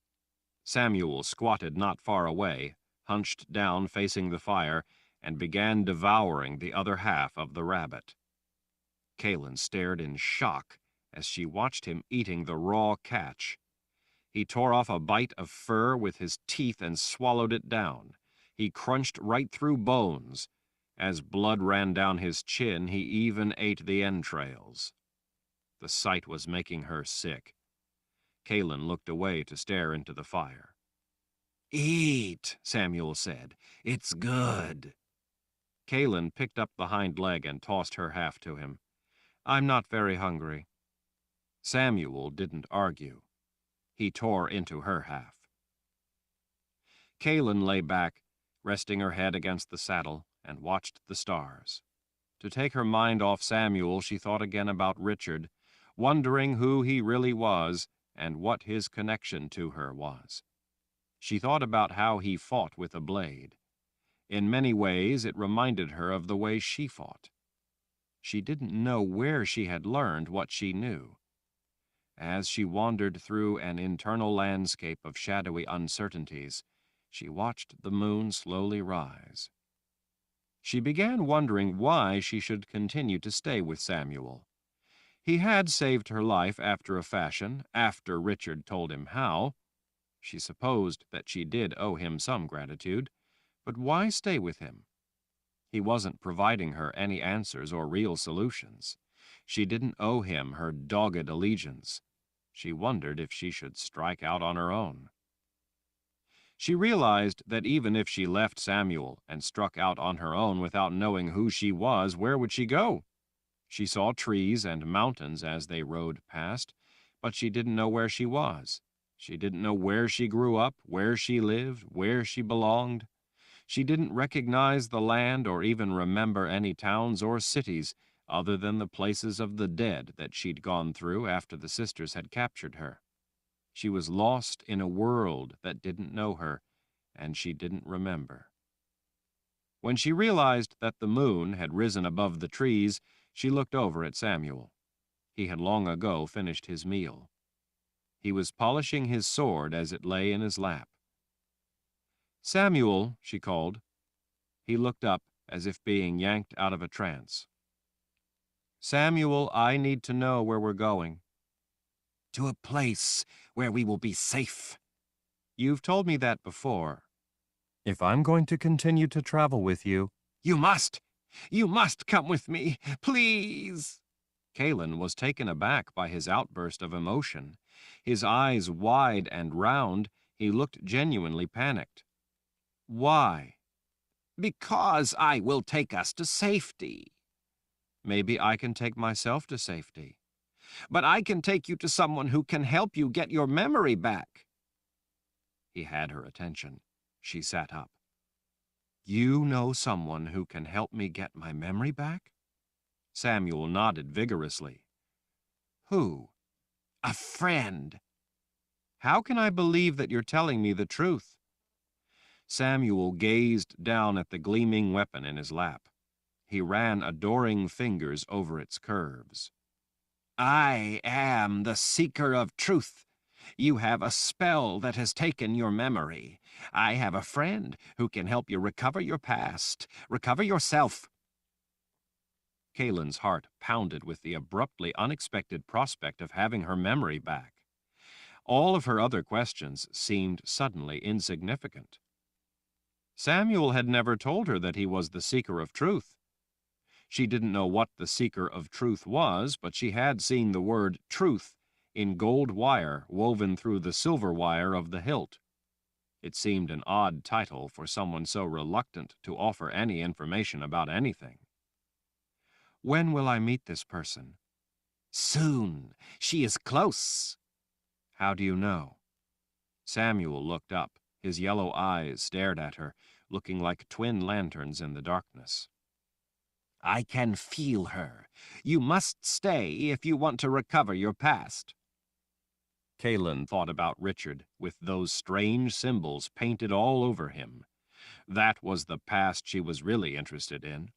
She wanted to know her connection to that man with the gray eyes. Richard knew that it was his only chance. Darkness, unlike anything he had ever known, pressed in all around him.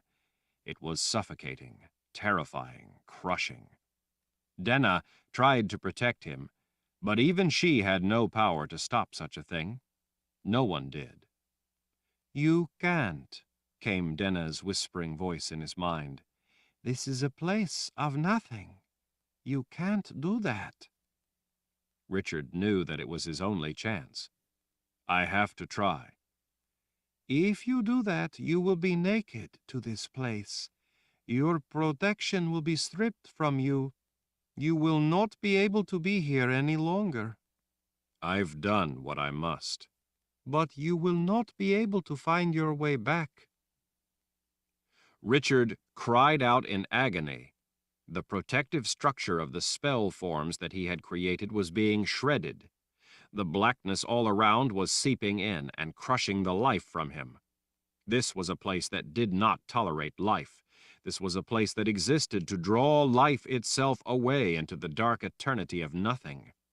The beast had followed him into that void of the underworld, and now it had him trapped in its own domain. Finding his way back was no longer what concerned him. That option was already lost to him. His connection to the entry point was gone, broken away by the beast as it tore apart the fabric of the protective spells. There was no way back to the Garden of Life, no way to find something in the middle of nothing. Now escape was all that mattered. The beast was a thing created of subtractive magic, and it was in a subtractive world. Richard was caught in its lair. In this place there was no help to be had. Denna could do nothing against a conjured creature of this sort, a creature in its own element. There was no way he could even make it back to the Hall of Sky, where the ceiling of stone was like a window showing the sky across its surface. Even that now seemed forever ago, forever distant across the eternity of nothing. His connection to it was lost somewhere in the blackness. As he felt the tormenting claws of death itself tearing to get at him, he only wanted out. His mind held those essential elements he had come for in a death grip.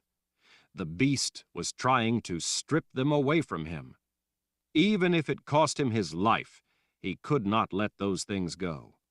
If he lost those ephemeral aspects, there would be no point in going back to the world of life. "I have to do it," he cried through the stunning pain of what was ripping at his very soul. Denna's arms tightened protectively, desperately around him, but there was no protection to be had in that embrace. Despite how much she wanted to help him, this was a thing she could not fight. She was his protector in this world, but only in the sense of being his guide to help him find what he needed while keeping him from straying into dangers that would suck him forever downward into darker places yet. She was not his guardian from what might come out of that darkness, and she had no ability to stop a conjured creature that did not exist. "I have to," he cried out, knowing that there was nothing else to try. Shimmering tears traced their way down Denna's beautiful, glowing face. "If you do this, I can't protect you." "If I don't, what do you suppose will happen to me?" She smiled sadly. "You will die here." "Then what choice do I have?" She began floating away, only her hand holding his. "None," her silken voice said in his mind. "But I can't be with you if you do this." Twisting in pain as the beast tightened around him, Richard managed to nod. "I know, Denna. Thank you for all you have done. It was a true gift." Her sad smile widened as she drifted farther away. "For me too, Richard. I love you." Richard felt her fingers still touching his. He nodded as best he could. "One way or another, you will always be in my heart." He felt her kiss on his cheek. "Thank you, Richard, for that above all else." And then she was gone.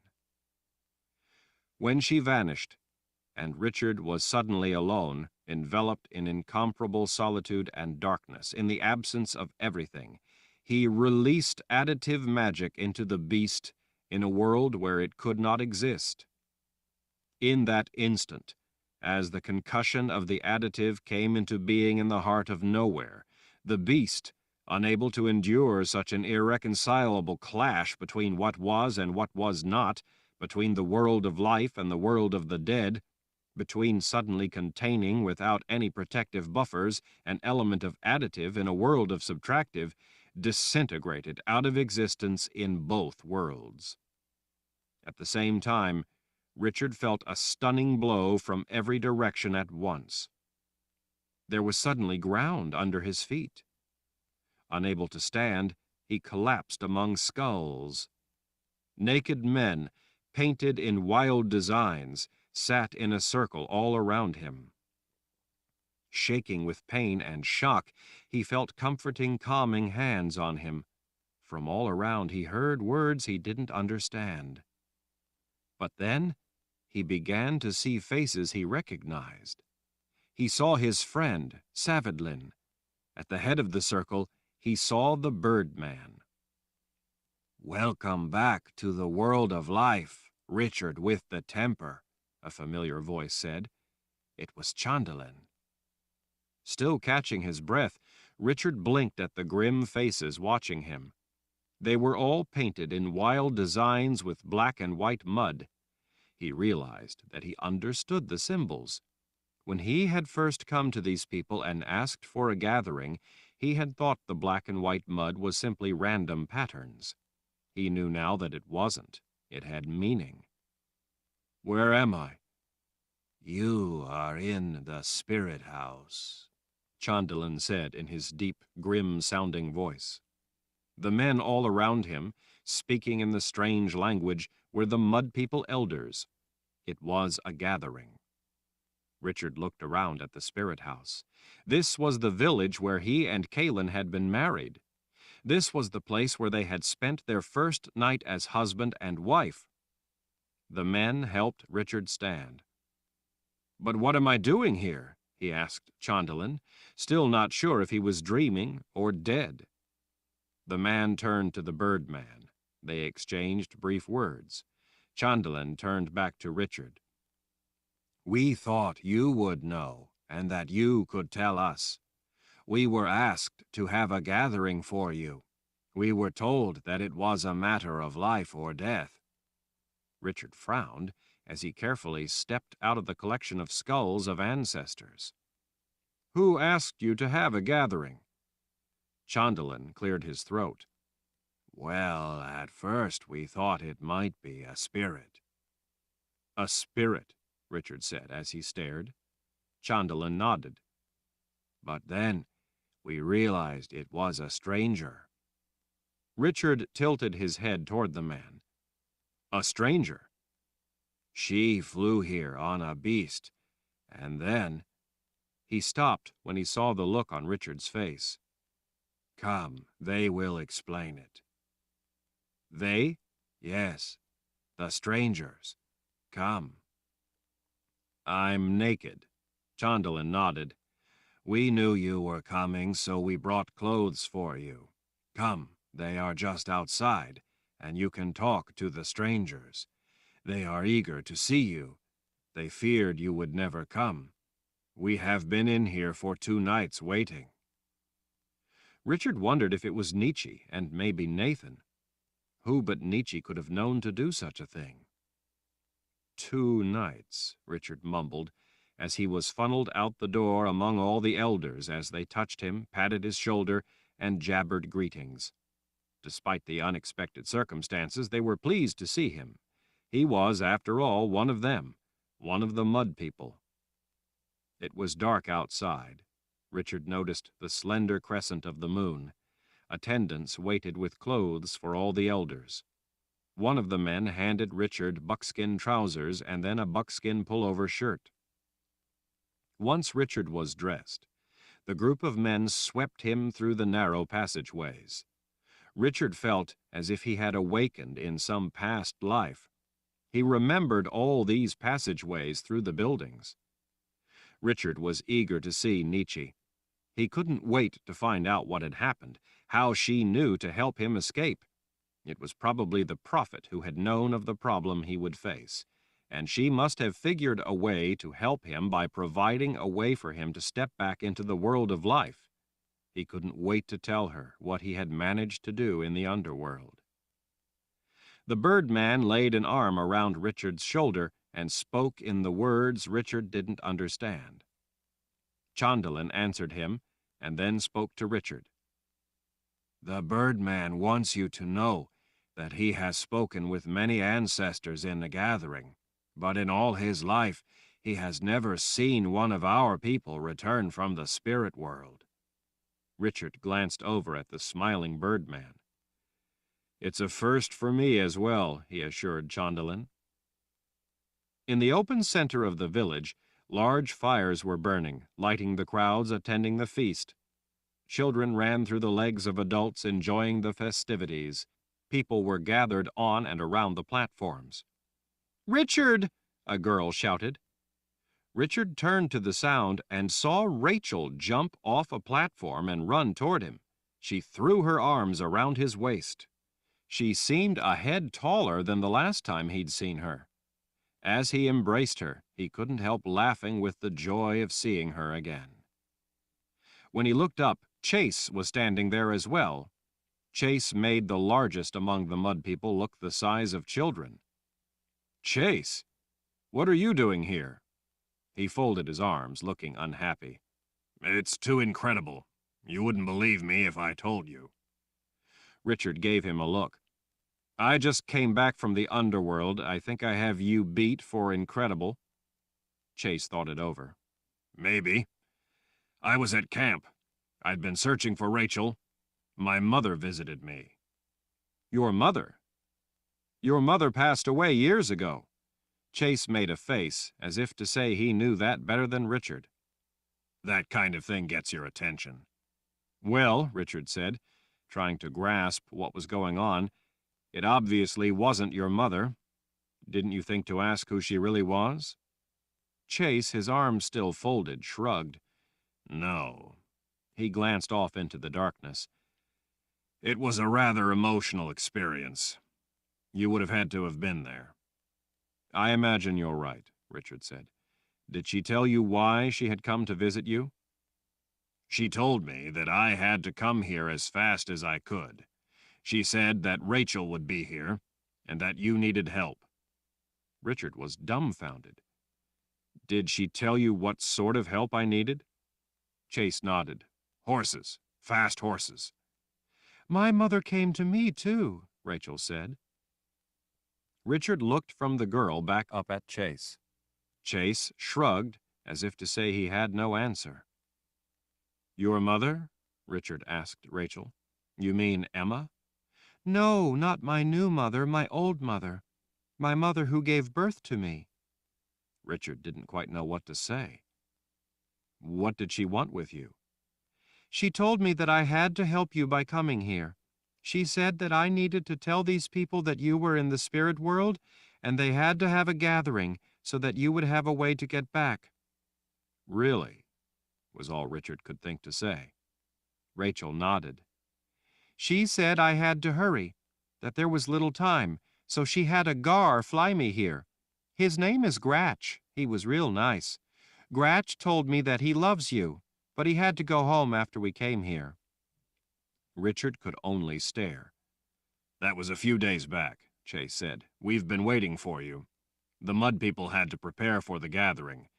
I brought you 3 fast horses. We have food packed up for you.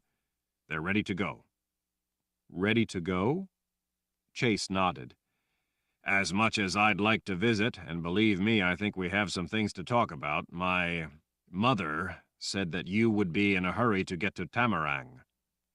"Tamarang," Richard repeated. Zed was going to Tamarang. That wasn't all that was there.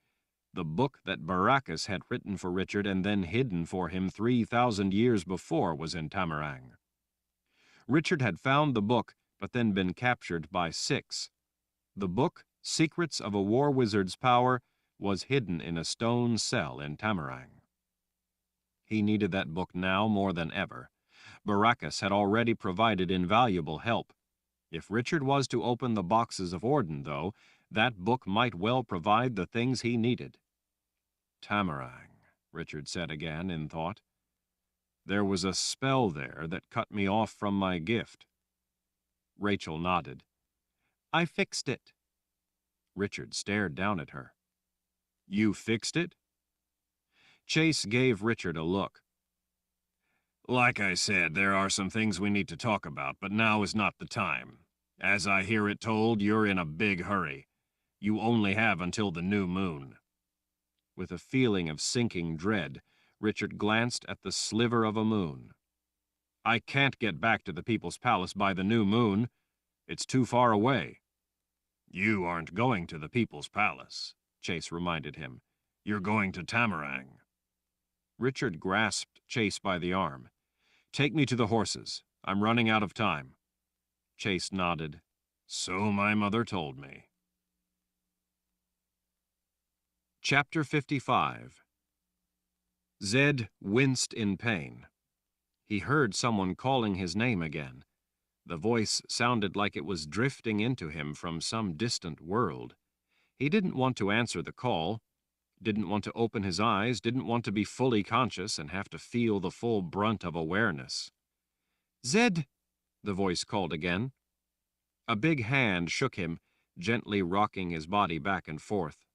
Zed forced his eyes open just a little, squinting with the full dread of consciousness. Rika and Tom, hunched over him, were both looking down with intent worry. Zed saw that the side of Tom's blonde hair was matted with blood. "Zed, are you all right?" It was Rika's voice, he realized. He blinked, trying to tell if every bone in his body was broken or if it only felt that way. Fear lurking in the shadows of his mind whispered that this might be the end of everything. His middle hurt. That was where Six's spell had caught him. He felt like a fool. Having taken the measure of her before, he had been prepared. He had been sure that he could counter the woman's ability, and he would have been able to, except that she had caught him off guard with a form of constructed spell, a little surprise that she had drawn in the caves, patiently waiting for his arrival should he ever enter her domain. Even though it was the type of thing he'd never known a witchwoman to do, he should have considered that possibility. He should have been ready for a trick. She was a witchwoman, not a sorceress or wizard, and she knew that while she had considerable talents of her own, she was vulnerable to certain things Zed could do. He had revealed some of those things back at the Wizard's Keep by preventing her from killing him and the others when she tried. She had learned from that experience and found a way to construct a counter, something that was simply out of character for a witchwoman. It was quite brilliant, actually, but right then he wasn't exactly in the mood to marvel at her accomplishment. "Zed," Rika said, "are you all right?" "I think so," he managed.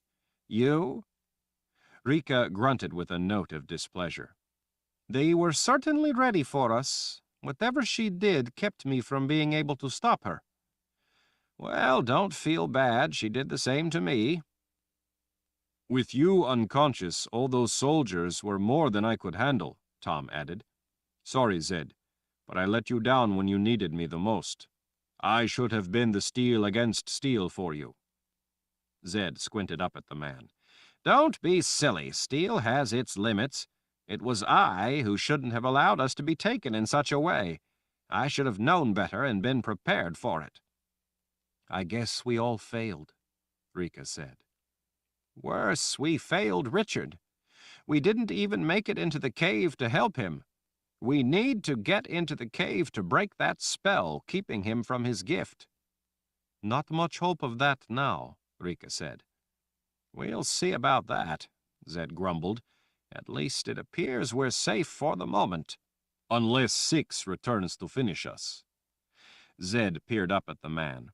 "You're a comfort." With the help of both of them pulling on his arms, Zed sat up.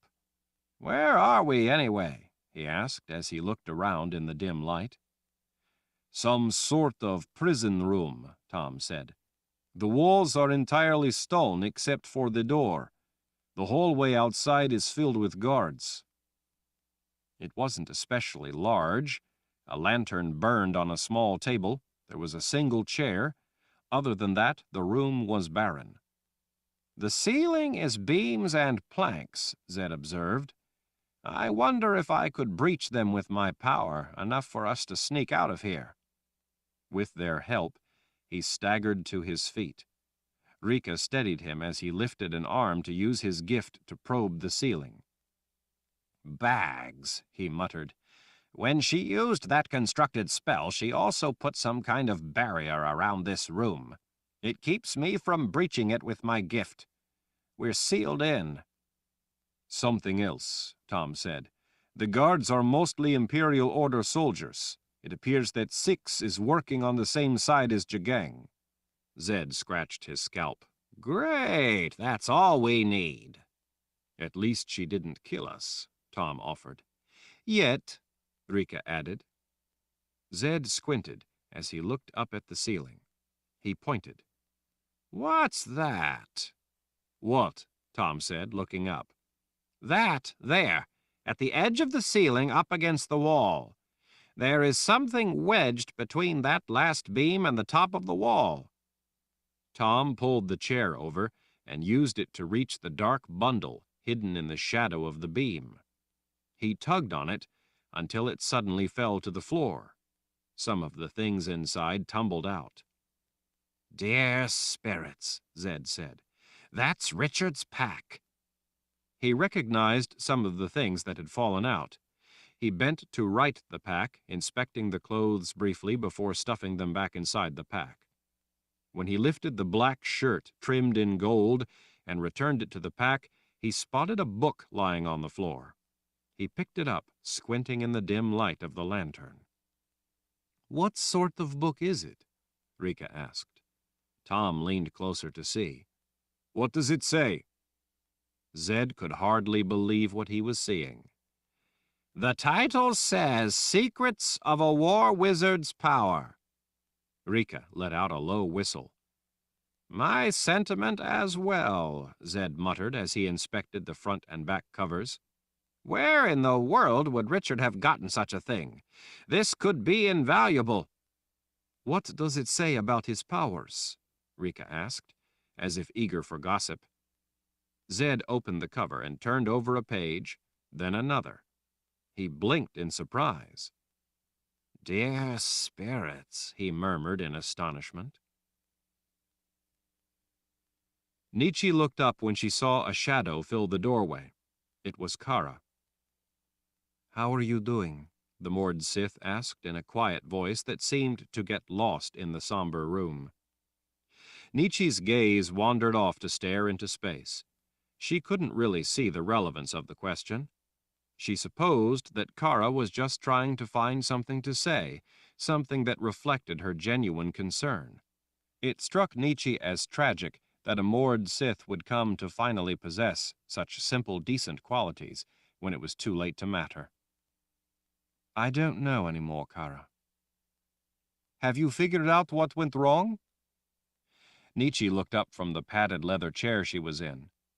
"What went wrong? Isn't it pretty obvious?"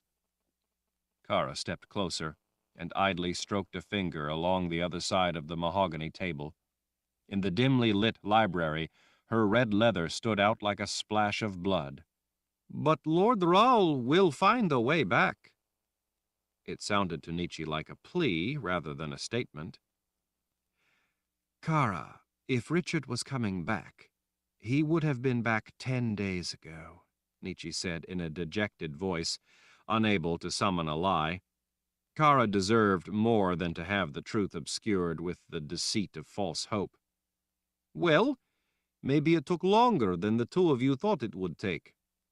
Nietzsche wished it were that simple. She shook her head. "He should have been back by the next morning. Since he never returned, that means he didn't survive what he—" "But he has to come back!" Kara shouted as she leaned over the table, unwilling to allow Nietzsche to finish such a thought. Nietzsche watched the anxiety on Kara's face for a moment. What was there to say? How could she explain such a thing to a person who didn't really understand the things that were involved? "Believe me, Kara," Nietzsche said at last, "I want him to return just as much as you do. But if he was able to survive the spell and the journey to the underworld, he would have been back long ago. He couldn't stay there this long." "Why not?" "You might say that it's a little like diving to the bottom of a lake. You can hold your breath for a time, but you need to come back out of the water within a certain amount of time. If you get your foot caught under a log at the bottom of the water, you will drown. He couldn't survive there this long. Since he didn't return when he should have—" "Well, maybe he came out somewhere else. Maybe he came up for air in another place." Nietzsche shook her head. "Imagine that the lake is covered with ice.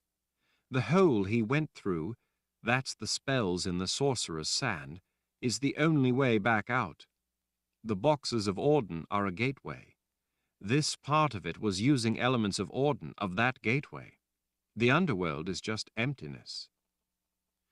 She knew she was getting tangled up trying to make it understandable to Kara. Nietzsche didn't even fully grasp the nature of the underworld herself. Let's just say that if he tried to come up somewhere else under the ice of the frozen lake, he couldn't break through. He needs to come back through that hole he cut, the hole he created into the underworld, through that gateway. Does that make any sense? In a way, but it should have worked.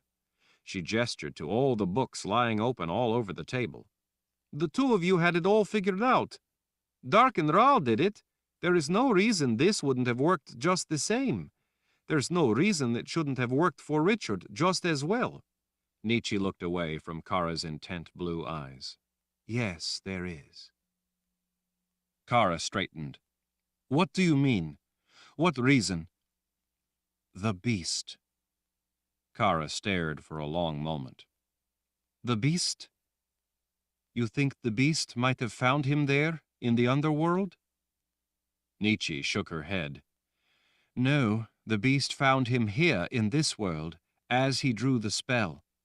When Richard finally went through that gateway he'd created, it was waiting and ready. The beast followed him into the underworld. Kara's expression was somewhere between horrified and enraged. But he would have fought it. Nietzsche looked up from under her brow. How? I don't know. I'm no expert on such things. Neither is Richard. In the underworld it would be different than here.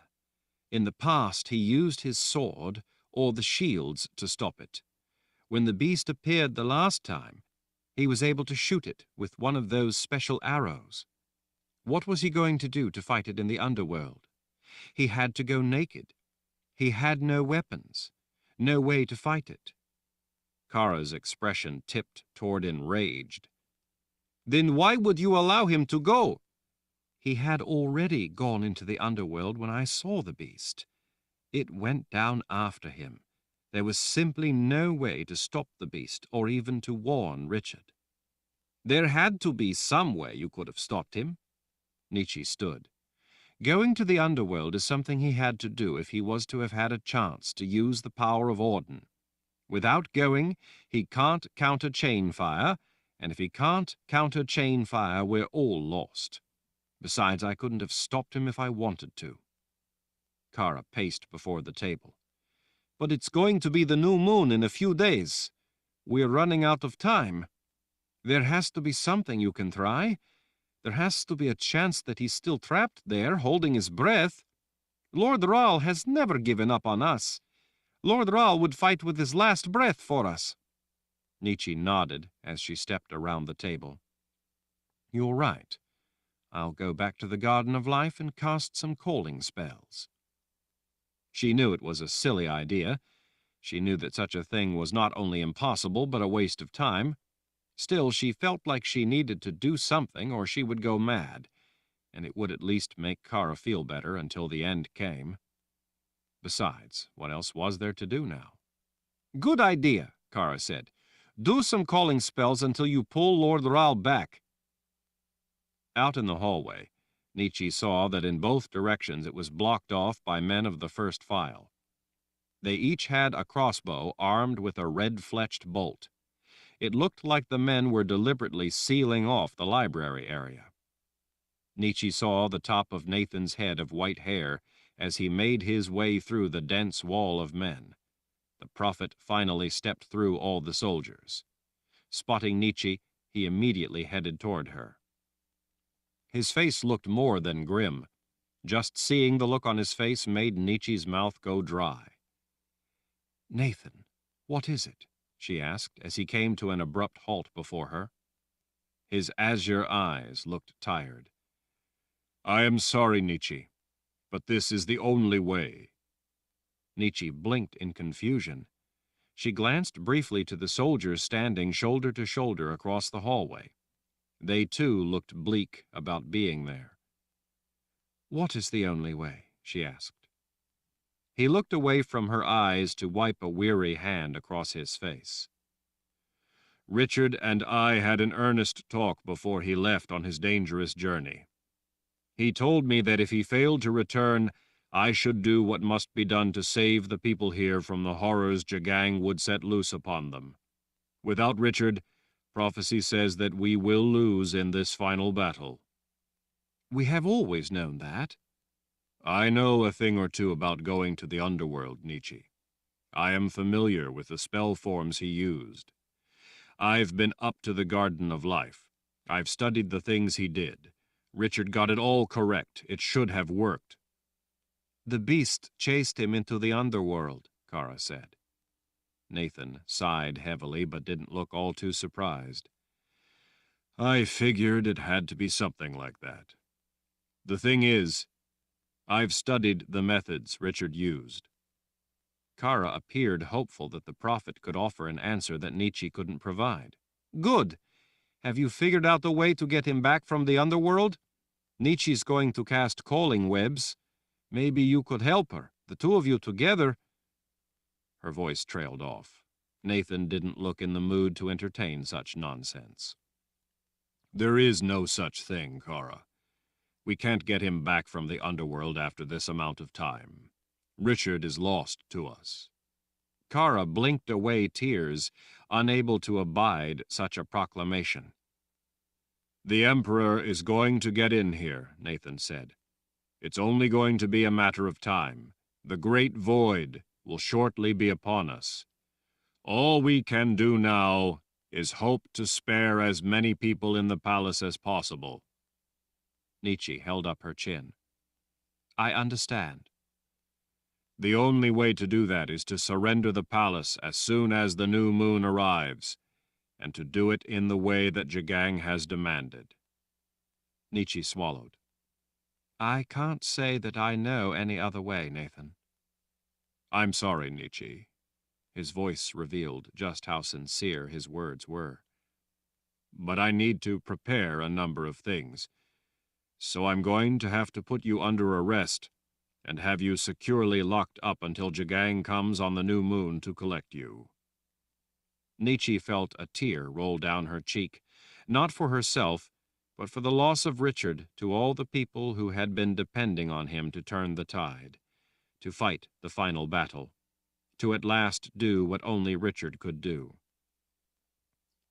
You don't need all the guards with those arrows. She managed to keep her voice from breaking. I will go peacefully. Nathan nodded. Thank you for not making this any more difficult than it already is. Chapter 56. Kaelin woke in a flash of icy fright. She was lying slightly on her right side, her head turned all the way to the right, her jaw lying against the pillow of a saddlebag. She took a careful peek through the narrow slits of her eyelids. The overcast was just blushing with a hint of the approaching dawn.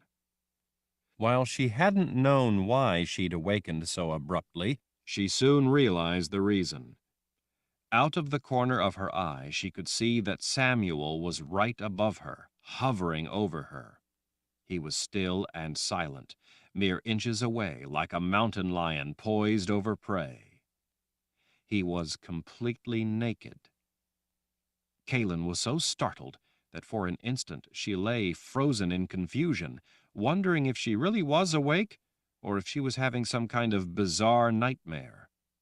Her disorientation evaporated in urgent alarm as her instincts took charge. Without letting on that she was awake, she inched her hand downward toward her belt to get at her knife. Since she was turned to the right, the sheath for her knife was somewhat under her. She had to squirm her fingers under her to get at the knife, trying not to betray the fact that she was awake. She counted on her blanket to help hide the movement of her hand. The knife wasn't there. She glanced down a little, hoping it had fallen out somehow and that it would be on the ground nearby. It wasn't.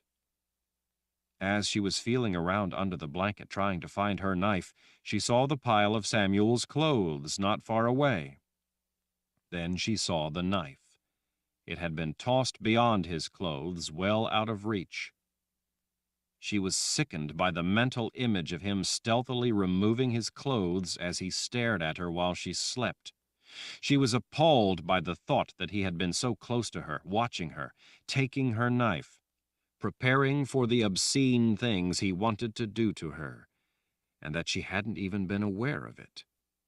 Besides being appalled, she was angry at herself for letting him get this far. While Samuel had always seemed timid and shy, and sometimes eager to curry favor, this didn't entirely surprise her. She remembered all too well the times she'd caught him staring at her. Those looks had always seemed to contain a sneaky craving that he never otherwise betrayed. She controlled her outrage, focusing instead on survival. Being hesitant and indecisive, Samuel was moving ever so slowly, inching into position, skulking in close rather than boldly pouncing. He apparently wanted to get completely over her, and then, when he felt he was close enough to be sure that she couldn't get away, he would muscle her under control and then live out the dark thoughts that had always been hiding behind his golden yellow eyes. Samuel wasn't a big man, but he was muscular. He was certainly stronger than she was. There was no way she could escape without a fight, and she was in a poor position to grapple with him. From this close, she couldn't even punch effectively. In this close, without a knife, without anyone to help her, she had little hope of fending him off. Even though he was considerably stronger, and she had been asleep, he had been wary. His mistake had been in not acting swiftly to incapacitate her. It hadn't been a question of lack of ability or advantage, but a lack of courage. Her only edge at that moment was that he hadn't acted swiftly, and he didn't know she was awake. She didn't want to squander that advantage. When she acted, that surprise would help even the equation and give her an opportunity she would not get again. Her mind raced through a list of options. She would have only one chance to strike first. She would have to make it count. Her first thought was to bring her knee up where it would hurt him most, but the way she was lying, turned to her right, her legs trapped under a blanket, and with the way he was positioned over her, pinning that blanket down, she deemed it a poor choice for a first strike. Her left hand was free, though, just outside the blanket.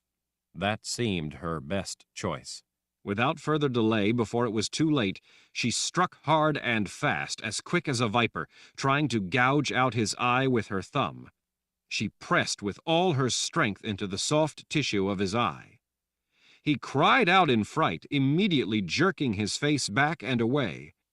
Quickly regaining his wits, he used his arm to slam hers away as she clawed at his face. At the same time, he dropped his weight down, driving the air from her lungs in a whoosh. Before she could draw a breath, he rammed his other forearm across her throat, both pinning her head to the ground and preventing her from getting a breath. Kaylin kicked and twisted with all her might, trying to get away. It was like trying to fight off a bear. She was no match for his strength and weight, especially not in the vulnerable position she was in. She had no leverage to push him away, and no effective way to strike. Kaylin twisted her head more to the right to get her windpipe out from the direct weight his forearm was putting across her throat. Her straining neck muscles at least took the full load off her throat long enough for her to get a breath. As she gasped in that needed breath, her sight was focused on his clothes lying not far away. She spotted the hilt of the sword just sticking out from under his trousers. She could see the early morning light glinting off the gold word "truth" on the silver wire of the hilt. Kaylin desperately grasped for the hilt of the sword. It was just beyond the reach of her fingers. She knew that, since she was on the ground and didn't have full use of her arm, even if she could get a hold of it, she had no chance to draw the blade from its scabbard in order to stab Samuel or even slash at him. Her aim was simply to get her hand around the hilt and then bash the point of the pommel into his face or skull. A sword was heavy enough to do substantial damage in that manner. A good hit in the right place, such as his temple, could even kill her attacker. But the hilt of the sword was just out of reach. At the same time she was desperately stretching, trying to reach the sword, Samuel was having difficulty having his way with her. The blanket was interfering with his lust to get at her. Crouching on top of her to keep her down was proving a troublesome complication. It seemed he hadn't taken the practical aspects of the procedure into consideration.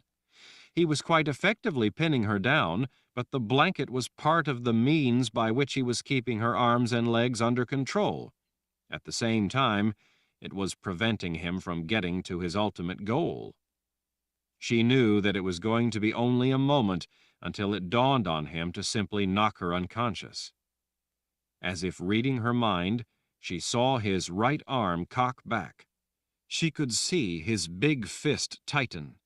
As he drove the fist down toward her face, she used all her strength to twist her body and lunge away from the blow. His fist slammed the ground just behind her head. Her fingers found the gold wire spelling out truth on the hilt of the sword. The world seemed to come to an abrupt halt.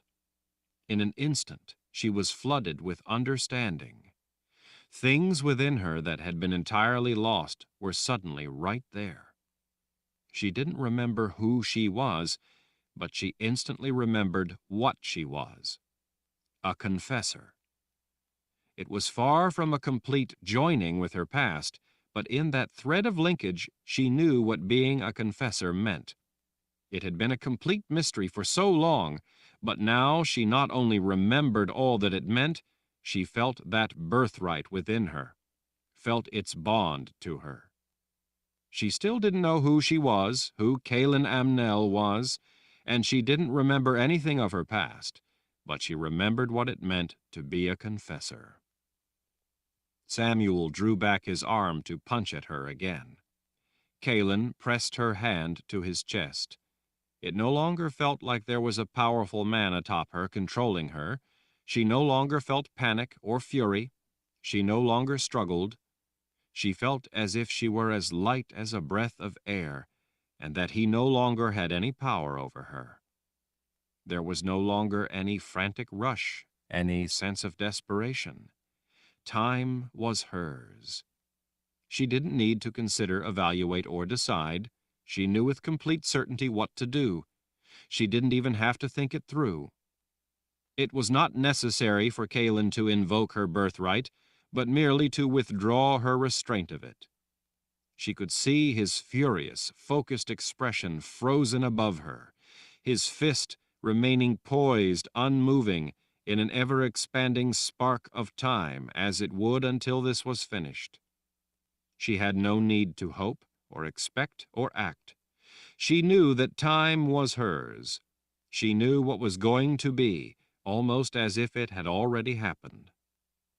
Samuel had come into the Imperial Order camp not to rescue her, but, for reasons she would know before this was finished, to capture her. This was not her savior. This was the enemy. The inner violence of her power's cold, coiled force slipping its bounds was breathtaking. It surged up from that deep, dark core within, obediently inundating every fiber of her being. Time was hers. She could have counted every whisker on his frozen face had she wanted to, and he still would not have moved an inch in his headlong rush to hit her. Her fear was gone. The calm of purpose and control had replaced it. There was no hate. The cold appraisal of justice had taken over. In a state of profound peace born of the command of her own ability, and through it her own destiny, she contained no hate, no rage, no horror, nor any sorrow. She saw the truth of what was. This man had condemned himself. He had made the choice. Now he would have to encounter the immutable consequences of his choices. In that infinitesimal spark of existence, her mind was in a void. where the all-consuming rush of time seemed suspended. He had no chance. He was hers. Even though she had all the time she could want, doubt did not exist. Kaelin unleashed her power. From her innermost being, that power became all. Thunder without sound jolted the air, exquisite, violent, and for that pristine instant, sovereign. The memory of that instant of effect was an island of sanity for her in the dark river of her unknown self. Samuel's face was frozen in twisted hate for that which he had hoped to possess. Kaelin stared up into his golden yellow eyes, knowing that he saw only her merciless eyes. In the twist of that instant, his mind, who he was, who he had been, was already gone. Trees all around in the frigid early morning air shook from the violent blow of the concussion. Small twigs and dry bark dropped from branches and boughs. The profound shock to the air lifted a ring of dust and dirt all around that raced away in an ever-expanding circle. Samuel's strange eyes went wide. "Mistress," he whispered, "command me." "Get off me." He immediately rolled away to end up on his knees, his hands pressed together in supplication as his gaze remained fixed on her. As Kaelin sat up, she realized that the sword was still gripped in her right hand. She let go of it. She needed no sword to deal with Samuel. Deeply distressed as he waited, Samuel looked on the verge of tears. "Please, how may I serve you?" Kaelin tossed the blanket aside. "Who am I?" "Kaelin Amnel, the Mother Confessor," he answered immediately. Kaelin already knew that much. She thought a moment. "Where did you get that sword?" "I stole it." "Who does it rightfully belong to?" "Before or now?" She was a bit confused by the response. "Before." Samuel became distraught by the question. He began to cry in earnest as he wrung his hands. "I don't know his name, mistress. I swear I don't know his name. I never knew his name." He fell to sobbing. "I'm so sorry, mistress. I don't know. I swear I don't know." "How did you get it away from him?" "I snuck up and cut his throat while he was asleep. But I swear I don't know his name." Those touched by a confessor confessed, without the slightest hesitation, anything they had done. Anything. Their only concern was their constant, torturous dread that they might not please the woman who had touched them with her power. Their mind's only remaining purpose was to do her bidding. "Have you murdered other people?" Samuel looked up sharply with the sudden joy of having a question he could fully answer. His face beamed with a smile. "Oh, yes, mistress, many. Please, may I kill someone for you? Anyone. Just name them. Just tell me who I am to kill. I will do it as quickly as possible. Please, mistress, tell me who, and I will do your bidding and dispatch them for you." "Who does the sword belong to now?" He paused at the change of subject. "It belongs to Richard Rall." Kaelin was not surprised. "How does Richard Rall know me?" "He is your husband." Kaelin froze with the shock of what she thought she had just heard. She blinked, her thoughts suddenly scattered in every direction at once. "What?" "Richard Rall is your husband." She stood staring for a long moment, unable to reconcile it all in her mind. In one way, it was a stunning shock. At the same time, it made sense in a way she couldn't begin to fathom. Kaelin stood struck speechless. Finding that she was married to Richard Rall was a terrifying revelation. In another way, it made her heart swell with profound joy. She thought of his gray eyes, thought of the way he looked at her, and the frightening aspect of it seemed to evaporate. It was as if all the dreams she had not dared to dream had just come true. She felt a tear roll down her cheek. With her fingers, she wiped it away, but it was quickly followed by another. She almost let out a jubilant laugh. "My husband?" Samuel nodded furiously. Yes, mistress. You are the Mother Confessor. He is the Lord Ral. He is married to you. He is your husband." Feeling herself trembling, Kaelin tried to think, but her mind just didn't respond, as if it had so many thoughts all at once that they simply jumbled together in a tangled mess. She suddenly remembered Richard lying on the ground in the Order's camp, crying out for her to get away. Richard was a captive of the Order at best, but more likely he was dead. She had only just learned her connection to him, and now he was lost to her.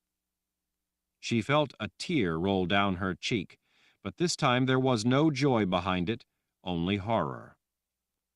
She finally collected herself and focused her attention on the man on his knees before her. "Where were you taking me?"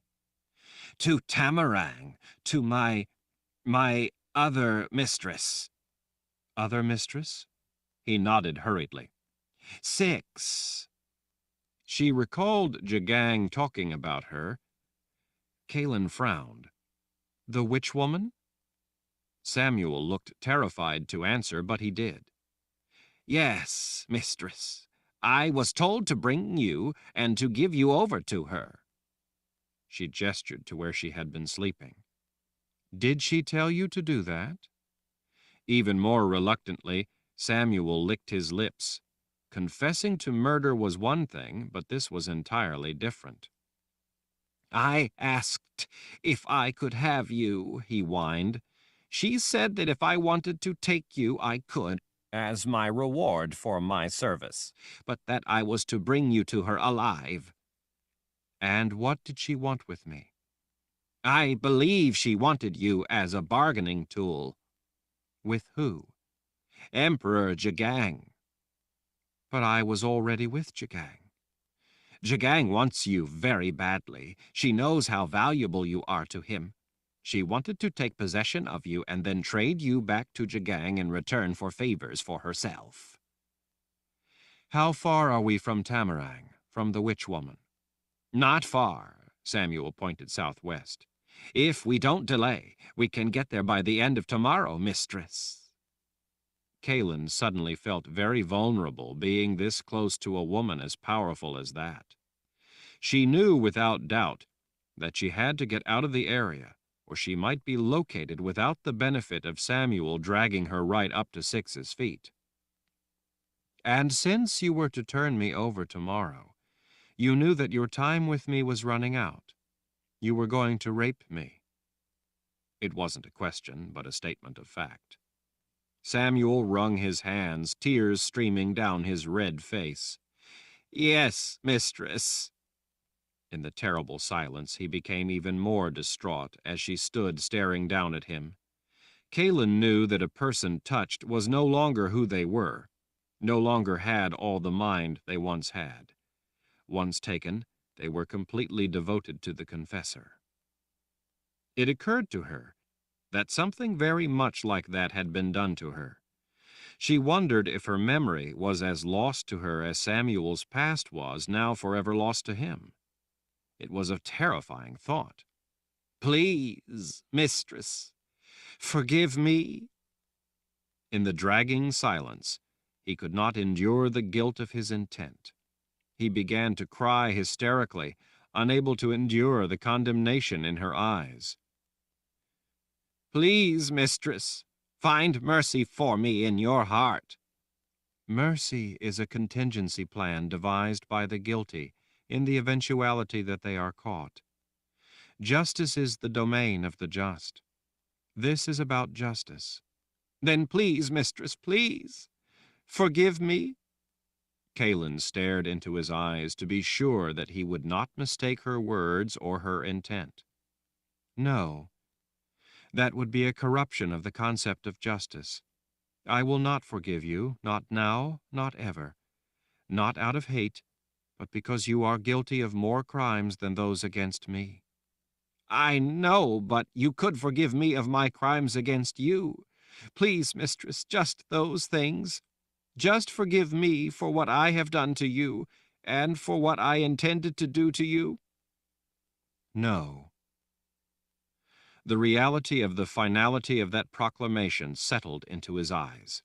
He gasped in horror at the realization that his actions, the choices he had made, were irredeemable. He felt nothing for his other crimes, but he felt the full weight of responsibility for his crimes against her. He saw himself, probably for the first time in his life, for what he really was, the way she saw him.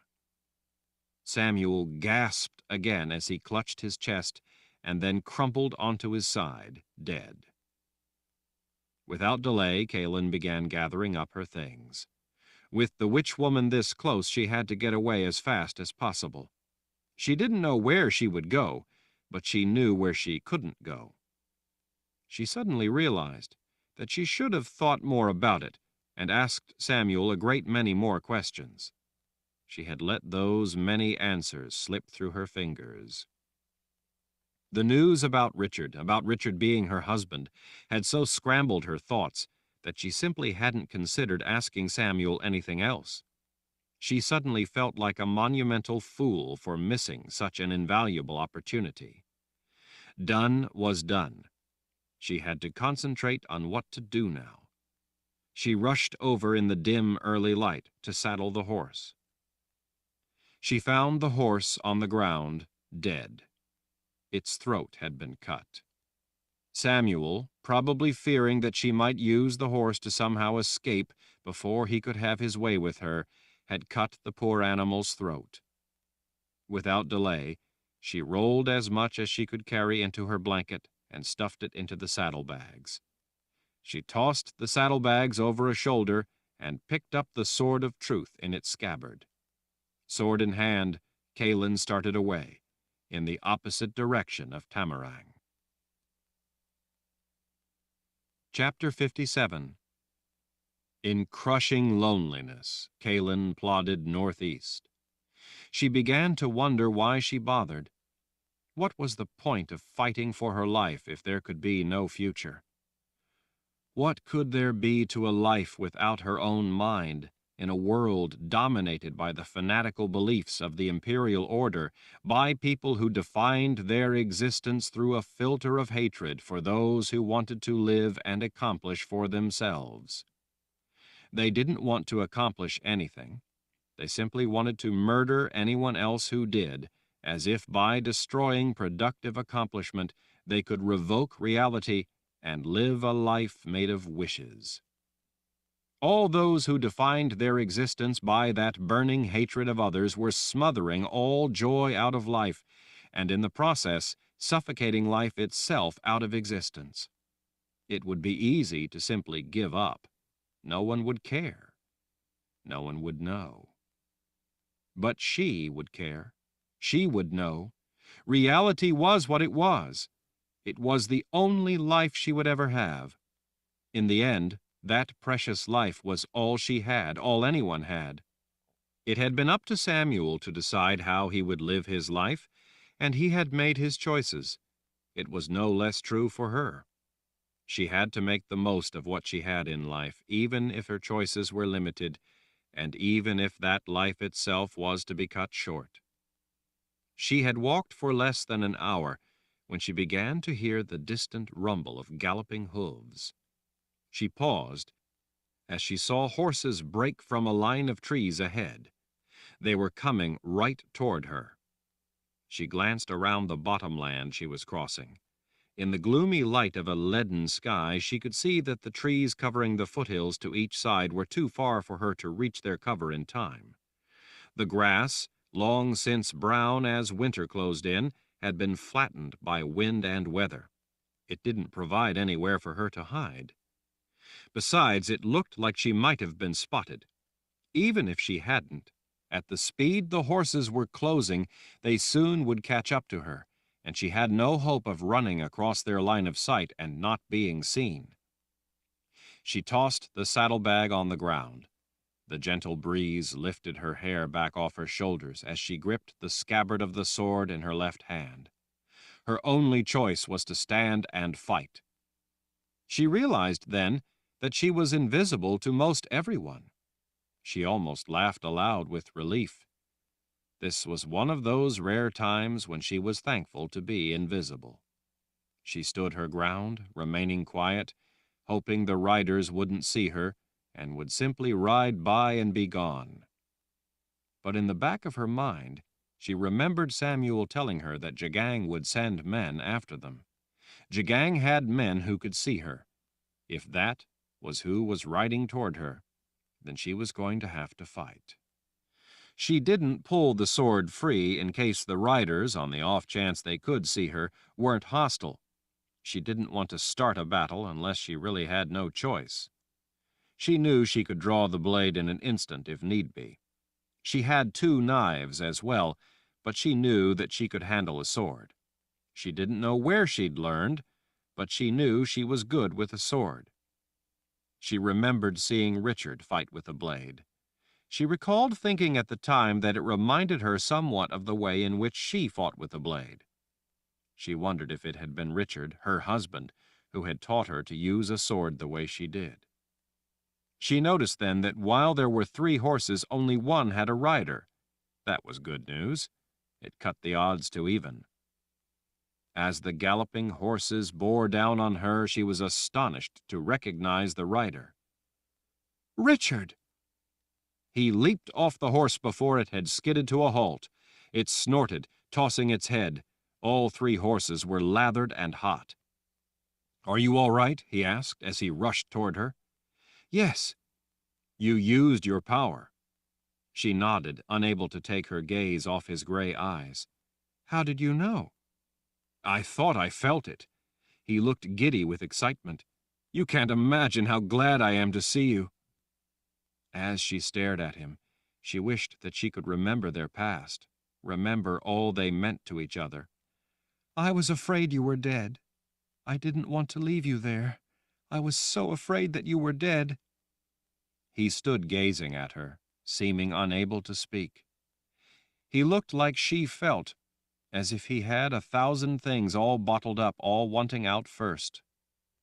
Kaelin remembered the way he had fought when he had started the war Nietzsche had said he would start. She remembered the way he had moved so fluidly among the other Jala players, and then among lumbering brutes as they hacked away with swords and axes, desperately trying to kill him. She remembered the way the blade had seemed to be a part of him, almost an extension of his body, an extension of his mind. She had been spellbound that day as she'd watched him fighting his way toward her. It had been like watching a dance with death, and death had not been able to touch him. She held the sword out. Every weapon needs a master. Richard's warm smile broke through like sunshine on a cold, cloudy day. It warmed her heart. He gazed at her a moment, still unable to look away, then gently lifted the weapon from her hands. He ducked his head under the baldric, laying it over his right shoulder so that the sword rested against his left hip. The sword looked completely natural with him, unlike the way it had looked with Samuel. "Samuel is dead." "When I felt you use your power, I thought as much." He rested his left palm on the hilt of the sword. "Thank goodness he didn't hurt you." "He tried. That's why he's dead." Richard nodded. "Kaelin, I can't explain it all right now, but there is a great deal happening that—" "You missed all the excitement." "Excitement?" "Yes. Samuel confessed. He told me that we're married." Richard went stiff as stone. A look akin to terror passed across his face. She thought that maybe he should take her in his arms and tell her how happy he was to have her back, but he just stood there, looking like he was afraid to breathe. "We were in love, then?" she asked, trying to prompt him. His face lost some of its color. Kalen, now is not the time to talk about this. We're in more trouble than you can imagine. I don't have time to explain it, but— So you're saying that we weren't in love? She hadn't expected this. She hadn't even considered it. She suddenly had difficulty making her voice work. She couldn't understand why he just stood there, why he wouldn't say anything. She supposed that there was nothing for him to say. It was just some kind of arranged thing, then? She swallowed back the lump rising in her throat. The mother confessor marrying the Lord Ralph for the good of their respective people? An alliance of convenience, something like that? Richard looked more terrified than Samuel had when she had been questioning him. He drew his lower lip through his teeth as if trying to think how to answer. "It's all right," Kalen said. "You won't hurt my feelings. I don't remember any of it." So that's what it was then, just a marriage of convenience? Kalen. We're not in love then? Please answer me, Richard. Look, Kalen, it's more complicated than that. I have responsibilities. That was what Nietzsche had said when Kalen had asked if she loved Richard. It was more complicated than that. She had responsibilities. Kalen wondered how she could have been so blind. It was Nietzsche he loved. "You have to trust me," he said, when she could only stare at him. "There are important things at stake." She nodded, holding back the tears, putting on a blank face, hiding behind the mask of it. She didn't try to test her voice just then. She didn't know why she had let her heart get ahead of her head. She didn't know if her legs were going to hold. Richard squeezed his temples between a finger and a thumb, his gaze going to the ground for a moment. "Kalen, listen to me. I'll explain everything to you. Everything, I promise. But I can't right now. Please, just trust me." She wanted to ask why she should trust a man who married her without loving her, but right then she was not sure that she would be able to summon her voice. "Please," he repeated.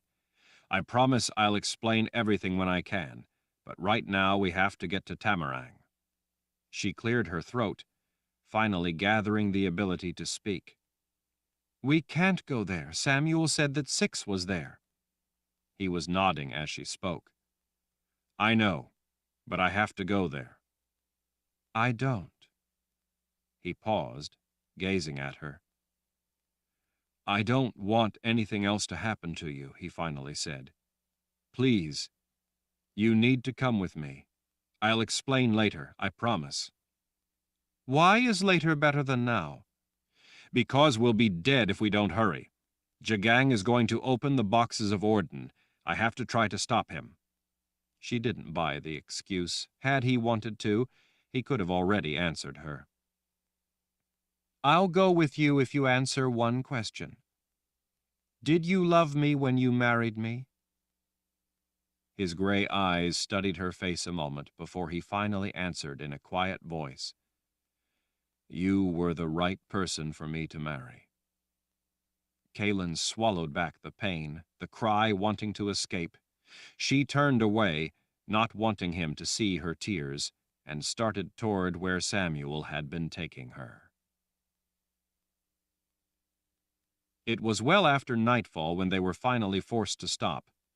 Richard would have kept going, but the terrain, thickly wooded, rocky, and becoming uneven as ridge lines rose up around them, was simply too treacherous to negotiate in the dark.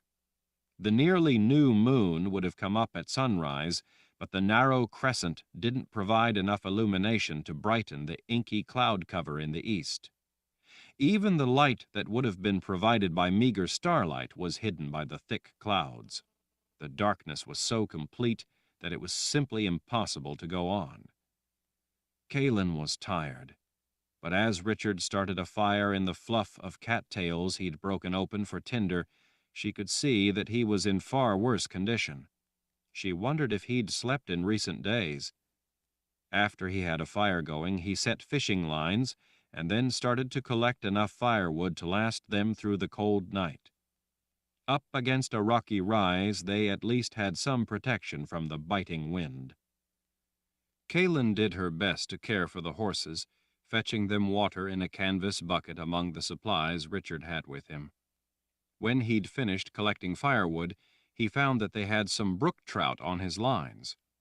As she watched him cleaning the fish, throwing the innards on the fire so they wouldn't attract animals, she decided not to ask any more questions about the two of them.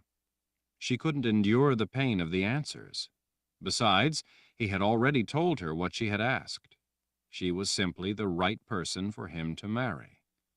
She wondered if he'd even met her before he agreed to marry her.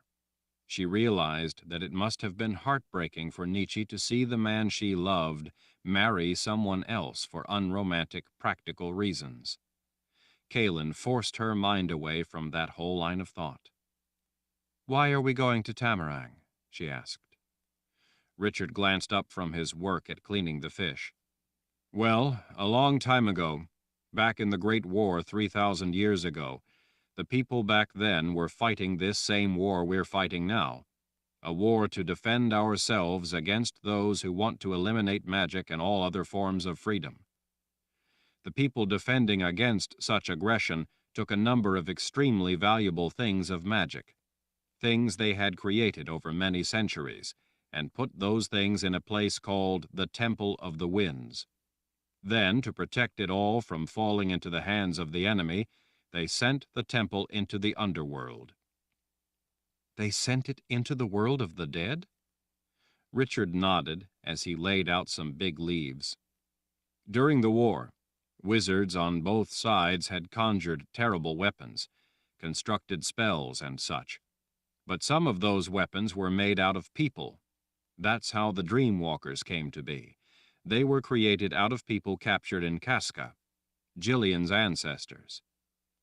"And that was when they created the chain fire event?" she asked. "During that great war?" "That's right," he said, as he spread a layer of mud on the leaves.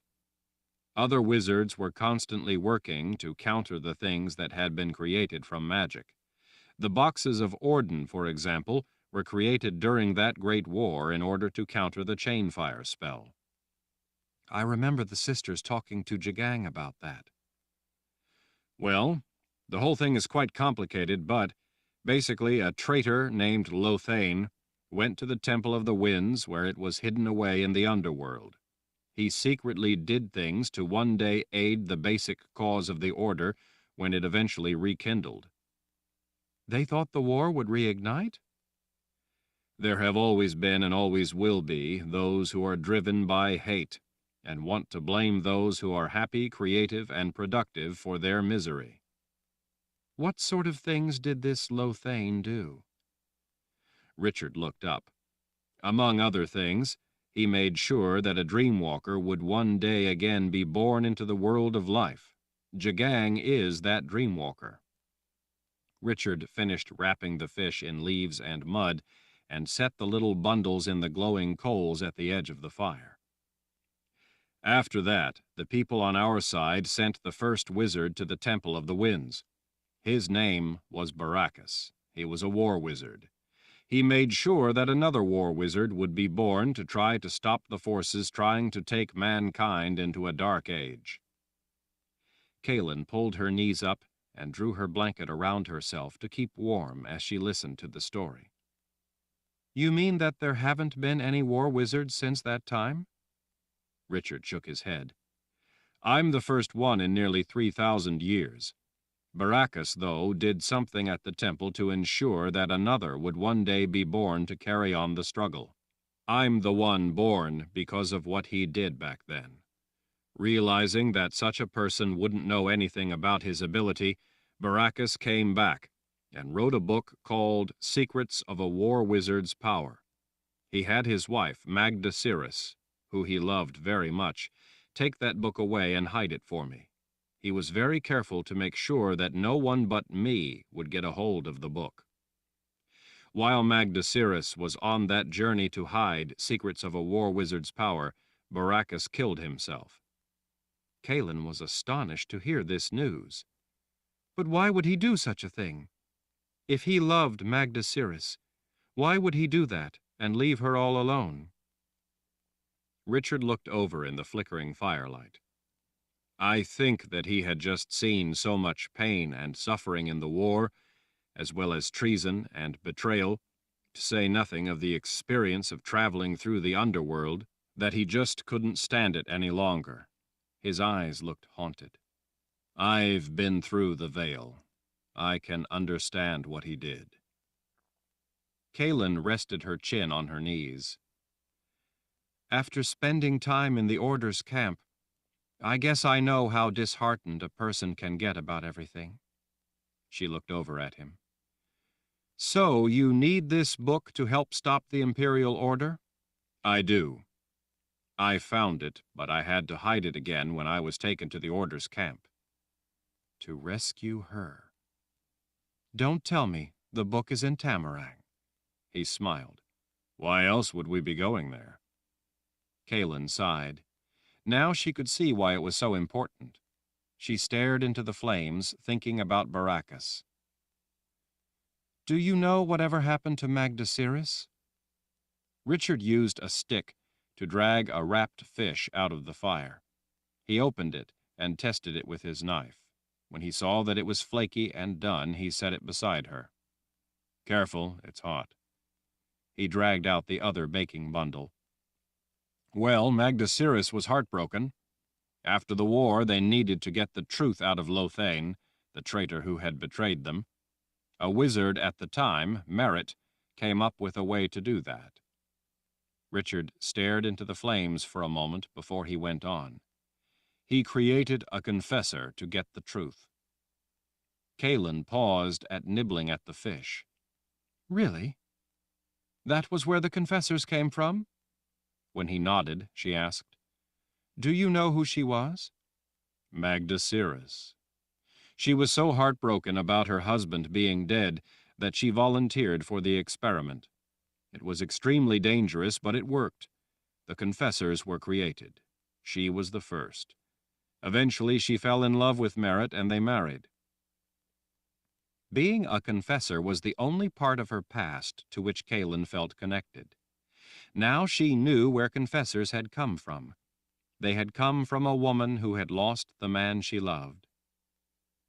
Richard picked up a fat piece of wood and was about to toss it into the fire, but instead he paused and held it in a hand, turning it around, staring at it.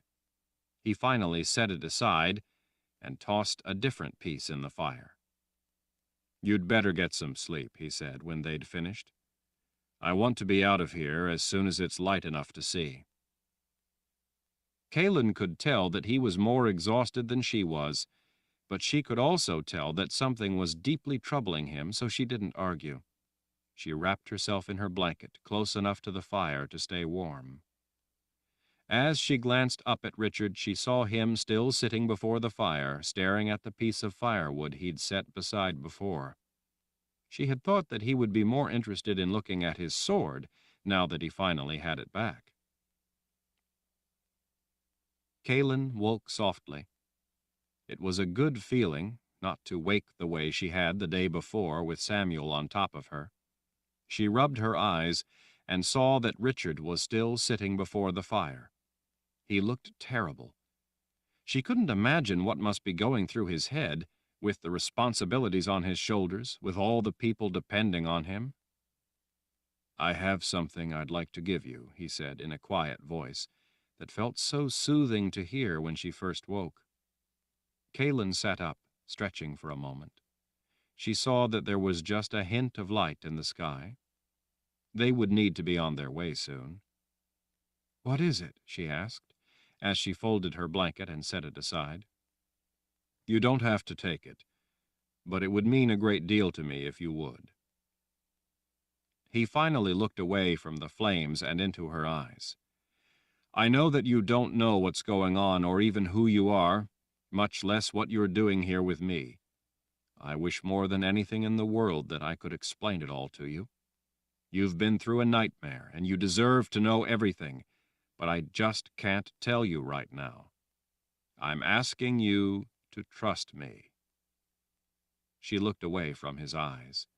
She couldn't bear to look into those eyes of his. "In the meantime, I'd like you to have something." Kalen swallowed. "What is it?" Richard reached around on the other side of him and pulled something out. He held it out to her in the dim firelight. It was the statue she had before, the statue she had left in the Garden of Life when she had taken the boxes for the sisters. It was a carving of a woman with her back arched, her head thrown back and her hands fisted at her sides. It was the embodiment of the spirit of defiance against forces that would subdue her. It was a carving of nobility and strength. It was the statue she had before. It had been the most precious thing she had, and she'd had to leave it behind. This was not the same one, yet it was. She remembered every curve and turn of that one. This one was the same, but a little smaller. She saw then the wood shavings all over the ground. He had spent the night carving it for her. "It's called Spirit," he said in a voice that broke with emotion. "Would you accept it from me?" Kalen reverently lifted it from his hands and clutched it to her heart as she broke down in tears. Chapter 58. "Before we start a war," Richard said in a near whisper, "I need to get into the place where I hid the book. I have to get it back first, in case anything goes wrong." Kalen let out a breath as she appraised the look of determination in his eyes. "All right, but I don't like it. It just feels like a trap. Once we get in there, we're liable to be snared. We may have to fight a war to get out." "If we have to, we will." Kalen remembered the way Richard fought with the sword, or with a brock for that matter, but this was different. "And if we get caught in here, do you think that sword of yours is going to be any good against a witch woman who could be lurking anywhere?" He looked away from her eyes to check the hallway again. "The world is about to end for a great many good people who love life and just want to live it. That includes you and me. I don't have any choice. I have to get that book." He leaned out to check the other direction down the dimly lit hallway. Kalen could hear the approaching echo of boots as soldiers patrolled. So far they had been able to evade a number of them. Richard was very good at moving in dark passages and hiding in plain sight. They pressed back into the shallow shadow of the recessed doorway, trying to make themselves as flat as possible. The 4 guards, talking about the women in town, rounded the nearby corner and strolled by, too eager to brag about their conquests to notice Richard and Kalen hiding in the dark doorway. Kalen, holding her breath, could hardly believe that they hadn't been spotted. She kept a tight grip on the handle of her knife. As soon as the guards turned the far corner, Richard grabbed her hand and pulled her after him into the hallway. Down another dark corridor, he came to an abrupt halt before a heavy door. The hasp had a lock in it. Richard, his sword already in his hand, slipped the blade through the bar. Pressing his lips tight, he strained to twist the sword. With a muffled metallic pop, the lock broke. Pieces of steel bounced across the stone floor. Kalen winced at the sound, sure that it would bring guards running. They heard nothing. Richard slipped in through the doorway. "Zed," she heard him call in a loud whisper. Kalen stuck her head into the room. There were 3 people inside the small stone cell: an old man with disheveled white hair, a big blonde-headed man, and a woman with her blonde hair in the single braid of a moored scythe. "Richard," the old man shouted. "Dear spirits, you're alive!" Richard crossed his lips with a finger as he pulled Kalen in behind him. He quietly shut the door. The 3 people looked tired and bedraggled. It looked to have been a harsh confinement. "Keep your voice down," Richard whispered. "There are guards all over this place." How in the world did you know we were here? The old man asked. I didn't, Richard said. Well, I can tell you, my boy, that we have a great many things to— Zed, be quiet and listen to me. The old man's mouth snapped shut. Then he pointed. How did you get your sword back? Kaelin gave it back to me. Zed's bushy brow drew down. You saw her? Richard nodded. He held out his sword. Put your hand around the hilt. Zed's frown grew. Why? Richard, there are a great many more important— Do it, Richard growled. Zed blinked at the command. He straightened, and he did as Richard had told him to do. Zed's gaze shot to Kaelin. A light seemed to come on in his hazel eyes as they went wide. Dear spirits! Kaelin! As Zed stood frozen in shock, Richard held the sword out to the woman. She touched the handle. Recognition dawned in her eyes as she stared at Kaelin, who had just suddenly seemed to magically appear before her. The big man, when he touched the hilt, was no less astonished. I know you, Zed said to her. I can see you.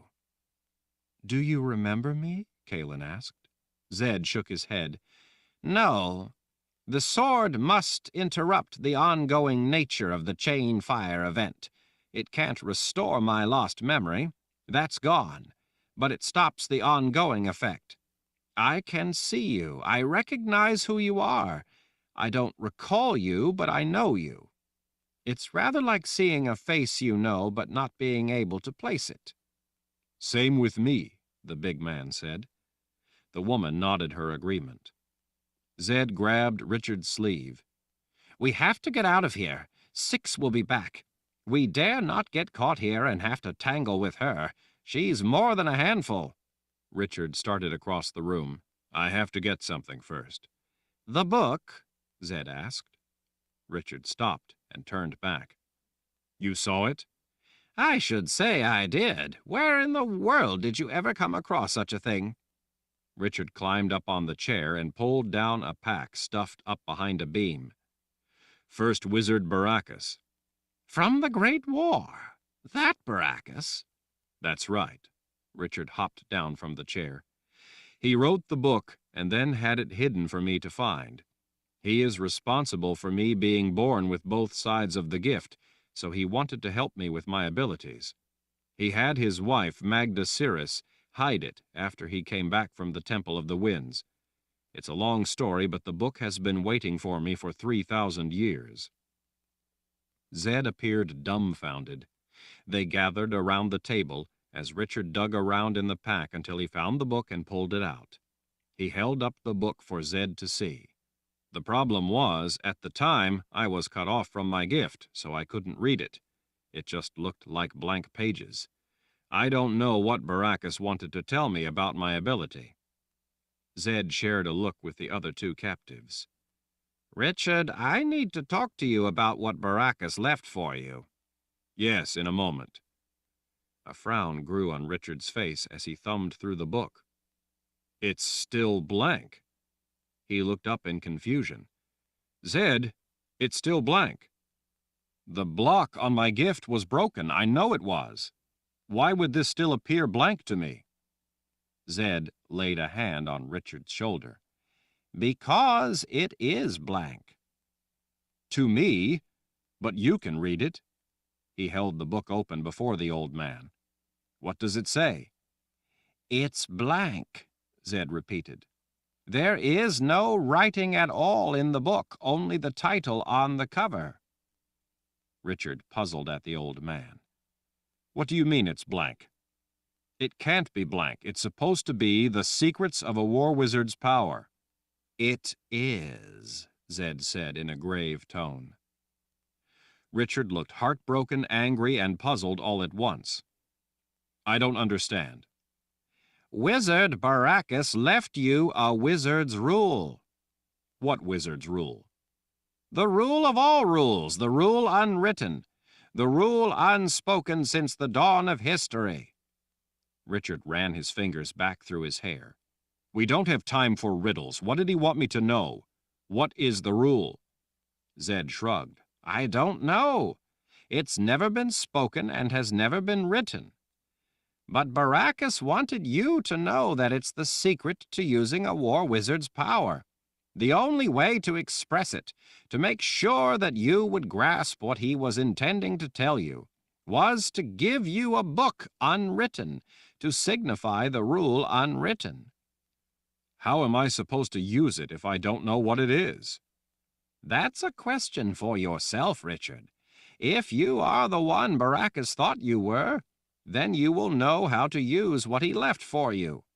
He obviously thought it was exceptionally important and worth all the trouble he went to, so I would say that it must be what you need.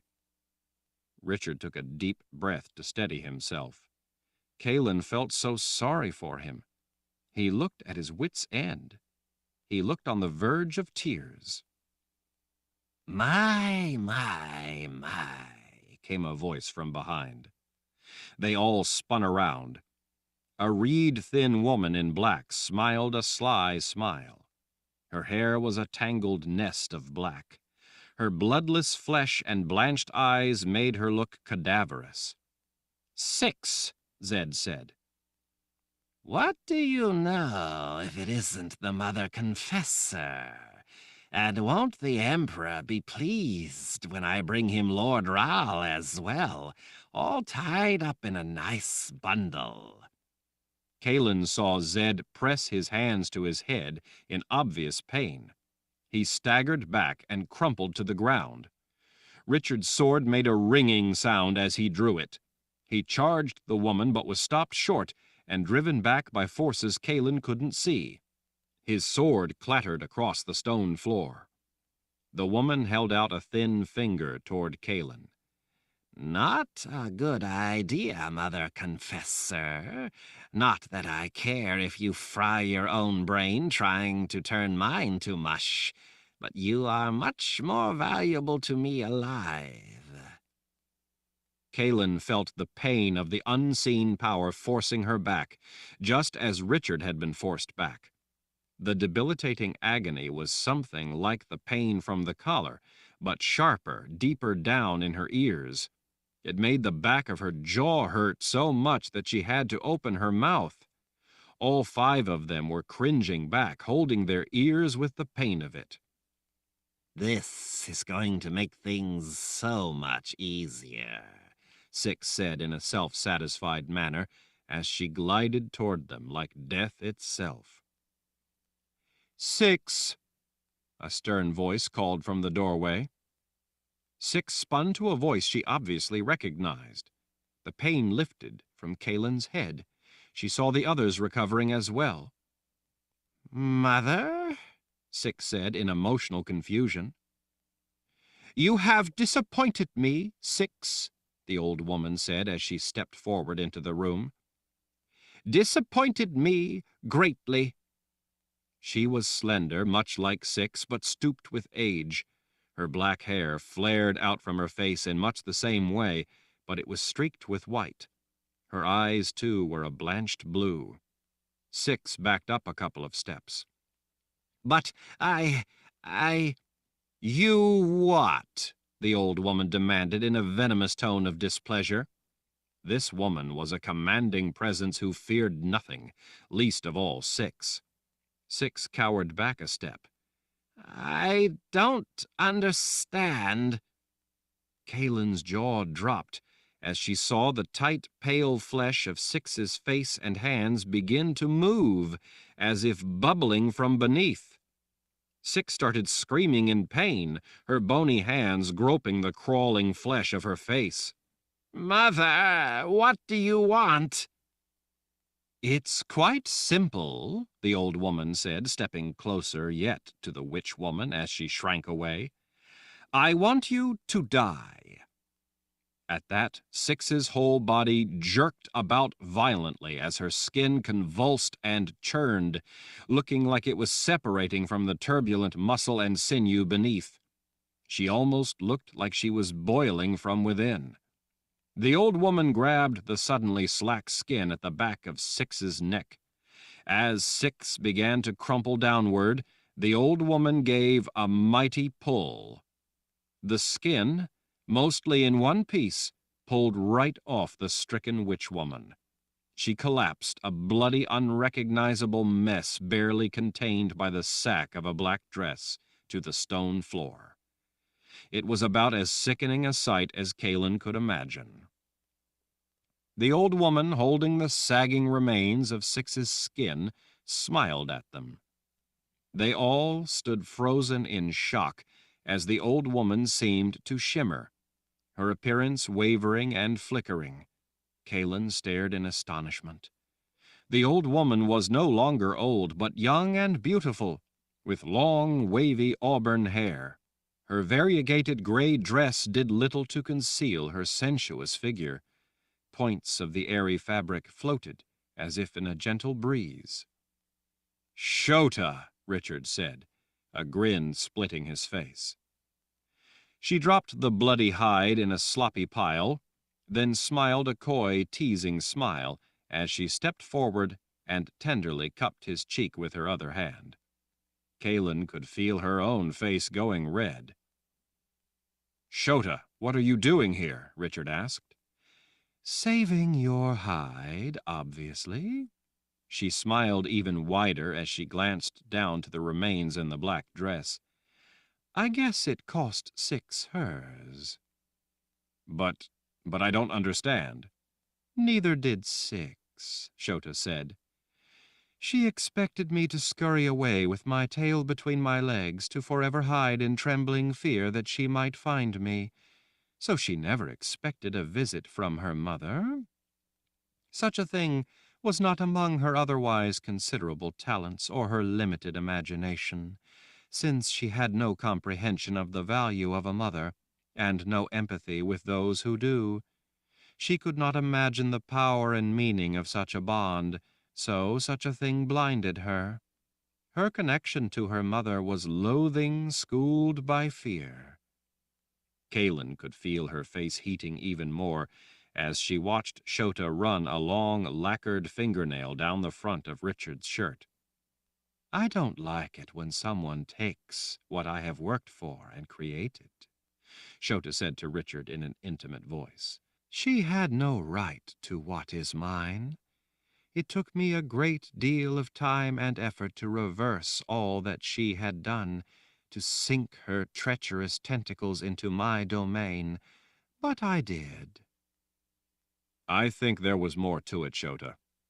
I think you wanted to help us all."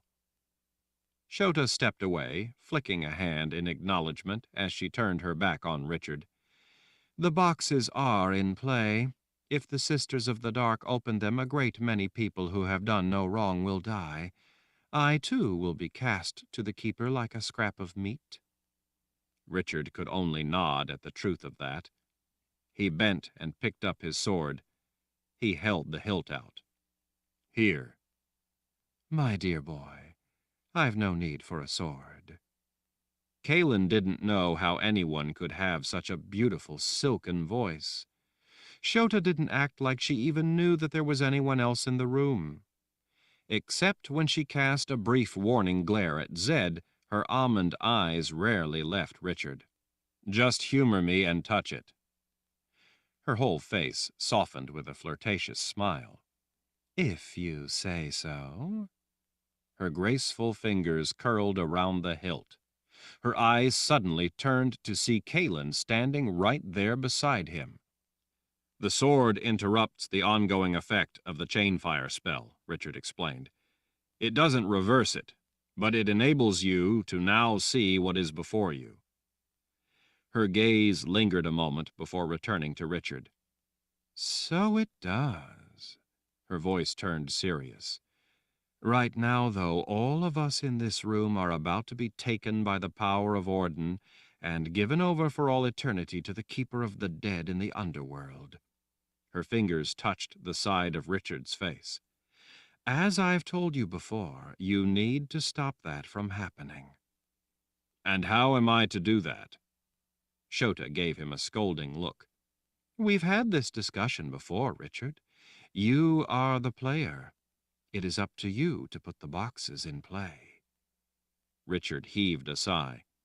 We're a long way from the boxes. Jagang will have them in play long before we can get back. Shota smiled at him. I have a way for you to get back. How? Shota pointed a finger skyward. You can fly. Richard cocked his head. Fly? The dragon that Six had bewitched and was using is up on the rampart. A dragon? Zed exclaimed. You expect Richard to fly on a dragon? What sort of dragon? An angry one. Angry? Richard asked. I'm afraid that I'm not very good at appearing as a dragon's mother, but I've gentled it, Shota shrugged. A little, anyway. Richard had them all wait in the hallway as he quickly changed into the things from his pack. When he emerged, Kalen's breath was taken by what she saw. Over a black shirt, he wore a black open-sided tunic decorated with strange symbols snaking along a wide gold band, running all the way around its squared edges. A wide, multi-layered leather belt bearing more of the emblems cinched the magnificent tunic at his waist. The ancient tooled leather baldric holding the gold and silver-wrought scabbard for the sword of truth crossed over his right shoulder. At each wrist was a wide, leather-padded silver band, bearing linked rings encompassing more of the strange symbols. Black boots over his black trousers also had pins with yet more of the rounded designs. His broad shoulders bore a cape that appeared to be made of spun gold. He looked like Kalen's idea of what a war wizard should look like. He looked like a commander of kings. He looked like Lord Raoul. Kalen had no trouble at all understanding why Nietzsche was in love with him. She was just about the luckiest woman in the world. She was also a woman worthy of this man. Let's hurry, he said to Shota. Shota, strolling at a steady pace down the center of the halls, her filmy gray dress flowing out behind, led them through secondary, unadorned passageways in the castle as if it were deserted. From time to time she waved a hand toward a door or a passageway, as if to ward off anyone from bothering them. That must have been exactly what she was doing, because no one intercepted the small company of people hurrying through the hallways. They all paused behind the witch woman when she finally stopped at a heavy oak door. She gave them all a look, as if to ask if they were ready, then threw open the heavy oak door. When they went through the doorway into the overcast day, Richard's cape billowed out behind. Out on the rampart they were confronted by a huge beast with glossy red scales and a forest of black-tipped spikes on its back. Flame roared across the rampart, kicking dirt and gravel in every direction. They all shrank back. That's not Scarlet, Richard said. I thought it might be Scarlet. You know a dragon? Kalen asked. Yes, so do you, but not this one. This one is bigger and a whole lot meaner looking. The heat from rolling flames again drove them back. Shota, unconcerned, singing a soft song, casually walked forward. The flames stopped. The dragon brought its head floating downward toward her, tilting it to the side as if curious. As Shota whispered things Kalen couldn't hear, the dragon snorted softly in a contented manner. Shota, stroking her fingers under the dragon's chin, turned back to them. Richard, come speak with this handsome fellow. The dragon almost sounded like it was purring at her words. Richard hurried forward. I have a dragon friend, he said up to the beast. Maybe you know her. Her name is Scarlet. The massive creature threw its head back and fired a column of flame skyward. Its spiked tail swished across the rampart, knocking large blocks off the stone wall over the side. The red head swung back down. The lips drew back in a snarl to reveal wicked-looking fangs. Scarlet is my mother, the dragon growled. Richard looked pleasantly surprised. Scarlet is your mother? Are you Gregory? The dragon drew closer yet, sniffing at Richard as it frowned. Richard's cape billowed up with each puff of air. Who are you, little man? I'm Richard Rahl. The last time I saw you, you were an egg. Richard, as if talking to an old friend, made a half circle with his arms. You were this big. Richard Rahl. Gregory grinned, its hostility evaporating. My mother has told me of you. Richard laid a hand on Gregory's snout. His voice turned gentle with concern. Is she all right? Magic is failing. I've been worried how it might harm her. Gregory snorted a puff of smoke. She is very sick. She grows weaker by the day. I am stronger and still able to fly. I bring her food, but the witch woman kept me from being able to do so. I don't know how to help her. I worry that she will be lost to me. Richard nodded sadly. It's the taint caused by the chimes having been in this world. That taint is destroying all magic. Gregory nodded his huge head. Then the red dragons are doomed. As are we all, unless I can stop that taint. The big head cocked to the side so that Gregory could peer at Richard with one yellow eye. You can do that? Possibly, but I'm not sure how yet. I do know that I need to get to the People's Palace if I am to try. The People's Palace, where the Dark Army waits? Richard nodded. That's right. I may be the only one who can stop that taint. Will you take us there? I am free now. A free dragon does not serve man. I'm not asking you to be my servant, only to fly us to Dahara, so that I can try to save all of us who want to live free, including you and your mother. Gregory's head glided closer to Zed, Tom, and Rika. He thought it over briefly, looking back at Richard. All of you? All of us, Richard said. I need the help of my friends here. It's our only chance to stop all the terrible things that are about to happen. Gregory's head came down close until his snout nudged Richard's chest, pushing him back a half step. My mother told me the story of how you saved me when I was but an egg. If I do this, we will be even. Even, Richard agreed.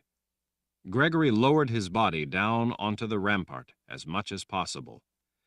Let us be off, then. Richard told the rest of them how to get up and how to hold on to the spikes and projections. He went up first, settling himself astride the dragon's back at the base of its long neck, then helped pull Zed, Tom, and Rika up behind him. Zed muttered under his breath the whole time. Richard told him to stop cursing. Kaelin was last. Richard leaned down, took her hand, and pulled her up behind him. As she adjusted herself on the dragon's back behind him, she saw him pull a white cloth out of his pocket, looking at it. Kaelin, her arms around him, whispered in his ear. I'm afraid. He smiled over his shoulder. You get dizzy flying on dragons, but you don't get sick. Just hold on tight, and close your eyes if you want. It struck her how easy it was being close to him, and how gentle and natural he was with her. He seemed to come alive when she was near him. What's that you have? She asked, tilting her head toward the white cloth. It had an ink spot on one side, and another just like it on the opposite side. Something from before, he said in a distracted sort of way. He was obviously not thinking about her question. He was thinking about the white cloth with the 2 ink spots. He stuffed the cloth back in his pocket and looked down at the rampart. Shota, are you coming? No, I'm returning to Agaden Reach, to my home. I will wait there for the end, or for you to stop that end from coming. Richard nodded. Kalen didn't think that he looked at all confident. "Thank you for all you've done, Shota." "Make me proud, Richard." He smiled at her briefly. "I'll do my best." "That's all any of us can do," she said. Richard patted the dragon's glossy red scales. "Gregory, let's get going. We don't have much time." Gregory let out a brief blast of flame. As it curled away into black smoke, the dragon's immense wings lifted and then snapped down with tremendous yet graceful force. Kalen felt them lift into the air. It felt like her stomach turned upside down. Chapter 59. As they marched through the empty, magnificent marble halls of the people's palace, Richard knew where everyone had gone because he could hear the soft chanting echoing through the passageways. "Master Rahl, guide us. Master Rahl, teach us. Master Rahl, protect us. In your light we thrive. In your mercy we are sheltered. In your wisdom we are humbled. We live only to serve. Our lives are yours." It was the devotion to the Lord Rahl. Even at a time like this, even when their world was about to end, everyone at the people's palace went to the devotion when they heard the call of the bell. He supposed that this was a time when these people needed him the most, and the devotion was their way to acknowledge that bond. Or maybe it was meant to remind him of his part in that bond and his responsibilities to protect them. "Master Rahl, guide us. Master Rahl, teach us. Master Rahl, protect us. In your light we thrive. In your mercy we are sheltered. In your wisdom we are humbled. We live only to serve. Our lives are yours." Richard put his feelings about the devotion out of his mind. He felt like he was juggling 1,000 thoughts all at once. He didn't know what to do. There were so many different questions overwhelming him all at once that he just couldn't seem to organize the mountain of problems into meaningful order. He didn't know where to start that arduous climb. He felt inadequate to be the Master Rahl. He did believe, though, that the seemingly endless problems were connected, that they were all pieces of the same puzzle, and that if he could just figure out what was at the core of what was bothering him, it would all begin to fit together. He just needed a few years to figure it out. He would be lucky to have a few hours. Once again, he forced his mind back to the relevant issues. Baracus had left him a message in a 3,000-year-old book, a rule unwritten, and Richard didn't know what it meant. Now that he once again had access to his gift, he did at least now recall all of the Book of Counted Shadows, but it was most likely a false copy.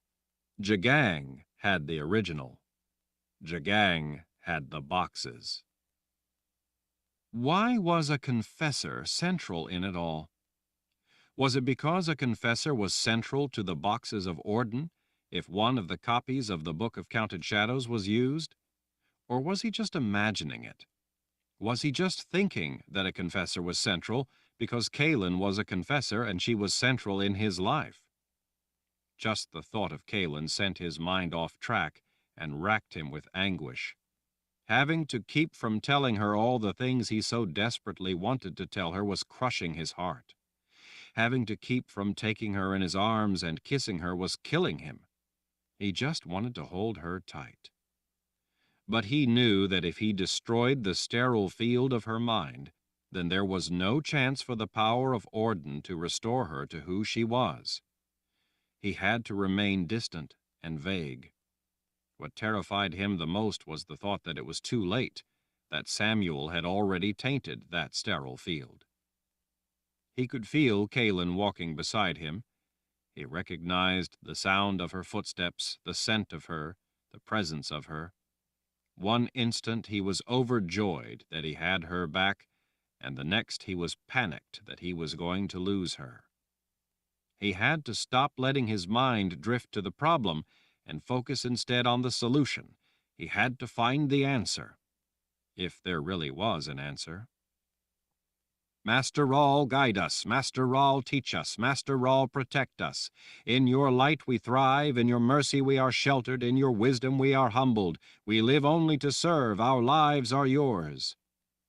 All these people would die unless he helped them by finding that answer.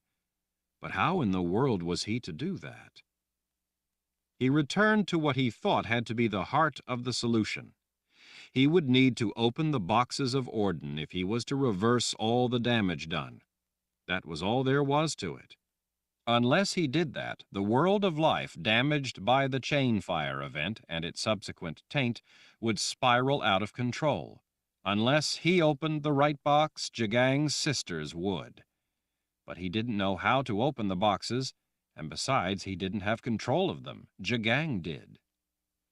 Richard reminded himself that at least he had accomplished a number of the steps he had to accomplish if he was to have a chance to open the right box. At least he had been successful in his journey through the veil, and he had been successful in returning what he had brought back in the manner required. That in itself had been a puzzle, but he had found the solution. Now Orden was needed to actually restore it. Kalen had accepted the carving he did of spirit. He reminded himself that he also had the Confessor that was needed. Confessor, something was wrong about that, but he couldn't figure out what it could be. But he did know that there was only one way to get close to the boxes of Orden. That was his only chance, if he could figure it out before Sister Ulyssia opened one of them. When he heard the whisper of hurried footsteps, he looked up and saw Verna and Nathan rushing toward him. Kara and General Meifert were close on their heels. Zed, Tom, and Rika were close on Richard's. At a bridge covered in beautifully veined green marble overlooking a devotion square and a conjunction of wide halls, Richard came to a halt as Verna and Nathan rushed up. The people below were all on their knees, bent forward with their foreheads to the tile as they chanted. They were unaware of what he was about to do. "Richard!" Verna gasped, catching her breath. "Glad to see you back," Nathan said to Richard with an additional nod to Zed. 6 will no longer be a problem," Zed told the prophet. Nathan let out a sigh. "One less hornet, but I'm afraid that there's no shortage of them." Verna, ignoring the tall wizard beside her, waved her journey book urgently at Richard. "Jagang says that it's the new moon. He demands your answer. He says that if he doesn't get that answer, then you know the consequences." Richard glanced at Nathan. The prophet looked more than grim. Kara and General Meifert looked tense as well. They were the helpless guardians of a place with tens of thousands of people who were all on the verge of being slaughtered.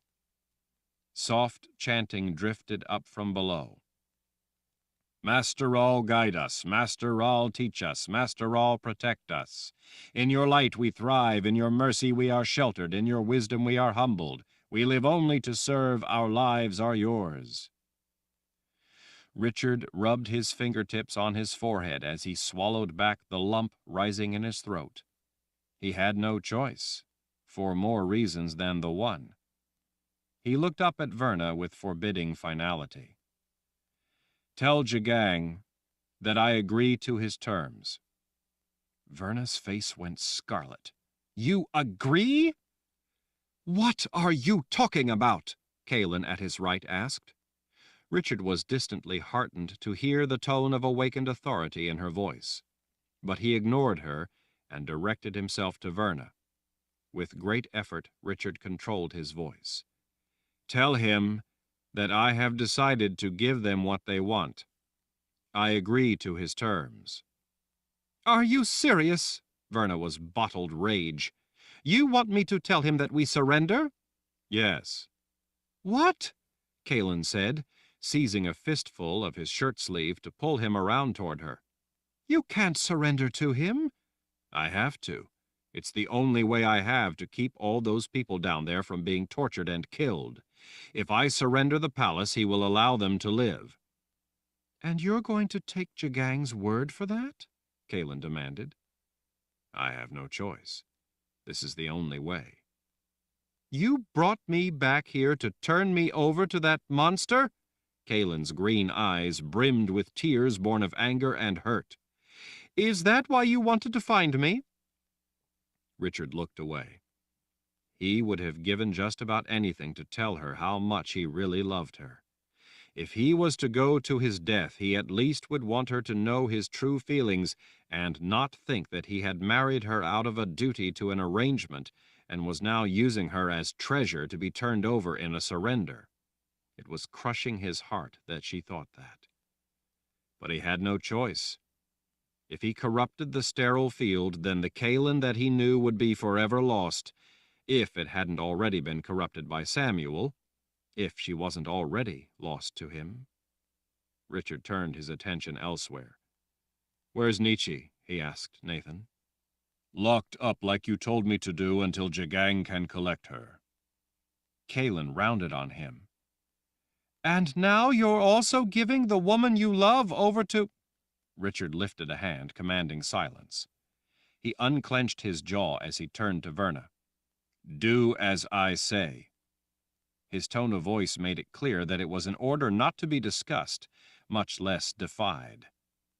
As everyone stood in stunned silence, Richard started away. I will be in the Garden of Life, waiting. He needed to think. Only Kalen followed him. Ever-waning daylight slanted in through the leaded glass overhead. This would be the night of the new moon, the darkest night of the month.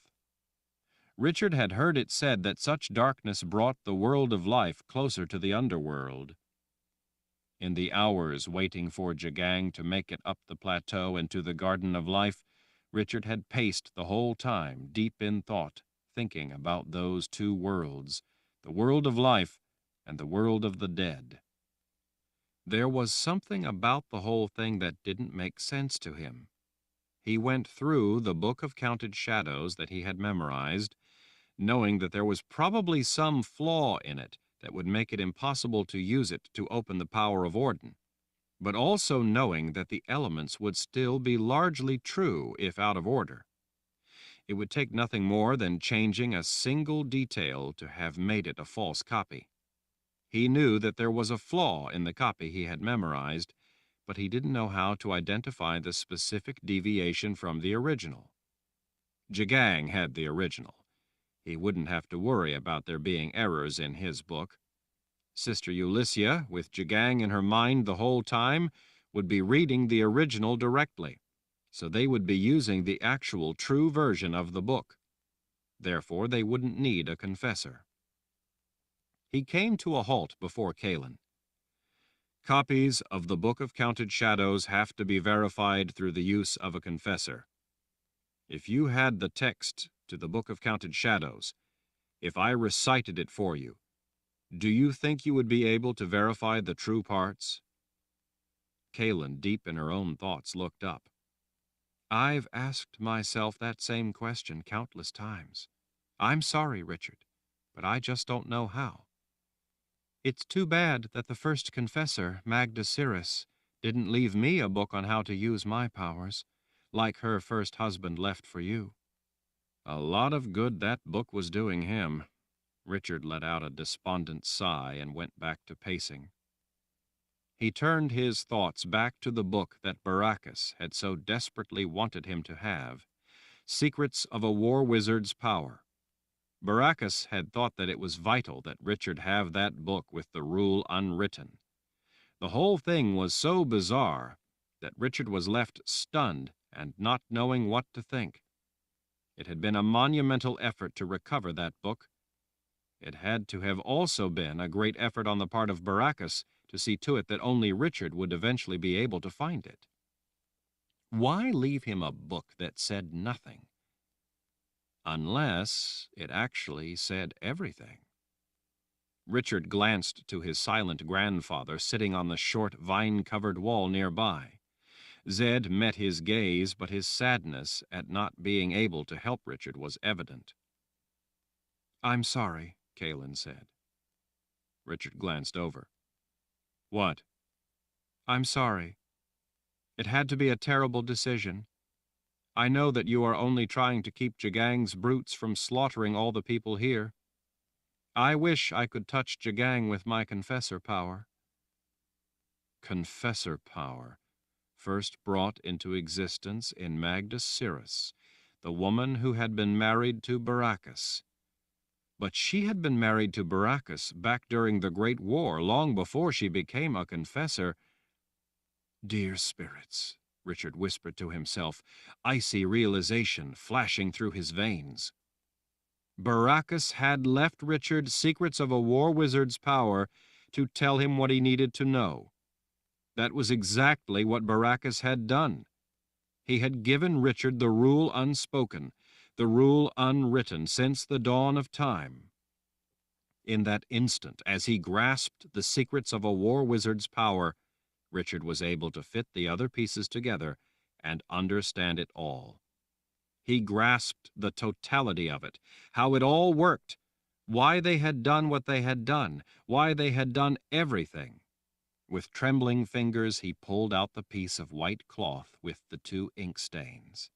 He unfolded it and stared at the 2 spots on opposite sides. I understand, he said. Dear spirits, I understand what I have to do. Kaelin leaned close, looking down at the cloth. Understand what? Richard understood it all. He almost laughed maniacally. He understood the whole thing. Zed was watching him, frowning at him. Zed knew Richard well enough to tell that he had figured it out. As Richard stared at him, his grandfather gave him the slightest smile and a nod of pride, even if he had no idea of what Richard had figured out. They all looked up at the sudden clamor of people entering the garden. The few men of the first file present, as instructed, fell back out of the way without offering any resistance. Richard saw Jagang at the head of the wave of people pouring in the doors. Sister Ulyssia was right beside him. Other sisters followed behind, carrying the 3 boxes of Orden. Heavily armed guards, their boots all striking in unison, marched in the double doors, spreading into the garden like a dark flood. Jagang's presence, his burning, enduring hate, not only defiled the garden of life, but defined him. Richard smiled inwardly. The gaze of Jagang's completely black eyes were fixed on Richard, as the Emperor marched down the path between the trees, past beds of long dead flowers, and past the short vine-covered walls. His royal guards were spread out behind, pouring through the shrubs as they established a defensive perimeter. Jagang wore a condescending smile as he passed the sorcerer's sand and crossed the sweep of lawn. His hate defined him. The sisters set the 3 inky black boxes on the broad granite slab that was supported by 2 short-fluted pedestals. Sister Ulyssia ignored the people in the garden. Focused on the job at hand, she only glanced briefly at Richard before setting the book on the granite altar in front of the boxes. Without delay, she cast a hand out, igniting a fire in the pit, adding to the light given off by the torches. Night was falling. The new moon was rising. Darkness was coming. Darkness beyond what anyone living had ever experienced. Richard knew that darkness. He had been there. Jagang strode right up to stand close in front of Richard, as if challenging him to a fight. Richard stood his ground. Glad you came to your senses. His gaze slid to Kaelin. He regarded her with a lecherous look. And I'm glad you brought me your woman. I'll deal with her later. He looked back into Richard's eyes. I'm sure you aren't going to like what I have in mind. Richard returned a glare, but said nothing. There was nothing to say, really. Jagang, for all his intimidating presence, his completely black eyes, his shaved head, the way he displayed his muscles, as well as his plundered jewels, looked more than tired. He looked frazzled. Richard knew that the Emperor was having nightmares, and even more than that, haunting dreams about Nietzsche. Richard knew because they were nightmares and dreams that Richard had given him through Gillian, the priestess of the bones, the dreamcaster who was descended from the same people as Jagang. The Emperor stormed over to where Sister Ulyssia stood waiting before the sorcerer's sand. "What are you waiting for? Get started. The sooner this is finished, the sooner we can get on with finishing all resistance to the rule of the Order." "Now I understand," Kaelin, standing close beside him, whispered to herself as if she too had had her own revelation. "Now I see who he wants to hurt through me, and why it would be so terrible." She looked up into Richard's eyes with a countenance of sudden comprehension. Richard couldn't afford to be distracted right then. He returned his attention to the sisters. He still had a few things he needed to reason out. He needed to make sure it all made sense, or else they would all die by his hand. Several sisters knelt before the sorcerer's sand, smoothing it out in preparation. By the way they were working as a team, Richard figured that they had already studied the original of the Book of Counted Shadows in preparation and had all the procedures and enchantments memorized. He was surprised to see them all starting to draw the required elements. He recognized them from the Book of Counted Shadows that he'd memorized as a young man. He had expected Sister Ulyssia, the one who had put the boxes in play, to be the one to draw those elements, but as they worked, Sister Ulyssia instead went from one symbol to the next, finishing the final part that completed it. Richard realized that it made sense. It was only necessary that the elements be done, and this saved a great deal of time. Since Sister Ulyssia was the one finishing each element, Richard guessed that the book had some requirement that the player be involved, probably requiring that they be the one to complete the spell forms. She was the one invoking Orden. She was the player. Jagang, though, possessed her mind, and thus ultimately would control Orden. Richard remembered well how long it had taken Dark and Rahl to run through all the procedures. The way they were doing it, the sisters were not going to take anywhere near that long. By working together, they were able to divide the work into simpler components. Jagang paced back to Richard. "Where's Nietzsche?" he growled as his black eyes glared. Richard had been wondering how long it would be before he asked that question. It was even sooner than Richard expected. "She is being held for you, as promised." Jagang's heated expression turned to a grin. "Too bad you don't really know how to play Jala de Jinn." "I beat you." Jagang's grin only widened. "Not in the end." As the Emperor went back to his impatient pacing, Sister Ulyssia directed the elements from the book, reading pertinent parts when necessary. Richard understood the things they were drawing. Parts were the dance with death. When Dark and Rahl had first drawn them, they had seemed so mysterious, but now the language of them all made sense. Jagang was looking more and more edgy by the moment. Richard knew why. "Ulyssia," the Emperor finally said, "I'm going to go get Nietzsche. There is no reason for me to stand here while you work. I can watch this through your eyes just as well." Sister Ulyssia bowed her head. "Yes, Excellency."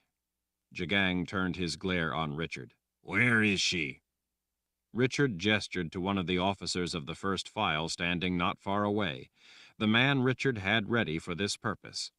There were only a few of the first file present, all having waited with Richard for the imperial order to arrive. They were there to guard him until the bitter end. "Take the Emperor down to Nietzsche's cell," Richard told the officer. The man saluted with a fist to his heart. Before leading Jagang away, the contented-looking Emperor turned back to Richard. "Looks like you lose at the final turn at Jala de Jinn this time as well." Richard wanted to say that the time had not run out and the game was not yet over, but instead he simply watched the man leaving as he waited for the nightmare to begin in earnest. Kaelin stood silently at his side. The way she glanced up at him made him uneasy. Zed and Nathan looked lost in their own thoughts. Verna looked angry and bitter that it had come to this. Richard couldn't blame her. Kara, standing beside Benjamin, took hold of his hand. Along with the rest of his party, Jagang had brought Jensen into the Garden of Life. The royal guards kept her on the other side of the room. Tom's gaze was fixed on her. She stared back at him, unable to say all the things she obviously wanted to say. Kara inched closer. "Whatever happens now, Lord Ral, I'm with you until my last breath." Richard returned a smile of appreciation. Zed, not far away, nodded his agreement with Kara's sentiment. Benjamin lightly clapped his fist to his heart. Even Verna finally smiled and gave him a single nod. They were all with him. Kaelin, close at his side, whispered, "Would it be all right if you just held my hand?" Richard could not imagine how alone she must feel at that moment. With a heavy heart that he couldn't say anything, he took her hand. Chapter 60. Nietzsche sat in the near darkness on the bench carved out of the same stone as the walls. The outer room, a second layer of protection guarding the room hollowed out of solid rock, was shielded. The only way in or out was through the double set of iron doors with the shielded room between them. This was where the most dangerous of prisoners were held, prisoners who could command magic. There was no telling how many people had sat in this very room as they awaited their appointment with death or worse. Nietzsche could hear footsteps in the outer passageway beyond the two iron doors. Someone was coming. She had known that it was only a matter of time until he came. Nietzsche was in a state of utter calm. She knew why she was there. She knew why Richard had told Nathan to have her locked in this cell. She heard the lock in the outer door clang open, the metallic sound echoing through the network of low corridors. She could hear someone grunting as they tugged in a series of muscular pulls, forcing the door bound up on rusty hinges to open enough to get through. When she saw shadows through the small opening in the door to her inner cell, Nietzsche blew out the flame on the lamp beside her on the stone bench that was the room's bed and only furnishing. A key scraped, and then the lock to her cell sprang open. After being in complete silence for so long, she found the strident sound exceptionally loud. As the door grated open, the light from a lantern flooded in. Dust from the rusty door floated up in that harsh yellow light. Emperor Jagang ducked down as he stepped over the high sill to squeeze in through the doorway. Nietzsche stood. He was wearing his sleeveless vest so as to display his muscular bulk. His shaved head reflected the single flame of the lantern he'd brought. His black eyes looked entirely at home in the depths of the dark hole in the rock. Those black eyes gleamed as he took in the sight of her. She had made sure to loosen the top of her dress so that he would have something to catch his attention. It worked. "I've been dreaming of you, darling," he said, as if he thought it would impress her. He always had believed that his lust proved something to her, as if his lack of civility or restraint only demonstrated how overwhelmingly appealing she was to him. To Nietzsche, it only served to prove that he was an unprincipled savage. Nietzsche stood tall, saying nothing, refusing to shy away as Jagang moved in close. He circled his muscular arm around her waist, pulling her tight against his powerful bulk, demonstrating his command of her, his virility, his unchallenged authority. Nietzsche had no desire to drag it out. She casually reached her arms up around him and snapped the Radahan closed around his bull neck. He staggered back a step in confusion. She knew that he would feel the power of the collar piercing into every fiber of his being. "What have you done?" he asked in a tone of anger bordering on a kind of horror she had never heard out of him before. She had no desire to discuss the matter, so she simply exerted her control through the collar to prevent him from talking. If she knew Jagang, and she did, then Sister Ulyssia would be up in the Garden of Life working to open the right box of Orden. She didn't want Ulyssia to realize what had just happened. Jagang would have been impatient to get at Nietzsche. The nightmares Richard had sent had plagued him, but the dreams Richard had given him of Nietzsche had turned his obsession for her into a passion, a mania, that had slowly grown to the point where it was nearly intolerable. Jagang had always desired her, but after the dreams Richard had crafted, Jagang could think of little else but possessing her. He had even been willing to leave Sister Ulyssia to her work, to come down to the dungeon and personally recover her. It was a small gift Richard had given her. When Nathan had locked her in the cell, he had explained from behind the shields that protected his words from the ears of any spies that Richard had devised the scheme as his last gift for Nietzsche. Richard knew that they would have to surrender the palace. He knew that they were all going to die. The one thing he could give Nietzsche was Jagang. The Radahan had been in the cell. It was the collar that Anne had left there when she had been imprisoned by Nathan for a time. That was what had been so important that Anne had been trying to tell Nietzsche before she had been killed. Nathan had known that the Radahan was in the cell, behind the shields of the room. Richard wanted Nietzsche to have it, and to have a way to bring final justice to Jagang the Just.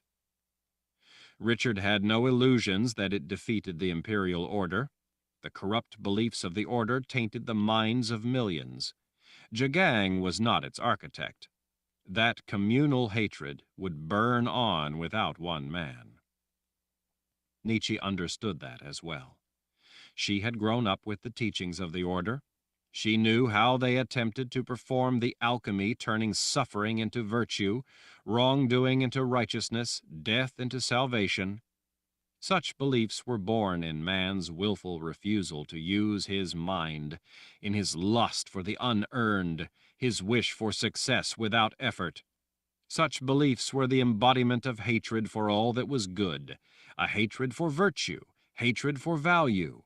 It was ultimately a hatred of themselves, of life, of existence.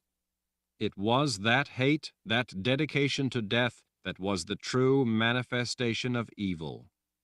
Killing Jagang would not cure mankind of such irrational zealotry.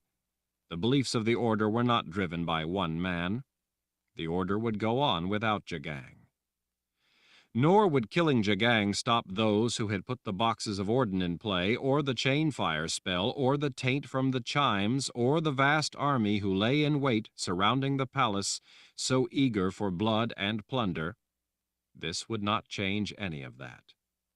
But Richard had wanted to give her the last gift of being able to see this small bit of justice done before her own life was snuffed out, along with the rest of them, by the sisters invoking the power of Orden in service to the army devoted to the beliefs of the Fellowship of Order. It was Richard's only way to thank her for all she had done, to allow her this one small bit of final salvation from the man who had so terribly abused her.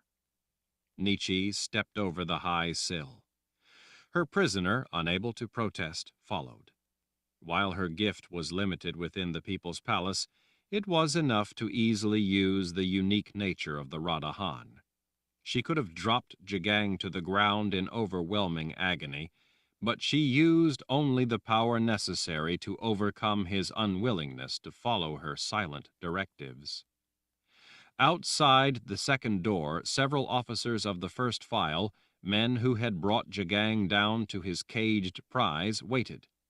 The passageway was so low and cramped that the men had to hunch under the low ceiling and stand in a line because they wouldn't fit side by side. They were shocked to see Nietzsche now in command of the Emperor. A big man in a uniform, the captain of the prison guards, was there with them. The man had been kind to her, offering to bring her anything she wanted. She now had what she wanted. "Captain Lerner," she said, "if you would be so kind as to show us out of this maze." He gazed at the muscular man behind her in a collar and then smiled at her. "I would be only too happy to do so." Once up into the immense halls of the palace, Nietzsche made Jagang lead the way. She followed close behind him, making sure that he kept going, that he talked to no one, that he acknowledged no one. He tried mightily to overcome the power of the collar. It was ridiculously easy for Nietzsche to overwhelm all of his resistance, all of his might and fury. He was as helpless as a puppet. Throughout the palace, men of the imperial order bowed to him as he passed. Nietzsche didn't allow Jagang to acknowledge them. The men of the order were used to his superior arrogance, his indifference to them, so they thought nothing of seeing him march past without so much as a look. There was no easy way to get to the Garden of Life. The entire palace was laid out in the form of a power spell, designed to enhance the gift of the Lord Rahl and interfere with the gift of any other. To get anywhere, one had to navigate hallways that were really elements of the spell form. The major lines of the form were the vast corridors. The subordinate elements were formed by smaller halls. The entire palace was a maze of corridors with columns and halls guarded by rows of statues. Much of the interior of the palace was done in stone, beautifully crafted in extravagant designs. The whole palace, while being a spell form, was also a city, with streets made of the spell's corridors and halls. But getting anywhere required maneuvering through the complex lines of that spell form. That made getting anywhere time-consuming. The journey from the dungeons up to the Garden of Life was a long one. As they made their way past places with skylights, Nietzsche saw that the sky was just beginning to take on a hint of blue. By the time they reached the garden level of the palace, the sun was just up. The first warm rays coming in through the east windows were touching the white marble on the opposite walls. Nietzsche's intention was to go into the garden with Jagang to see Richard one last time. She had found out from brief questions that Richard had somehow made it back. Jagang didn't know how. Nietzsche supposed that it didn't really matter now. He was back, and she wanted to see him one last time before the end. She wanted to let him see Jagang, so that he would know that at least the Emperor would not enjoy the terrible fruit of the long war he had carried into the New World. After all he had done, Richard deserved at least to know of that small victory. When they went through the double doors into the Garden of Life, Nietzsche could see between the trees that the sun was just touching the altar. Half a dozen sisters were gathered around Sister Ulyssia. She was standing before the boxes. Even as the boxes were bathed in the sunlight, it looked like they were black voids in the world. The sunlight did nothing to illuminate the boxes. They instead looked like they were pulling that sunlight in, taking it down to where it would never be seen again. Jagang struggled mightily to move closer, to fight off the control of the collar, but he couldn't. Nietzsche kept him in place in the back, where his guards thought he was merely watching and didn't want to be disturbed. Nietzsche knew that she could end Jagang's life in an instant. When the time came, she would. No one had any chance to rescue their emperor, even if they had known that he was in mortal trouble. He was hers now. Nietzsche could see Richard in his magnificent war wizard's outfit. The sight of him made her heart ache. Kalen stood quietly beside him. If Richard had preserved the sterile field in order to have a chance to counter chain fire, she wouldn't even know his true feelings for her. Now it looked like Richard would never get that chance, and she would die without ever knowing the truth. Richard spotted Nietzsche. He saw Jagang beside her, and understood that she had succeeded in using the gift he had given her. He gave her a small, private smile. Sister Ulyssia tapped the box on the right. "This one." The other sisters were beaming at their success. They would now be able to deliver the power of Orden to the Emperor. They didn't know that he would never be able to celebrate their victory. Sister Ulyssia lifted the lid on the box on the right. Golden light flowed from within, almost as if it were liquid. It enveloped the sisters standing before the stone altar. They all smiled with exhilaration at what they had accomplished, even if it was to be put into service of the imperial order and not themselves.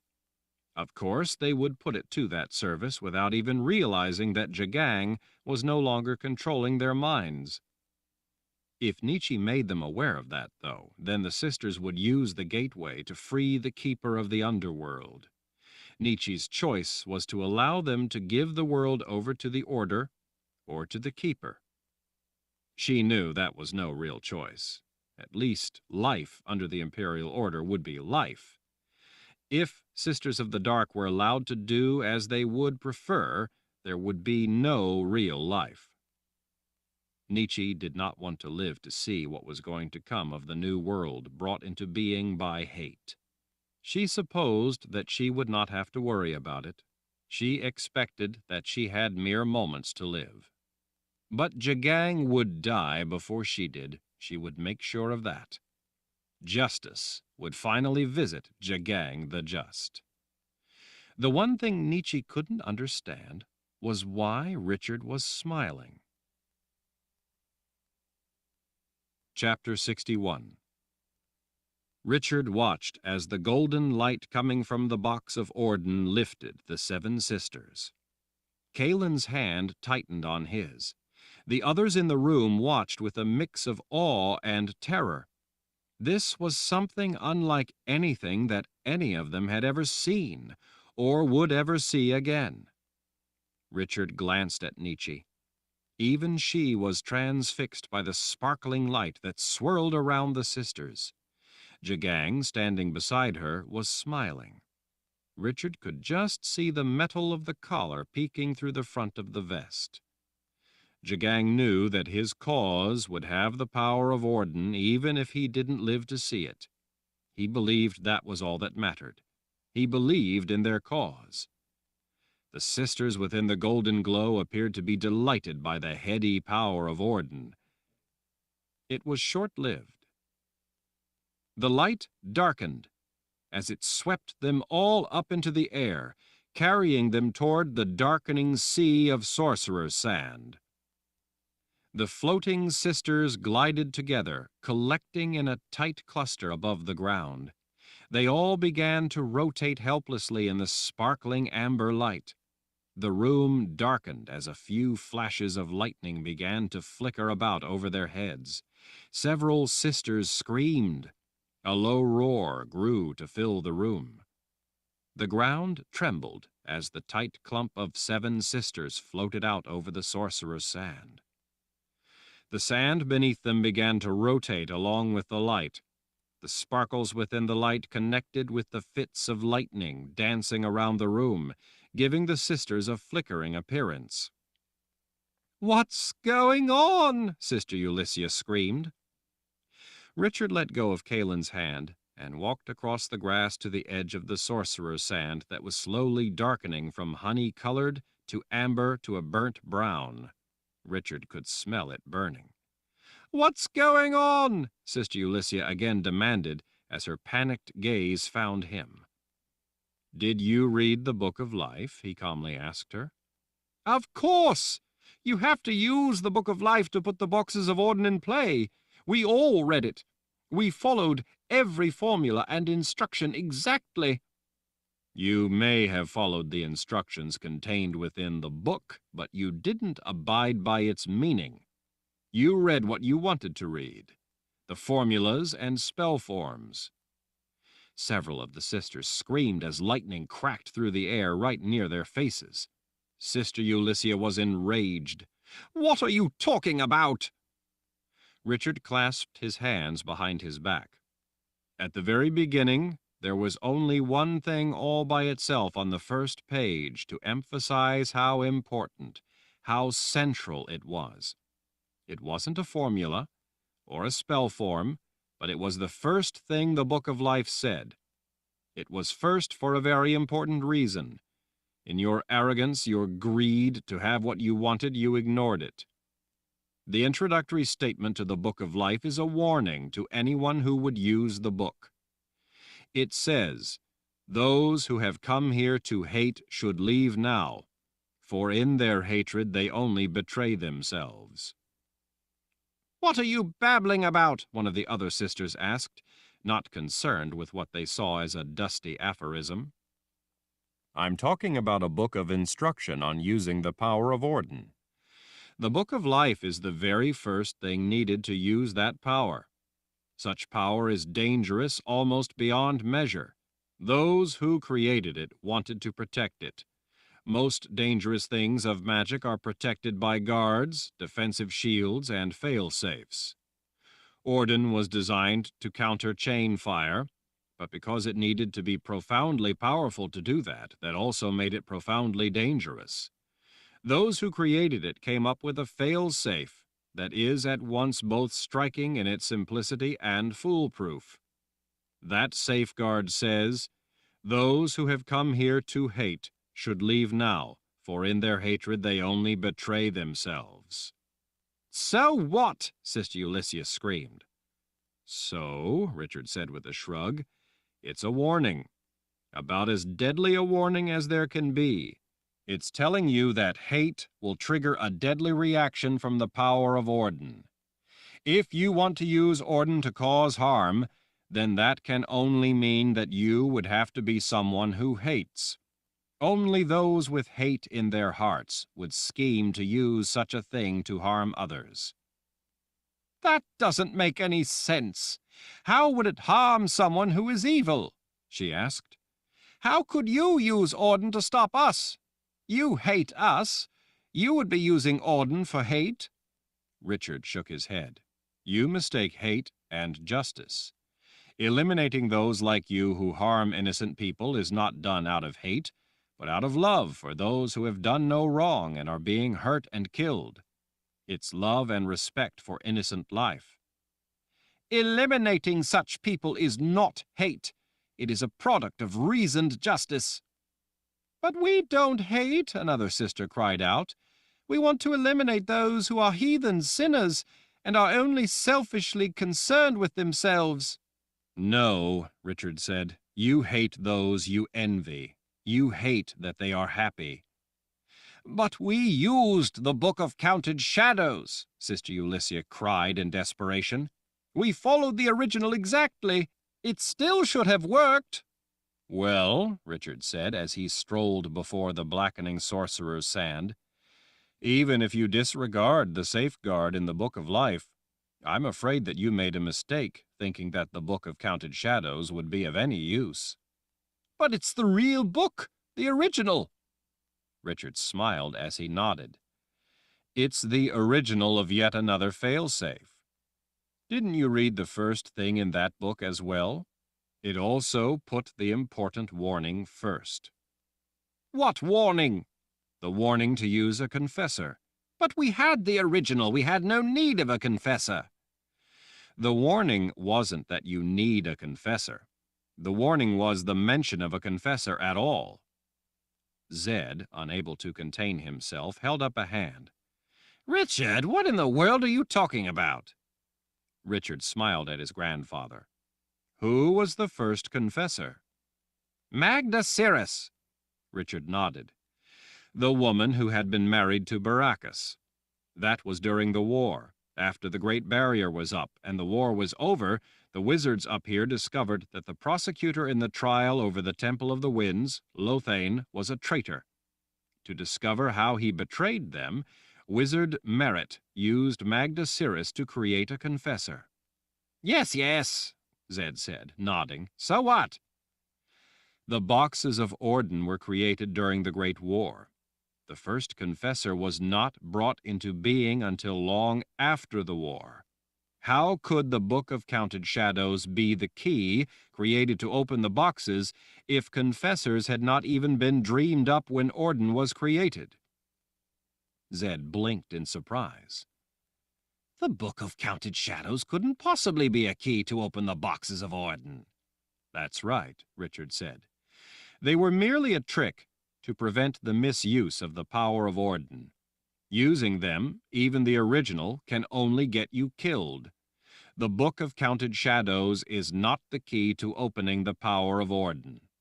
Richard turned to the pandemonium of a building rumble. Vapors, smoke, shadows, and light spun with a roar. The ground shook violently. The sorcerer's sand, now black as pitch, was sucked into the vortex. With a grating sound, the whole of it rotated over the abyss. The sounds of the world of life and the underworld mixed in a terrible howl.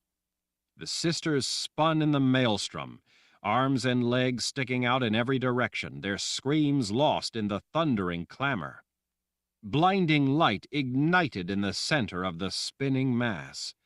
Beams of white-hot light shot upward through the windows overhead and downward into the blackness of the abyss. The air shimmered with heat, light, and a piercing shriek. With a wailing roar, the blackened sand under the sisters ripped open. Violet light shot up to engulf the terrified women. The rotating light, black sand, and lightning tightened as it built momentum. Without the benefit of a spirit guide, the sisters spiraled down into the world of the dead. They went, still alive. They went screaming. A flash lit everything to a blinding white, and then there was a silence as everything went black as death. When the light gradually returned, the Garden of Life was silent. The hole in the ground was gone. The sorcerer sand was gone. The sisters were gone. Jagang's personal guard, who had been in the Garden of Life, were also gone. Being in the room with the power of Orden had been fatal to them, as well as the sisters. Jagang, wearing the collar that was under the dominion of Nietzsche, was still there, looking even more angry, if that was possible. Men of the first file streamed through the double doors into the Garden of Life to protect Richard. "Close and bolt the doors," Richard ordered. The men rushed to do his bidding. Richard went to the altar and flipped the open box of Orden closed. "You may have had your little success," Jagang said with a sneer, "but it means little. It changes nothing." When he fell silent with a choking sound, Richard held up a hand. "Let him speak, Nietzsche." She brought the Emperor forward. "The Imperial Order will still get in here and rip this place and all you miserable people apart," Jagang said. "They do not need me to pursue the just cause we fight for. The Order will cleanse mankind of the scourge of you selfish people. Our cause is not only moral but divine. The Creator is on our side. Our faith proves it." "Truth has advocates who seek understanding," Richard said. "Corrupt ideas have miserable little fanatics who attempt to enforce their beliefs through intimidation and brutality, through faith. Savage force is faith's obedient servant. Violence on an apocalyptic scale can only be born of faith because reason, by its very nature, disarms senseless cruelty. Only faith thinks to justify it." Jagang's face went red. "We do the Creator's work. Devout devotion to the Creator is the only true and moral way of this life. Strict adherence to our pious duties will bring us salvation and everlasting life. It is the blood of non-believers like your people that lifts us to the side of the Creator himself. Richard made a face. That doesn't even make sense. You are a fool! Our faith alone proves us right. We alone will be rewarded in the afterlife for our reverence to him. We are his true children, and will live forever in his light. Richard sighed as he shook his head. It's always been difficult for me to believe that a grown man could actually believe such nonsense. Jagang ground his teeth in fury. Put me to your tortures. I accept your hatred of me because I have faithfully performed my duties to a greater good for mankind. You will not serve some grand place on the stage of life, Nietzsche said. You will not be paraded in chains. You will not serve as a martyr or be venerated for a glorious death. You are irrelevant. You will simply die and be buried, and in that way no longer be able to threaten decent, innocent people. You are irrelevant to the future of mankind. You must extract your revenge on me for all to see. Richard leaned close to the man. There will be other problems, as there always are in life, but you will not be one of them. You will be yesterday's garbage, rotting back to dust, your life having meant nothing worthwhile. Jagang tried to lunge at Richard, but Nietzsche's control of him through the collar kept him back like a chained animal. You arrogantly think you are better than us, but you are not. You too are but a miserable creature that the Creator placed in this vile world. You are no different than us, except that you refuse to repent and worship him. This is about hatred, that's all it is. It's just about you venting your hatred of the Order. Richard rested the palm of his left hand on the hilt of his sword. Justice is not the exercise of hatred. It is the celebration of civilization. You can't simply... With a signal from Richard, Nietzsche opened a flow of her power into the collar. Jagang's black eyes opened wide as he felt death fill his empty soul. He toppled face first to the ground. Nietzsche gestured to several men of the first file. I'm sure that there are soon going to be a great many dead. Throw his corpse in the mass grave with the others of his kind. As simply as that, the Emperor of the Imperial Order was gone. As Richard had commanded, there was no grand end. There would be no celebration through violence and mutilation, no torture, no forced confessions of wrongdoing. Reasoned people understood the wrongdoing quite well enough. The threat to reasoned people was removed. That was all that mattered. Jagang's death was no more significant than that. Chapter 62. Without delay, Richard went to the stone altar where the boxes of Orden sat. He drew his sword. The distinct metallic ring filled the Garden of Life. "Richard," Zed said, in a rising tone of warning, "what do you think you're doing?" Richard ignored his grandfather. He instead gazed into Kalen's eyes. Are you with me, Kalen? She stepped to within a few paces of him. I have always been with you, Richard. I love you, and I know you love me. Richard's eyes closed for a moment. He had no choice. He turned to the boxes of Orden and closed his eyes as he lifted the blade to touch his forehead. Blade, he whispered, be true this day. He brought the sword of truth down and drew it across the inside of his arm, letting blood run down until it dripped off the tip. He placed the blade on top of the box on the right, the one that Sister Ulyssia had opened. The blade turned as black as the box itself. He withdrew the blade, and it returned to its shiny state. He placed the sword on the box to the left. Again it turned as black as the underworld itself. He withdrew it, letting it return to its normal state. Richard took a deep breath and then laid the flat of the blade on the center box. He thought about all the innocent people who simply wanted to live their lives. He thought about all those like Kara and the other Mord Sith who had been driven mad until they would serve a tyrant. He thought about Nietzsche, indoctrinated her whole life with hate, driven to a miserable life of sacrificing herself to twisted beliefs. He thought about Bruce, his left-wing man, who, when he saw strength without hate, was drawn to it. He thought about Denna. When he opened his eyes, the blade had turned white. The box beneath it was just as white.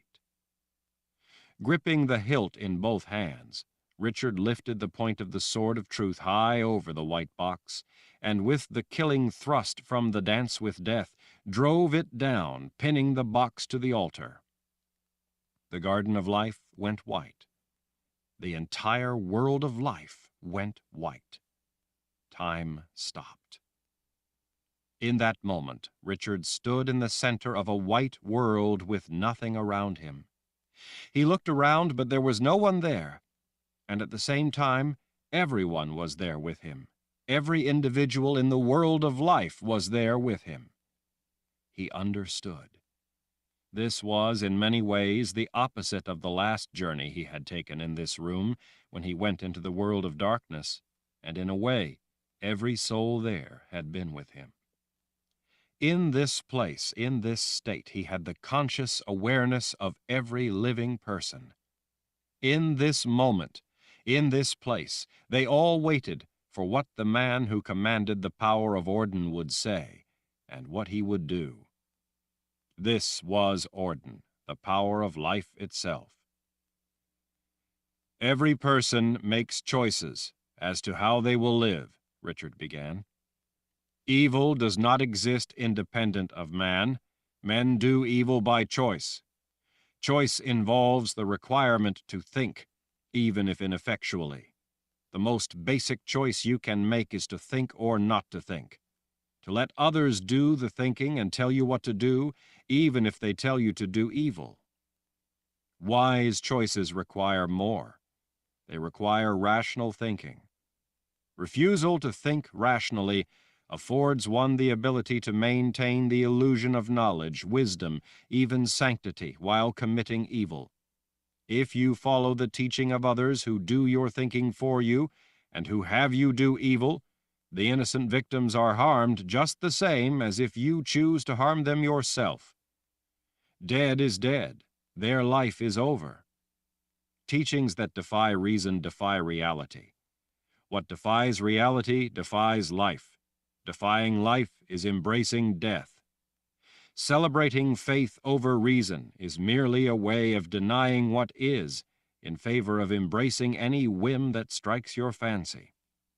The followers of the Fellowship of Order have decided how they wish to live their lives. If it stopped there, none of us who value our individual liberty would care how they choose to live. But they have made the choice, made a conscious choice, that they will not allow others to live their own lives as they wish. It is that choice, made of their own free will, which we cannot abide. We will not allow them to impose their evil choice on us. It ends here, now. I give them their wish for a world in which they can live as they have chosen. I grant them the thing they want most in life, the life they choose. I could condemn them to no worse fate. From this moment on, there are now two worlds, twins in most ways. This world will remain as it is. The power of Orden has just duplicated in many ways this world, giving them a world of their own. Their world will be theirs. They may not ever come to realize the foolishness of their choice, but they will certainly suffer for it. They will have the lives of misery they so fervently cling to. They will have the lives of suffering they piously embrace. They will have the lives of hopeless dread and fear they have chosen to impose on themselves by refusing to use their own minds to think rationally. They have chosen to throw their lives into the cauldron of all-consuming hatred. I grant them their wish. It is the last time wishing will ever bring them anything. They will live out their existence wishing and hoping, endlessly lost in the darkness they have imposed on their own minds, in their own self-loathing. But they will never be able to harm us again. They believe that those who are free cause all of their hardship. They blame us for their woes. They attack us, saying we are the root of evil because we exist, because we are prosperous, because we are happy. They wish to destroy us, so that they may have the world be the way they wish it. Richard turned his attention to the followers of the order already in that other world, already at the other end of the gateway that was open. Those in his world could hear as well. I grant you your wish. You now have what you always claimed to want, a world in which your beliefs rule, a world without magic, without free men and free minds. You can believe as you wish, live as you wish. But you will not have us as the excuse for the misery you create for yourselves. You will not have us as an excuse to fuel your hate. You will be without any enemy but your miserable selves. Your world will be yours to rule as you see fit, to crumble around you as you wallow in your own hate.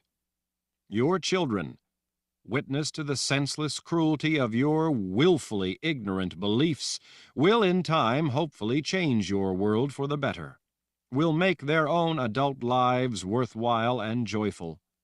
But that will be entirely up to them. They will have to choose for themselves to use reason rather than force to deal with each other. Like anyone else, they will have to make choices as to how they will live their only life. This world will be ours. This will be a world without the teachings of the imperial order, without those who wish to use force to impose those beliefs on us, without those who would murder us for wanting to choose how to live our own lives. This world will be a world with all the imperfections and uncertainty of life, with all the consequences of poor choices, with all the hardships and failures that life presents. But it will be a world in which we have a chance to make what we will of our lives, a world in which our lives are our own and our achievements are our own, a world in which man can learn, create, accomplish, and keep the products of his mind and labors. This will be a world of liberty, a world in which people have the right to live their life as they wish, to believe as they wish, as long as they follow reasoned laws and do not use force to impose their will on others. Not everyone in this world will succeed or be happy, or even understand how to make a moral life for themselves. For now, though, for those of us who are living, it will be a world without the followers of the order. This is a world of life. Life is what we make of it. We may fail, but for the time being we will have the freedom to succeed or to fail. How we honor that freedom will be up to each of us. Perhaps our children will throw all this away, wanting to sink back into the misery of faith, of wishing, of force, but that too will be the world they create anew for themselves. That will be their choice, their life. They too will have to suffer the consequences if they fail to mind the lessons learned through our struggle. That is their responsibility to themselves, to their own lives. But for now, for those of us actually alive, those of us who exist now, this will be a world where reason is free to allow us to live our lives, lives without the beliefs of the imperial order to blight us. Despite the harm those in that newly distant world have inflicted on us, I will not kill them. I don't need to kill them. My responsibility to myself and those I love is to remove the threat so that we may live. I have done that. Our revenge will be to live lives filled with love, laughter, and joy. We will turn our attention and precious lives to the meaningful matters of life, to those we love and care about, to our future. Those of you in the newly distant world can look forward to what you would have brought us, 1,000 years of darkness. I expect that you shall forever worship that to which you no longer will have any connection, or any possibility of a connection, that you will forever pray for an afterlife with the Creator in the spirit world, but you will be forever cut off from any world but your own. In that distant world, you will have your own lives, and after you die, you will be dead. Your spirits will no longer exist. Your souls will extinguish along with your lives. You will have your lives, and if you waste them by continuing to worship other worlds, wishing for invented visions of eternal salvation, wanting an escape from the reality of existence, you will reap only the emptiness of death after enduring lives unlived. You will have a chance at life. It will be up to you to value those precious lives or to cast them away for nothing. You wanted a new dawn of mankind. You wanted a world of life in which pining for other realms invented in your minds alone was the righteous cause of mankind. I grant you your wish. Now you must live with it. We will be free of you. Your world will be yours. You can never return to this world, for there will be no way back. Once this gateway closes, there will be no underworld for you as a conduit back. No other world for you but your own. There will be no means to get to this world and whatever worlds layer it. Those of us who remain behind will continue in our world as it has been, with whatever other realms have always existed around this world, the world of life. Your world will be surrounded by no other realms. It will be an island of life. Eternity will separate you from everything here. That means that you will be cut off from the underworld, the world of the dead. Your existence in your world is finite. You will have your lives, but when you die, your souls will cease to exist. You have only one existence in your world of life. If you continue to waste it, if you fail to use your minds to properly grasp the reality of your world, your singular existence, you will lose out on the priceless value of your only life. You have life. You now have your own world.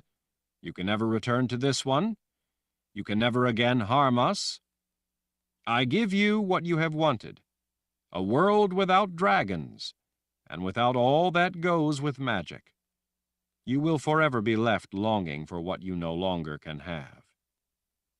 I am sure that every new day will bring us challenges to overcome, but the beliefs of the order will not be one of them. As Nietzsche said, you are irrelevant. Chapter 63.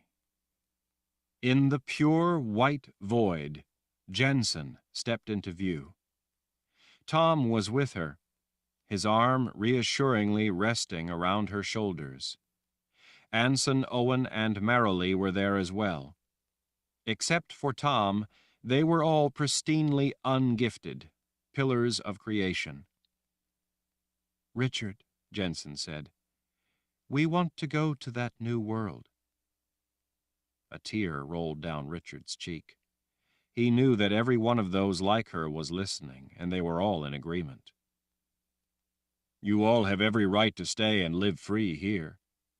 I know, she said for them all. But you have taught me the value of life and of respecting the lives of others. This is a world with magic. We don't want our lives to be at the expense of this world, or of lives here whose existence depends on magic. We are pillars of creation. We need to grow and build to create our own world, a world without magic. This is your world. That distant world is ours. Richard cupped her cheek. As much as I would want you to stay, I understand. More than understanding, he had known that they would want to go to that other world. Richard smiled at how beautiful she truly was, at how good a person she truly was. I think you will find a safe home for yourself and your friends." "Do you think we will be safe, Lord Rahl?" Tom asked. "I mean, considering the nature of the people you sent to inhabit that distant world." Richard nodded. "Movements like the Order, which only degrades and destroys the lives of its believers, needs an enemy to divert attention from the profound misery it produces. A great demon gives them an excuse for their misery. Such an enemy, as we have been, is the glue that binds their flailing suffering together. Without the excuse of a powerful evil enemy to blame, their ideas, even if they burn out of control for 1,000 years, eventually collapse in on themselves. Simple tyranny usually rises up from those ashes to spring back to smoldering flame over and over throughout history in endless cycles of blaming people in the past. The pristinely ungifted will be far too small an enemy for the Order to be aware of, or to notice, or to blame. You will simply be too small and insignificant in numbers to be a worthy excuse." "We will be safe," Jensen said, answering the concern still in Richard's eyes. "Without an enemy like they had here to blame, to battle, to conquer, the people of the Order will turn their hatred inward. They will prey on their own. We will see to it that we don't bring too much attention to ourselves. We will be fine." Richard nodded. "If you get in their way, in their sight, they will crush you. But I'm hoping that you and your people can find a place. Perhaps in the area there that is known as Bandakar here in this world. You can live your own lives there. I wish it were otherwise, but I know it must be this way." "I have sent the chain fire spell to that distant new world," he told her. "It will work its way through all the people there, erasing the memory of this world, of what you have left behind. I must leave it infected with the chimes to ensure that any magic carried into that distant world will be destroyed. Along with magic, memories of this place will be destroyed. I have no idea how the voids in the memories of people will be filled in, what they will eventually substitute for their real history, their real memories. Those created memories will, by definition, be more tenacious than the reality of what once was, of what was here. Those created memories will link together in the mind of man through the chain fire spell, becoming a common conviction, a shared certainty. Those beliefs will hold sway over future generations despite all else. Any memory of us will eventually be lost in that distant world. But I can't count on the chain fire spell and the contamination destroying all magic the way I believe it will. I simply can't count on those who will still have magic there for a time, not finding a way around it." Richard laid a hand on Jensen's shoulder. "You, and those like you, will be the insurance for the future of your world. Insurance that magic will forever be erased from existence in that world, from future generations. Once your descendants eventually touch everyone born, there will be no more magic in that distant world, even if some try to preserve it, secret it away for their own despotic ambitions. Time, and all those pillars of creation who are born, will spread your trait of having no spark of the gift, so that in the future, no one in that world can ever again be born with any spark of the gift. None will ever be able to bring back magic. But it will live on here.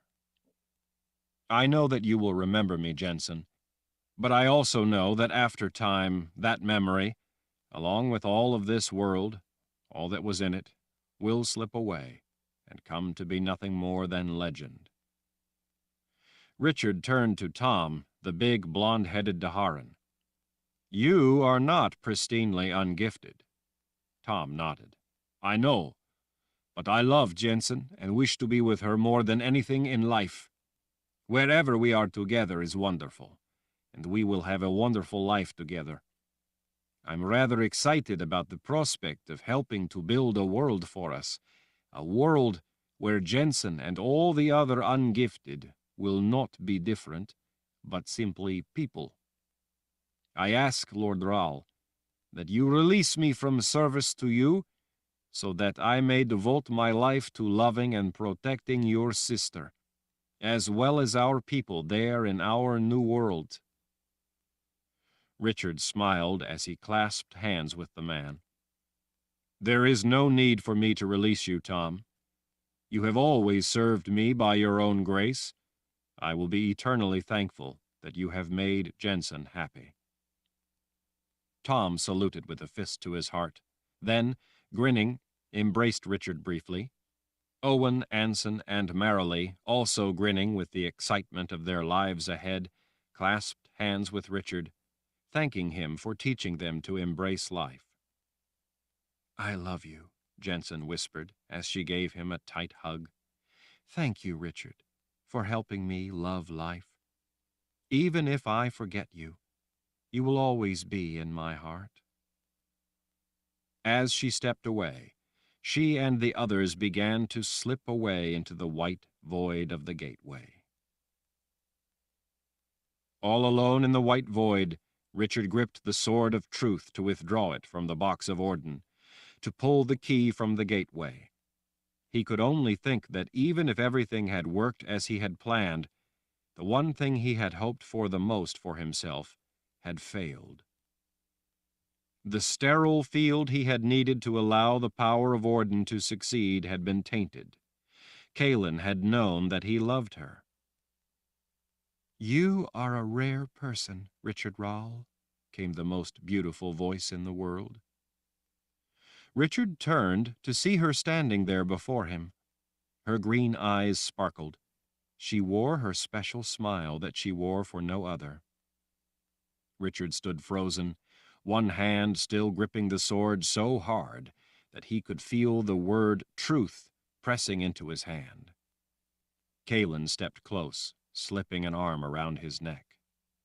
"Richard, I love you." Richard circled an arm around her waist, his feelings overwhelming him. "I don't understand. It wouldn't work if the sterile field was breached with foreknowledge." "I was protected," she said with a crooked smile. Richard frowned. "Protected? How?" "I had already fallen in love with you all over again.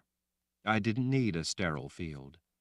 I think that from the first moment I saw you in that cage as it rolled into the Order's camp, I started falling in love with you. In everything you did, you revealed just what kind of man you are. The man I fell in love with so long ago, the man I married in the Mud People's village.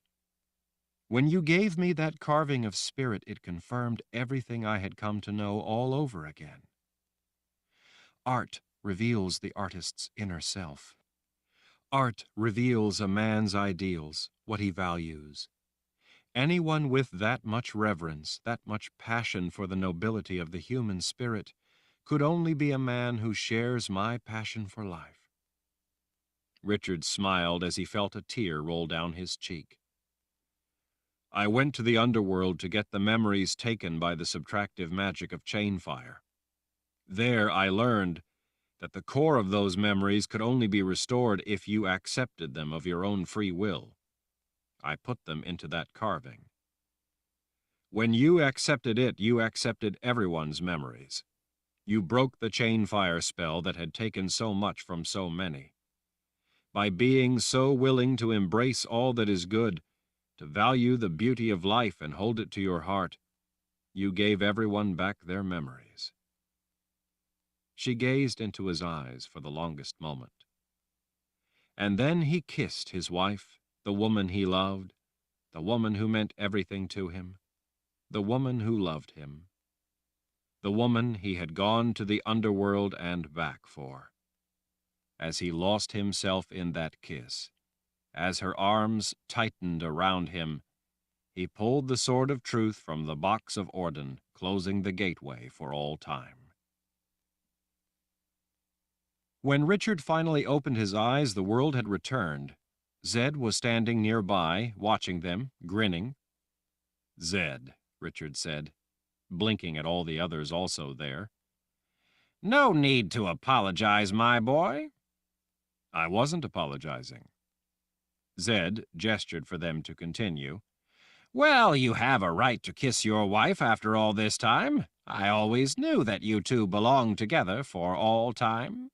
I just wish it hadn't taken you so long to figure all this out." Richard scowled at his grandfather. "Sorry to have inconvenienced you. Maybe you should have taught me a little better in the beginning and it wouldn't have taken me so long." Zed shrugged. "I must have been a good teacher. You got it all right." "Richard," Nathan said as he stepped forward, "do you realize what you have just done?" Richard glanced around. "Well, I believe so." "You just fulfilled prophecy." Richard skeptically cocked his head at the prophet. "What prophecy?" "The prophecy about the great void." Richard made a face. "But I just saved us from the great void you warned us was the threat in prophecy." Nathan threw his arms up in excitement. "No, no, don't you see? You just created a world where magic doesn't exist. That's why prophecy sees that other world as a void, because prophecy can't see into a world without magic. Prophecy was actually predicting what you would do. When you split the worlds, that was the fork in prophecy. The great void is prophecy's prediction of that other world." Richard sighed. "If you say so, Nathan." "I don't understand something," Zed said. "How did you know that the Sword of Truth was the key to opening the boxes of Orden? I mean, you knew that the Book of Counted Shadows couldn't be the real key, because Orden predated the existence of the Confessors. But Orden also predated the Sword of Truth. How could it be the key?" "The sword protected my mind from the chainfire spell, because the boxes of Orden are the counter to the chainfire spell, and the Sword of Truth, or more correctly, the magic invested in it, is the key to the boxes, so it's part of Orden.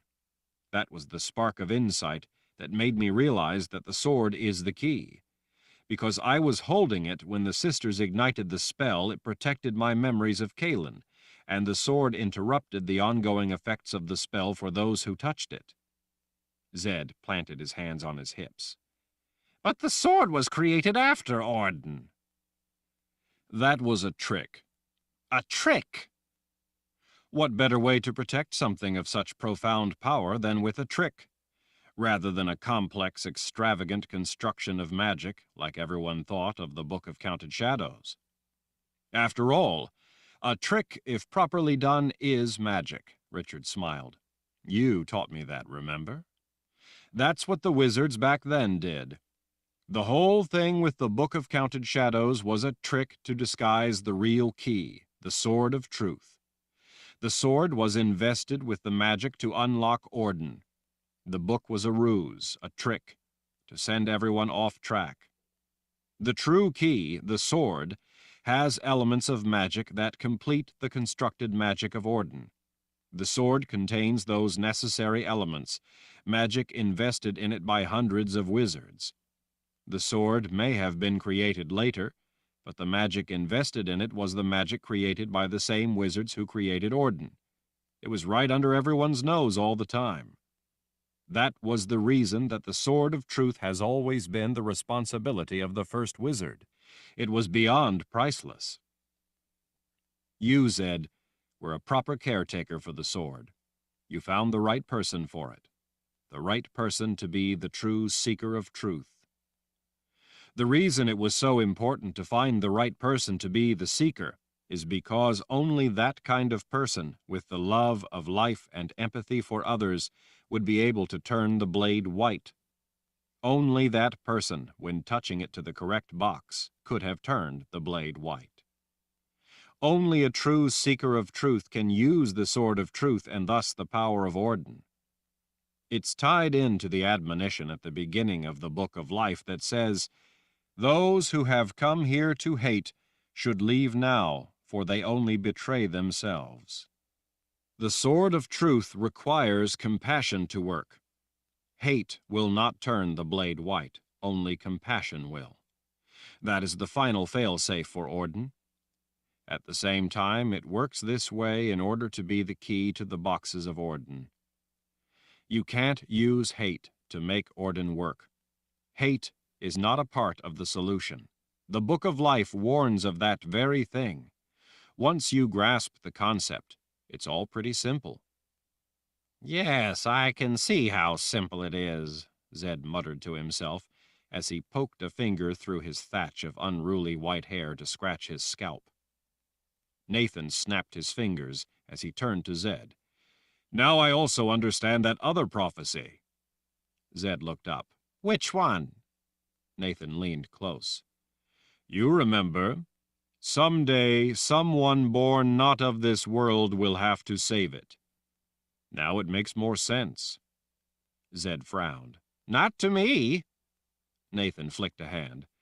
Well, we'll have to work out the details later. Zed turned an intent look on Richard. There are a lot of questions remaining, a lot to understand. As First Wizard, I need to know everything so I can tell if you got all the particulars correct. What if you made some sort of miscalculation in some aspect of it? We need to know if— There was no time, Richard said, cutting him off.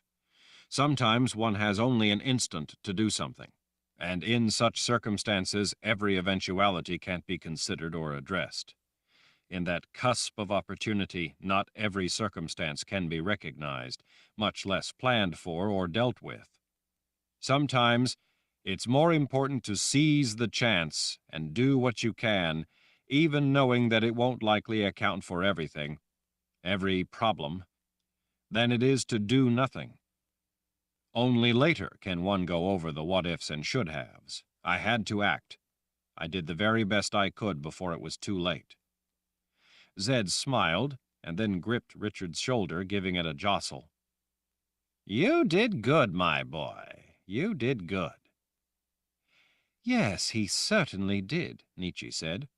They all turned to see her making her way down the path, a big smile on her face. I just checked. The army of the Imperial Order is gone from the Azrith Plain. There are a few men left, those like Bruce, who want the chance to live free to try to make something of their lives. A cheer went up from all those in the room at hearing confirmation that the vast army of the Imperial Order was gone. As soon as Nietzsche was close, Kaelin immediately embraced her. She finally pushed back and smiled knowingly at Nietzsche. Only someone who truly loves him would do all you did to get me back. You are more than a friend to us. Richard taught me that to love someone means that you sometimes are fulfilled the most by putting their deepest desires above your own. I won't deny loving him, Kaelin, but I still couldn't be happier for both of you. To see you both together and so much in love brings me profound joy. Nietzsche turned her attention to Richard. She was looking serious to the point of disquiet. I want to know how you could create a distant world on the other side of nowhere and send everyone there. Well, he began, I read in the books on Ordenic theory that the gateway that was created could bend magic around in a way to counter chain fire. That gave me an idea. He pulled the folded white cloth from his pocket. See here? A drop of ink fell here. Zed leaned in. So what? Richard unfolded the white cloth. Look, he said, pointing to the two spots on opposite sides of the cloth. When the cloth is folded, these two spots are touching. When you unfold it, they are on opposite ends of the cloth. The power of Orden is able to bend existence. In effect, Orden is the bend in existence that is able to undo chain fire and restore memory. So, in effect, I used Orden's power to create an impression of this world. Orden sent those people through the gateway to that other world that was actually right here in the same place. And then, when I pulled the sword back out of the box and closed off the gateway, That other world is now on the other side of existence, just like this spot that was once touching the original is now on the other side of the cloth. You mean, Zed said, deep in thought as he rubbed his chin, Orden created a gateway that momentarily joined the two places in order to allow those who wished a world without magic to step across, and then it separated the worlds forever. You're a quick study, Richard said, teasingly. Zed swatted Richard's shoulder. Richard took a few steps to lay a hand on Verna's shoulder. It was Warren who gave me the spark of the idea. It was he who first told me that the boxes of Orden were a gateway, a conduit through the underworld. I couldn't have done it without Warren. He helped us all with his knowledge. Verna, her eyes brimming with tears, rubbed Richard's back affectionately in appreciation. Richard lifted the amulet he wore around his neck, the one once worn by Wizard Baracus. This amulet illustrates the dance with death. It's about more than just fighting with the sword, or even about living life. This emblem also contains what I needed to go to the underworld, the world of the dead. This is part of what Baracus intended for me to understand. But this amulet also represents that final movement of the dance with death, the killing thrust that was needed to use the boxes of Orden. Kaelin circled her arm around his waist. You have done Wizard Baracus proud, Richard. You have done us all proud, Zed said. Nietzsche's blue eyes sparkled with her smile. He certainly has. Zed smiled in a manner Richard had not seen in a very long time. It was the old Zed, Richard's grandfather, advisor and friend. Zed spoke with quiet pride. What all those ancient wizards tried to do with the Great Barrier to the south, and what I, as first wizard, tried to do with the boundaries, you actually did, Richard. You eliminated the threat to prevent them from ever harming us again. But you left life for the future. All those children of those people will have a chance to learn from the mistakes of their parents, and possibly they will learn and grow and rise above hatred of others as a way of life. You have given them a world to live out their hatred of life, a world to take into 1,000 years of darkness, but you have also given future generations the chance for a rebirth of mankind there, who hopefully will embrace life and the nobility of the human spirit. You have given both worlds the gift of life, and you did it through strength without hate. Chapter 64. A balmy breeze lifted Jensen's red hair as she stared at the ornate letter R engraved on the silver handle of her knife. Thinking about your brother? Tom asked as he walked up to her, bringing her out of her memories. She smiled up at her husband, and she hugged him with one arm. Yes, but only good thoughts. I miss Lord Rahl, too. He pulled out his own knife to gaze at it. It was the twin of Jensen's. His had the same ornate letter R for the House of Rahl. Tom had spent the better portion of his young adult life as a member of the special forces that served covertly to protect the Lord Rahl. That was how he had earned the right to carry that knife. Jensen leaned a shoulder against the doorframe. It seems you only just got a Lord Rahl worth serving when you gave it all up to come here with me. You know, he said, smiling as he slipped his knife back in its sheath, I rather like my new life with my new wife. She hugged her arms around the bear of a man. You do you? She asked in a teasing way. I like my new name, too, he added. I'm finally used to it. You know, comfortable with it. When they married, Tom had taken her name, Rahl, so that they could carry it on in the new world. It seemed only fitting that the man who had given them their new life should be remembered in some fashion. In every other way, he was vanishing from memory. It was surprising to Jensen how so many people no longer even remembered the place they came from, their old world. It was just as Richard said. The chain fire spell was taking their memory, and those blank places were being rebuilt with new memories, new beliefs about who they were. Since the chain fire spell and the taint within it were both subtractive magic, it had affected even the pristinely ungifted, so even they were continuing to lose track of who and what they had been. For the most part, magic had become no more than superstition. Wizards and sorceresses were even less important. They had become no more than tales told around campfires to scare people for a good laugh. Dragons were becoming only folklore. In this world there were no dragons. Any who possessed magic were fading away. Their ability was dying out, smothered by the taint from the chimes. Day by day they became more powerless. Eventually they would merely be old hags living by themselves in swampy places and considered crazy by most folk. Any trace of the gift that survived, if not withered away by the taint of the chimes they'd brought with them into their world, would eventually be completely eliminated by descendants of the pristinely ungifted. It would be only a matter of generations before there was no trace of the gift left in mankind, just the way the Order had once said they wanted it. Everyone was concerned with more important things now. Their lives now revolved around the hard work of survival, when there was no one who accomplished anything worthwhile. People had forgotten how to do things, how to create things.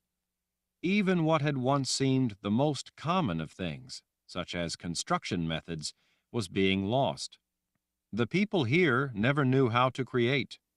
They had depended on others to build and create. It would take future generations to discover them all over again. Those from the old life, those who created, who invented, who made life easier for everyone, and who were the object of such hatred, were not in this world to help make life better.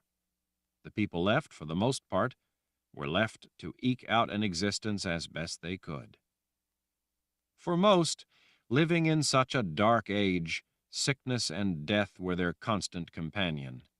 As they had in the world they had been banished from, they turned to superstition and a grim fatalistic acceptance of the misery of life and its accompanying devotion to their faith. It seemed that everywhere Tom and Jensen traveled to trade for supplies, they saw churches going up as the hope for mankind's salvation from misery. Men of God traveled the countryside to spread the word and demand devotion to him. Jensen and her people kept mostly to themselves, enjoying the fruits of their own labor and the simple joy of being left alone by tyrants and brutes. Some of them, though, had started keeping the symbols of the religious beliefs pressed on them. It seemed easier for them to go along than to question, to accept pre-packaged beliefs than to think for themselves.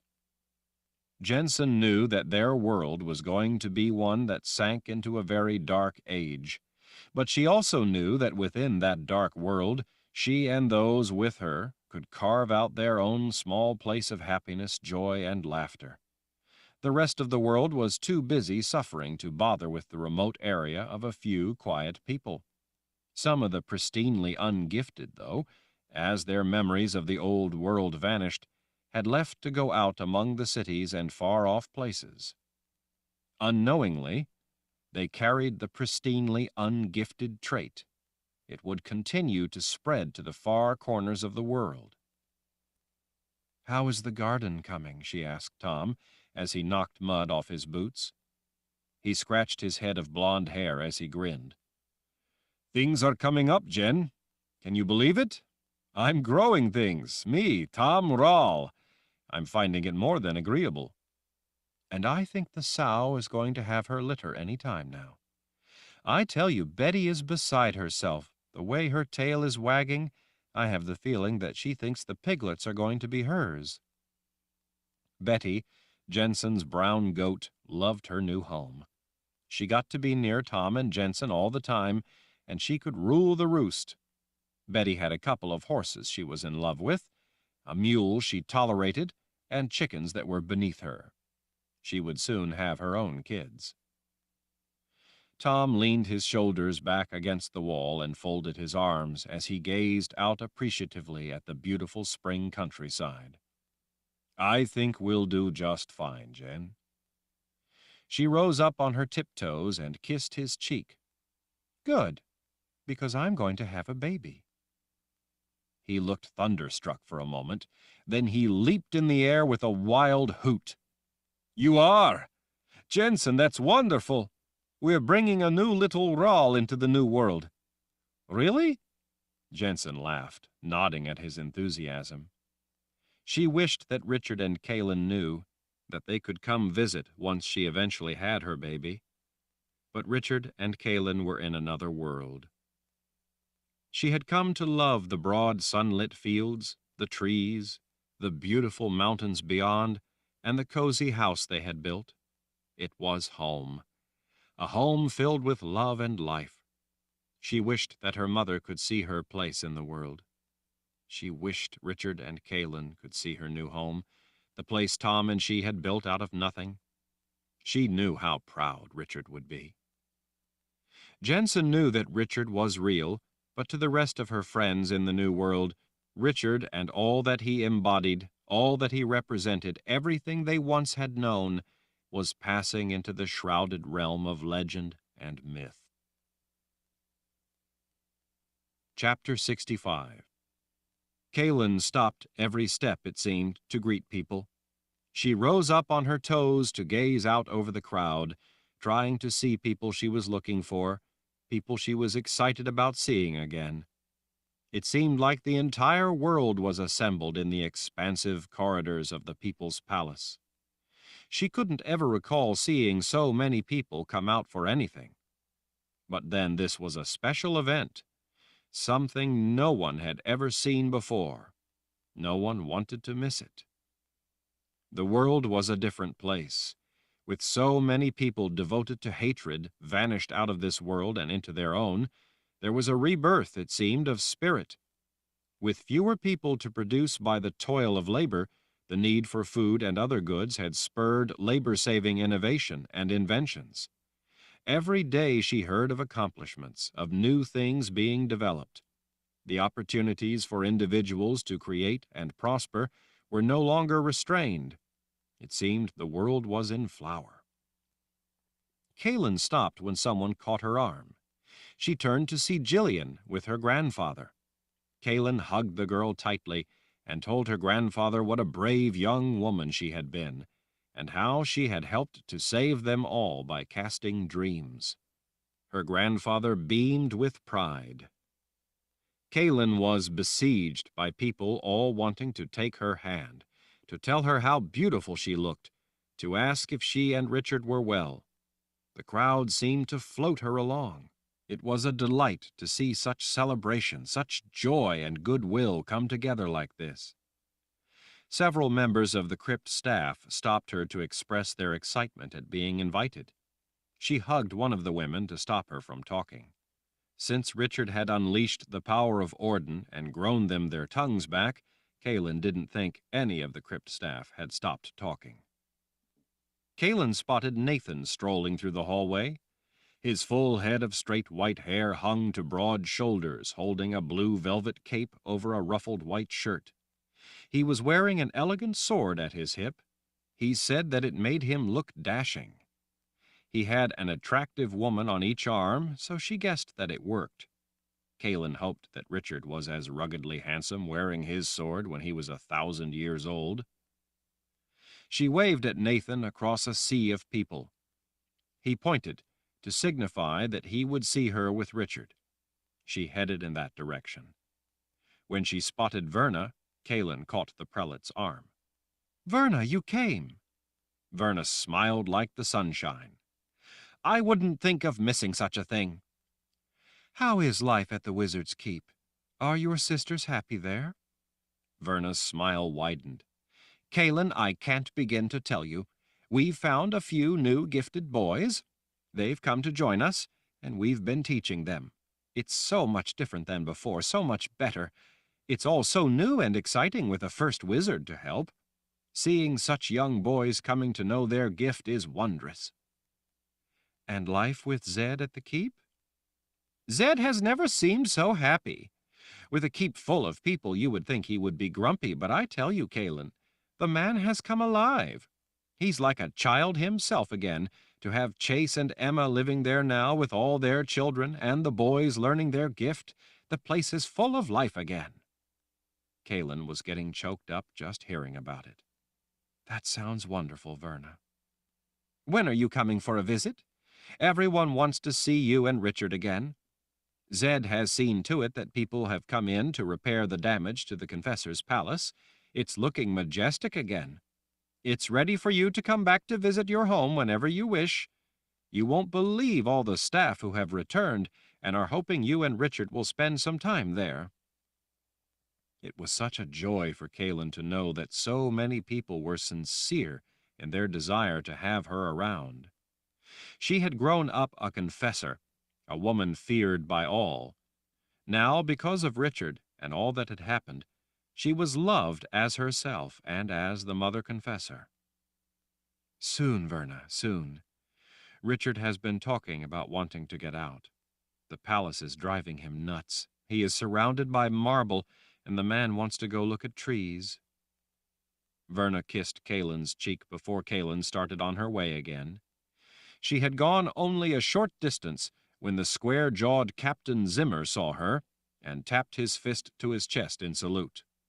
"Have any ears to show me, Captain?" He smiled knowingly. "Sorry, Mother Confessor. Haven't needed to collect any lately, thanks to you and Lord Rahl." She gave his shoulder a squeeze as she moved on. She finally spotted Richard through the crowd.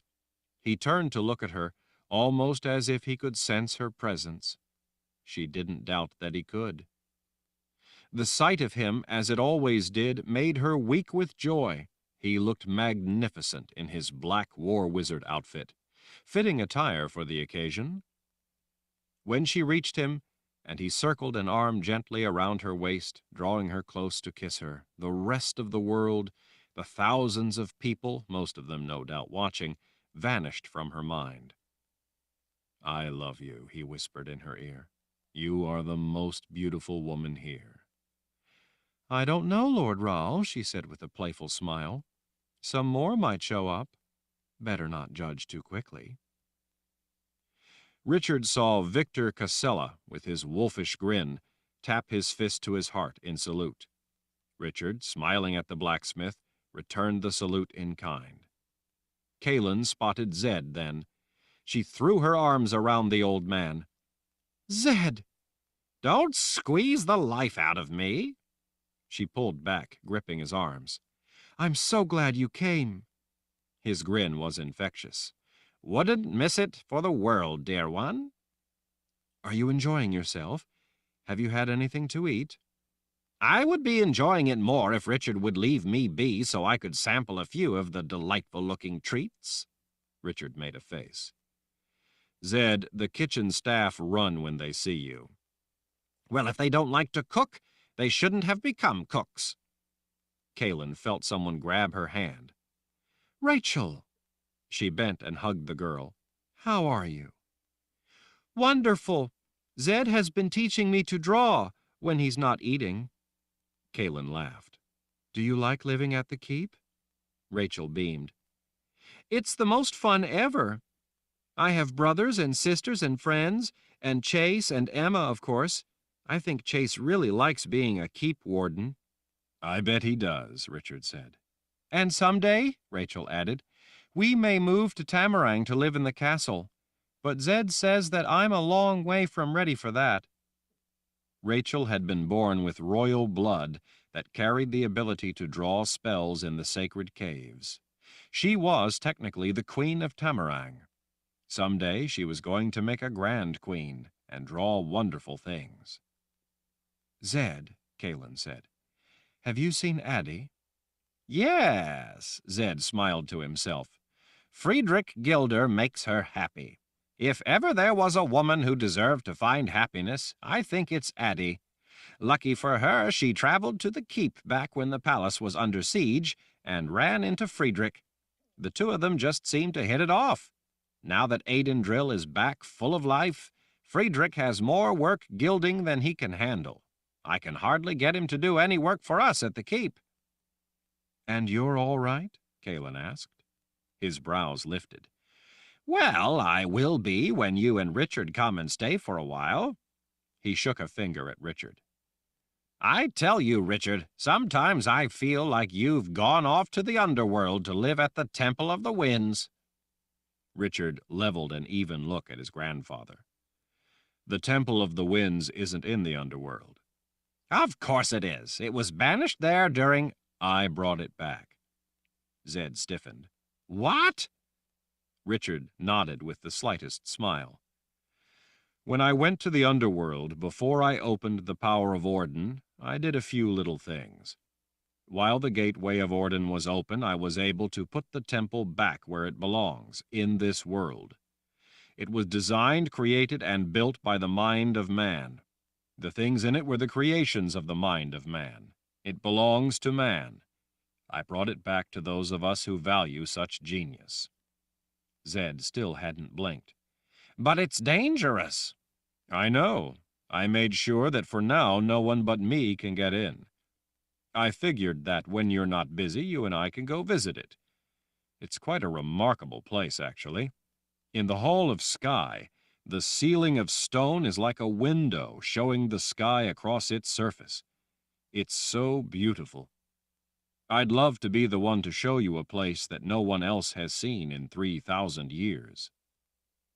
Zed's jaw was hanging. He held up a finger. "Richard, did you do anything else while the Gateway of Orden was open?" Richard shrugged. "A few things." "Like what?" "Well, for one thing, I fixed it so that red fruit in the Midlands is no longer poison, just like I promised you I would a long time ago." "What else?" "Well, Oh, look, it's time to start. I have to go. We'll talk later." Zed's brow drew down. "You had better believe we will."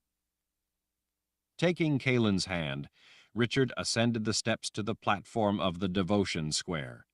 Egan and Ulick stood with their hands casually clasped, waiting for the Lord Ral. Richard took his place, Kalen at his side. The crowd spread out through the vast hallway, quieted. When Kalen finally saw her coming, she smiled so broadly that it made her cheeks hurt. The crowd parted along the seemingly endless red carpet for the couple approaching the platform. The escorts followed in a long trail. Kara, looking positively radiant, ascended the steps with Benjamin at her side, holding his arm. He looked magnificent in his dress uniform. Benjamin was now General Meifert, commander of the first file at the People's Palace. Kara, like all the Mord Sith following behind, was wearing her white leather. With Benjamin's dark uniform, they made a stunning couple. In a way, it reminded Kalen of her in her white Confessor's dress, and Richard in his black war wizard outfit. Nietzsche, as beautiful as ever, smiled as she stood among the Mord Sith to represent Kara as her official witness. "Are you ready?" Richard asked. Kara and Benjamin nodded. Too giddy to answer, Kalen thought. Richard leaned down a little, fixing Benjamin in his raptor glare. "Ben, don't you ever hurt her, do you hear me?" "Lord Ral, I don't think I could hurt her if I wanted to." "You know what I mean." Benjamin smiled broadly. "I know what you mean, Lord Ral." "Good," Richard said with a smile as he straightened. "But I can still hurt him if I want, right?" Kara asked. Richard lifted an eyebrow. "No." Kara grinned. Richard looked out over the silent crowd. "Ladies and gentlemen, we are gathered here today to be a part of something wonderful, the start of the life of Kara and Benjamin Meifert together. They both have proven themselves to be the finest examples of the kind of people we all hope to be. Strong, wise, loyal to those they care about, and willing to overcome everything to embrace the highest values we have, life. They wish to share that life with each other. Richard's voice broke just a bit. No one in this room is more proud of that or them than I am. Kara, Benjamin, both of you are bound not by these words spoken before us all, but by your own hearts. These are simple words, but in simple things there is great power. Kaelin recognized the words from her own wedding. She thought that he could offer no greater respect for them than to use some of those same words for Kara and Benjamin. Richard cleared his throat and paused for a moment to compose himself. Kara, will you have Benjamin as your husband, and will you love and honor him for all time? I will, Kara said in a clear voice that carried over the crowd. Benjamin, Kaelin said, will you have Kara as your wife, and will you love and honor her for all time? I will, he said in an equally clear voice. Then before your friends and loved ones, your people, Richard said, you are now wedded for all time. Kara and Benjamin came together in an embrace, kissing as the Mord Sith behind them cried, and the crowd went wild.